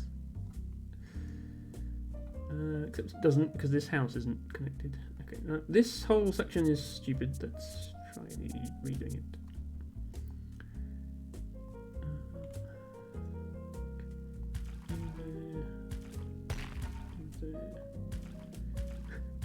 I like how you can put all the colours really close to each other like this. This is quite pretty. And then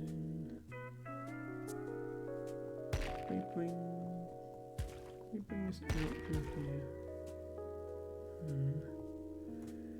Does leave this green with nowhere to go.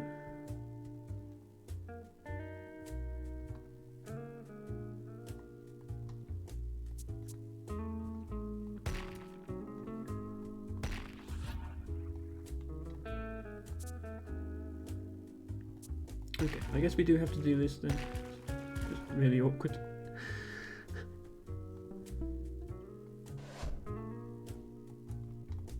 Okay, blue up there.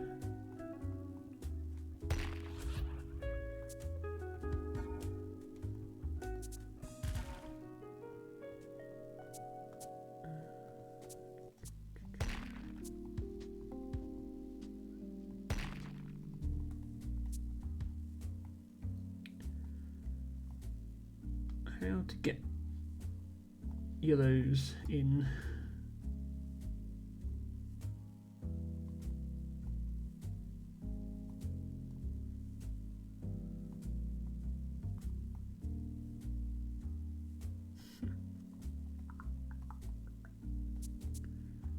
Like that. How to get reds in. How to get blue in for that matter. Let's connect the reds like this. And then the blue can go here. Okay, now it's just these two reds. We must have a way of connecting those. Everybody is dancing in chat. Good thing we've got Commandant Herder here. You never know when you might have some commandants that need herding. And if the situation ever arises, we will be ready. We will be prepared.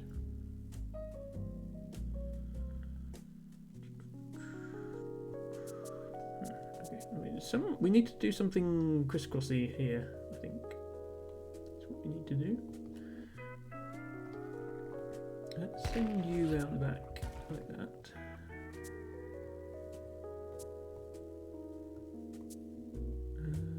Send you middle.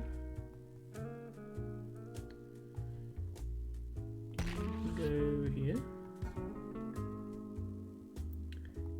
Come up that side, and then blue can bridge across like that.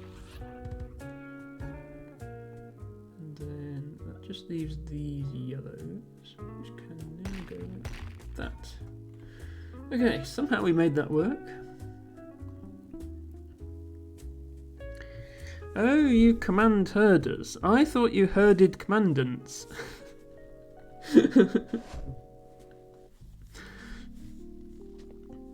Shouldn't you be herder commandant instead of commandant herder?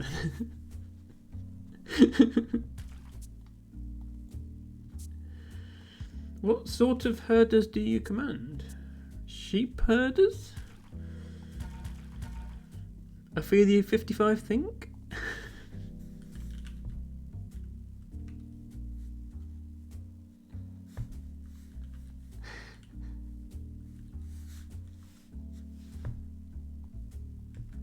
Ah, well, I've unlocked the mirrored version of that emote, so I can do this.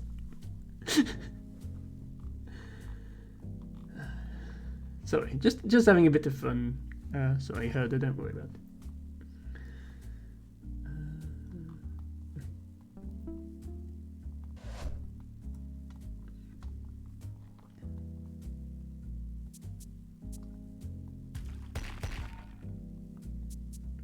Ah yes, you have the backwards sunglasses, Otter. Very nice. Very, very nice.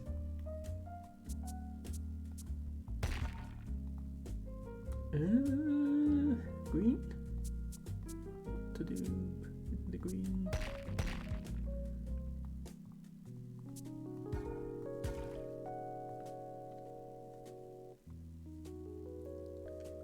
I feel like this green is a bit stuck.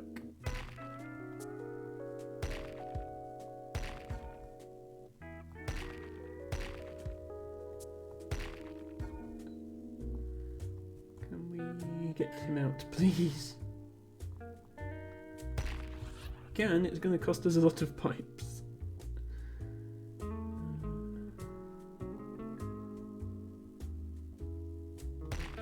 Well, we did it. I think we're going to have to rethink this section later. It's getting a bit of a mess.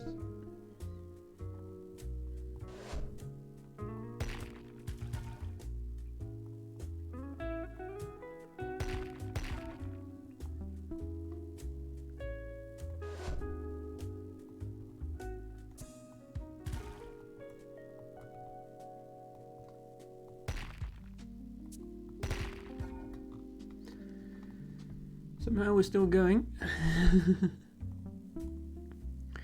Tibago does not have otter. Tibago has frog. Well, I mean, if you shot one of Ophelia's streams, Tibago, somebody will probably gift you a sub. Then you'll have otters.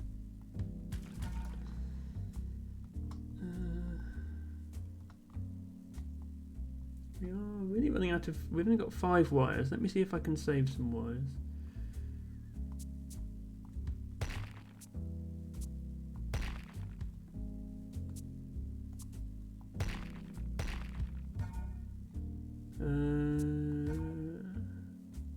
Okay, we have 5.5 wires.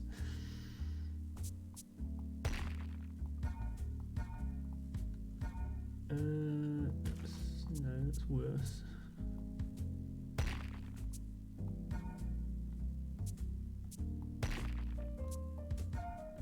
Okay, back to 5.5. Things like this can't possibly be right. There we go, 6. We saved a whole wire. We might need it.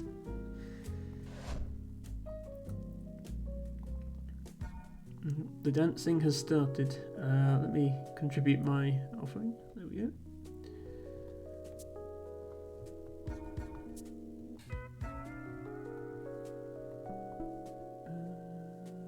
Hammers or pipe? I think probably hammers.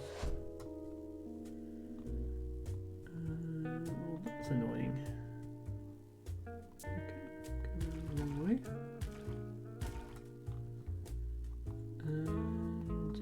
You are just really in the wrong place, aren't you? Okay, we can do that. We can do... This is going to look horrible, but it works. If it's stupid and it works, it's not stupid. Look at that.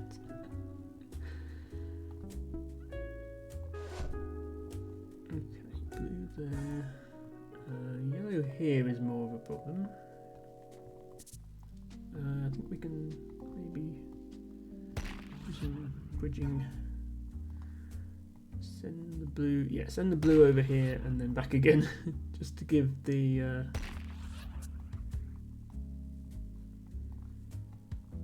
yellow a way out.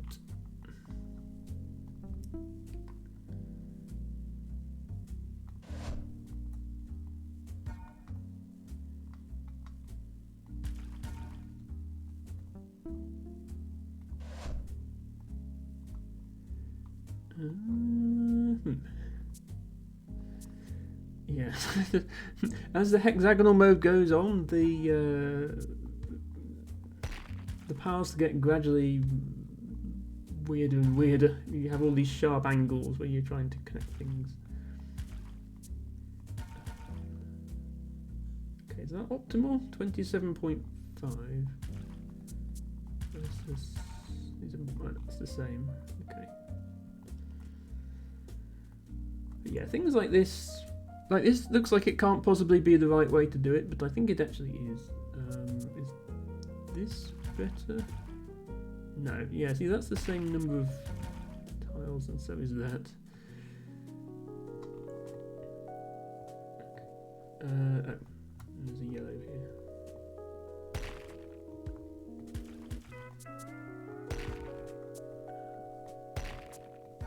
It's probably...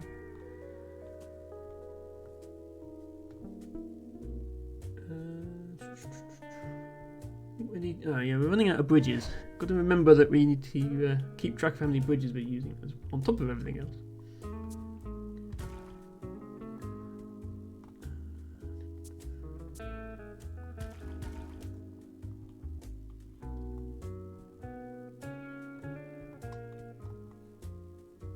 Okay, we have made it to the first star, so we can end the level now and still have 1 star. But let's see how far we can push it, and then we'll end the stream.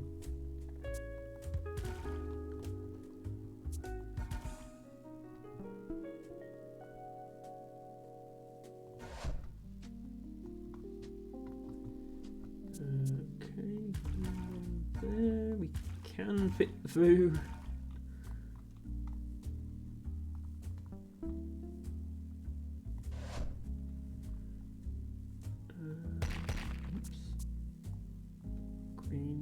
Here is more of a problem.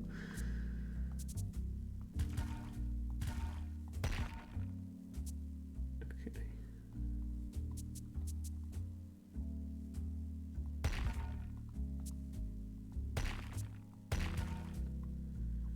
Sort of works. Can we get blue like all the way around here? Yeah, if we bring blue around this way instead of the other way, that might work better.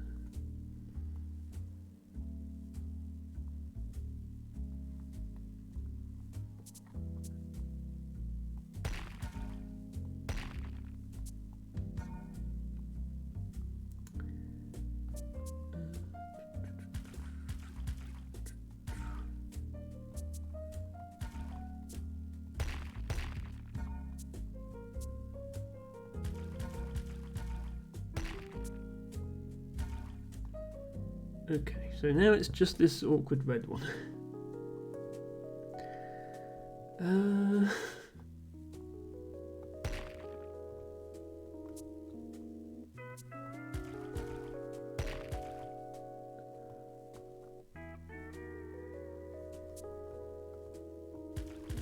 Do that. Don't mind the yellows being disconnected. Can I reach all the way around here and hook up the yellows that way? I don't think I can because the greens are going there. Okay.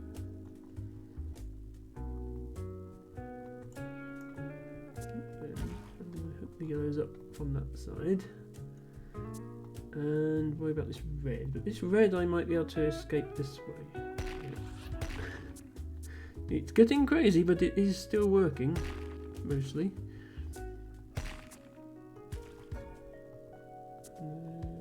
Up there. And then just have this yellow.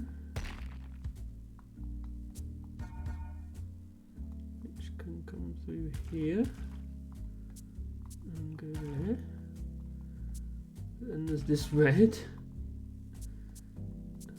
which can come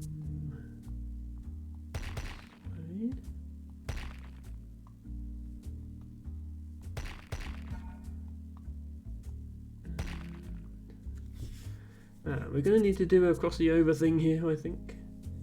So cross the red over.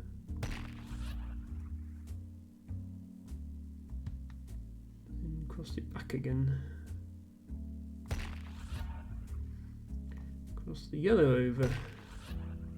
And then cross it back again.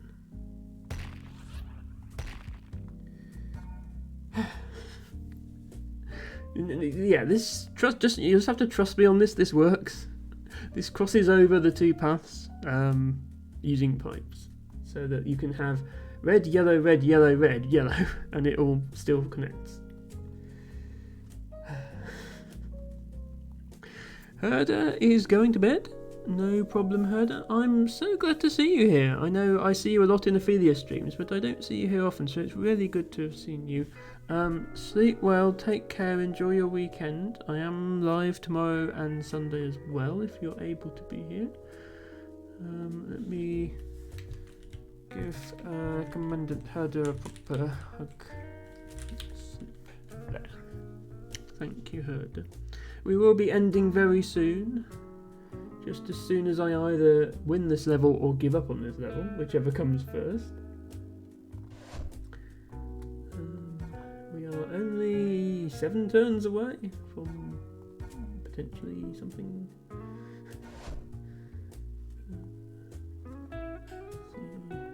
See what we can do.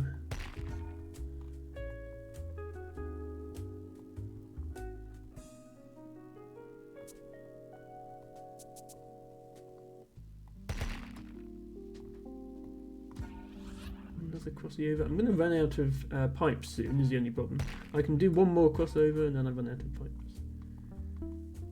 It's not offering me pipes. Okay, yellow there is fine. Blue here is actually also fine. Okay.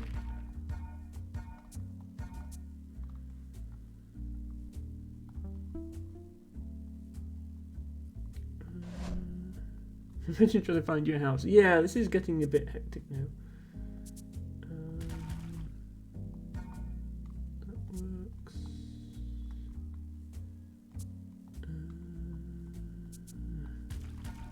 Blue around the back. Let's just sneak around here, nobody will notice. Okay, then we just need to power these reds. Crossover time, perhaps.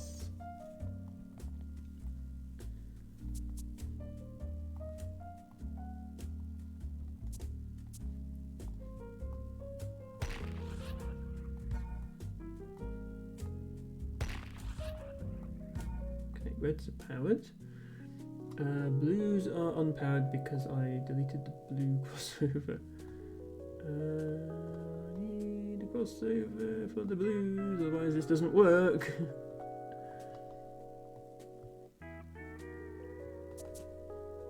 Can I really not get to the blue from here?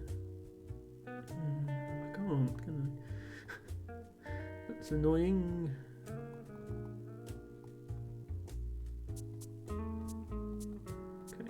Rethink this then. Can I cross the green here and the blue there? Green. Okay. Blue. There. And blue there. Please tell me this works.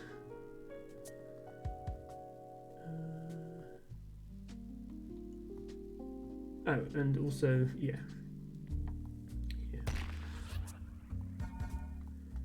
Almost. This guy.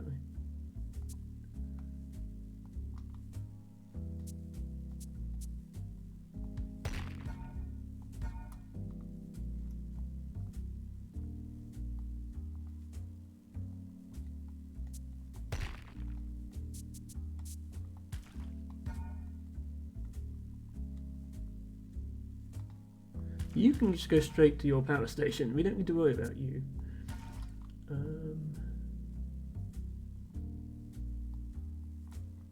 Need to worry about this guy there.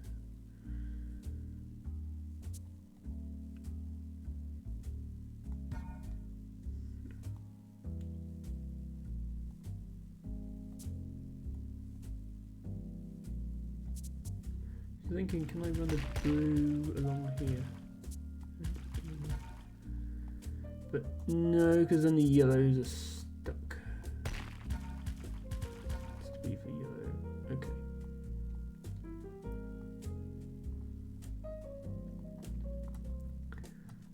This area is something of a problem then.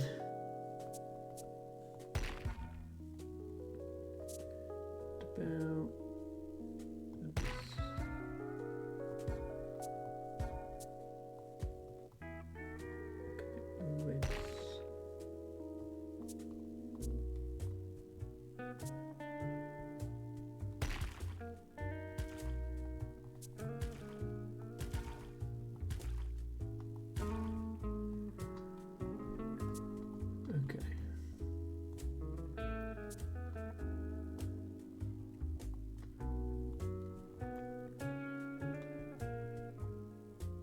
now we just have the problem that the green isn't connected to there.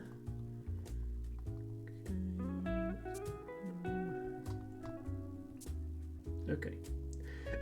I don't think I'm going to be able to solve this. I'm going to have to accept a suboptimal solution. I'm going to use one of these bridge things.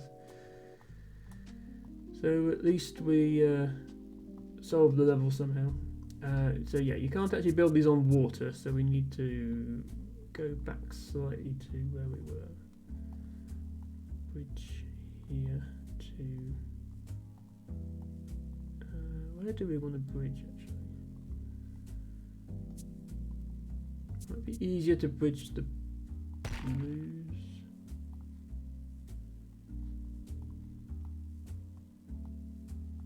Yeah. So at least you get to see one of these in action. Actually, can't go there. Even with this, it's not easy to solve because the green needs to come through there.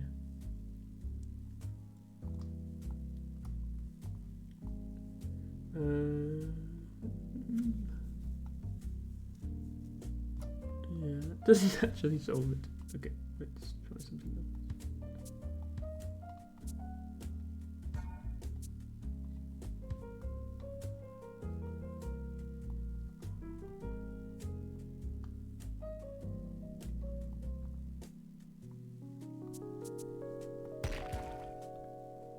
Go back to this situation.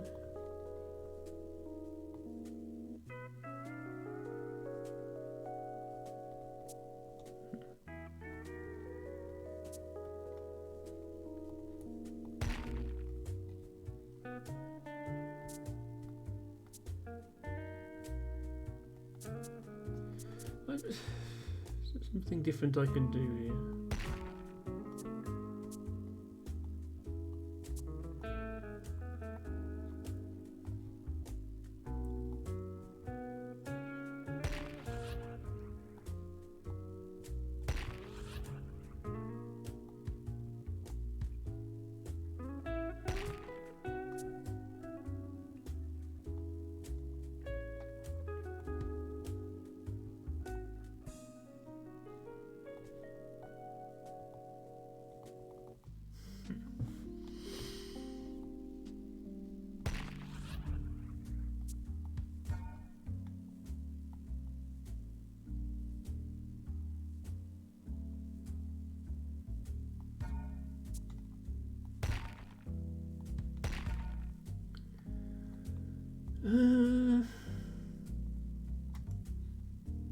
Maybe.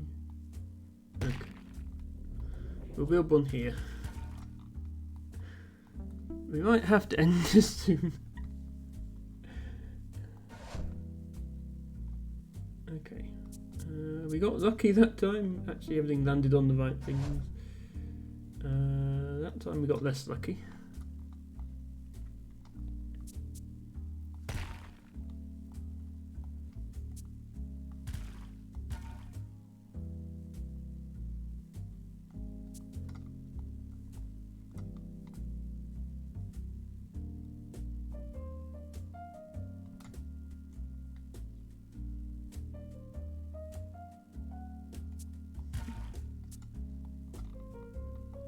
Yeah. I think this might be as far as I can go on this one. So you can still end the turn, you get a sad face.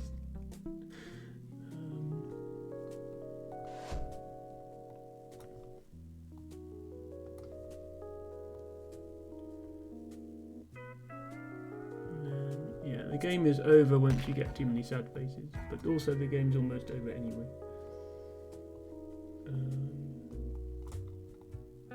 Actually, it's over if you get 3 sad faces of the same colour, so you can actually do this, and now I'll get a sad face of a different colour. Sort of cheeses it a bit. This is the last turn, so I'll connect as many as I can and we'll end. I think I'll only get 1 star, or possibly 2. But, you know, it was fun.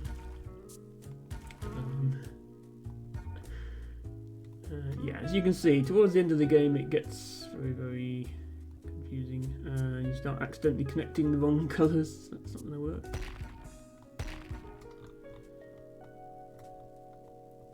So there's only 2 houses in the whole thing that we were unable to connect. 3 if you count this blue. Actually, yeah, we don't have any sad faces with blue. Let me remove that.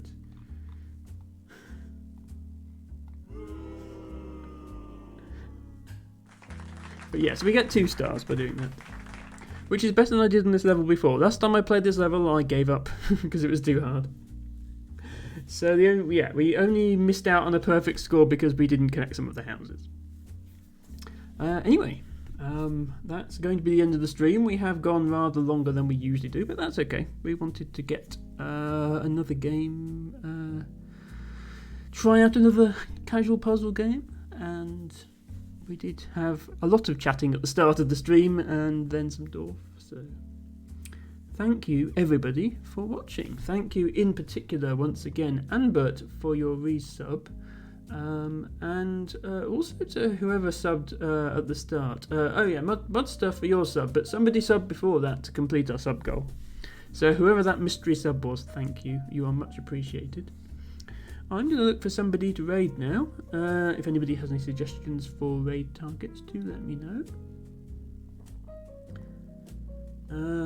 It looks like Spiny Shell is live though, so we might head there.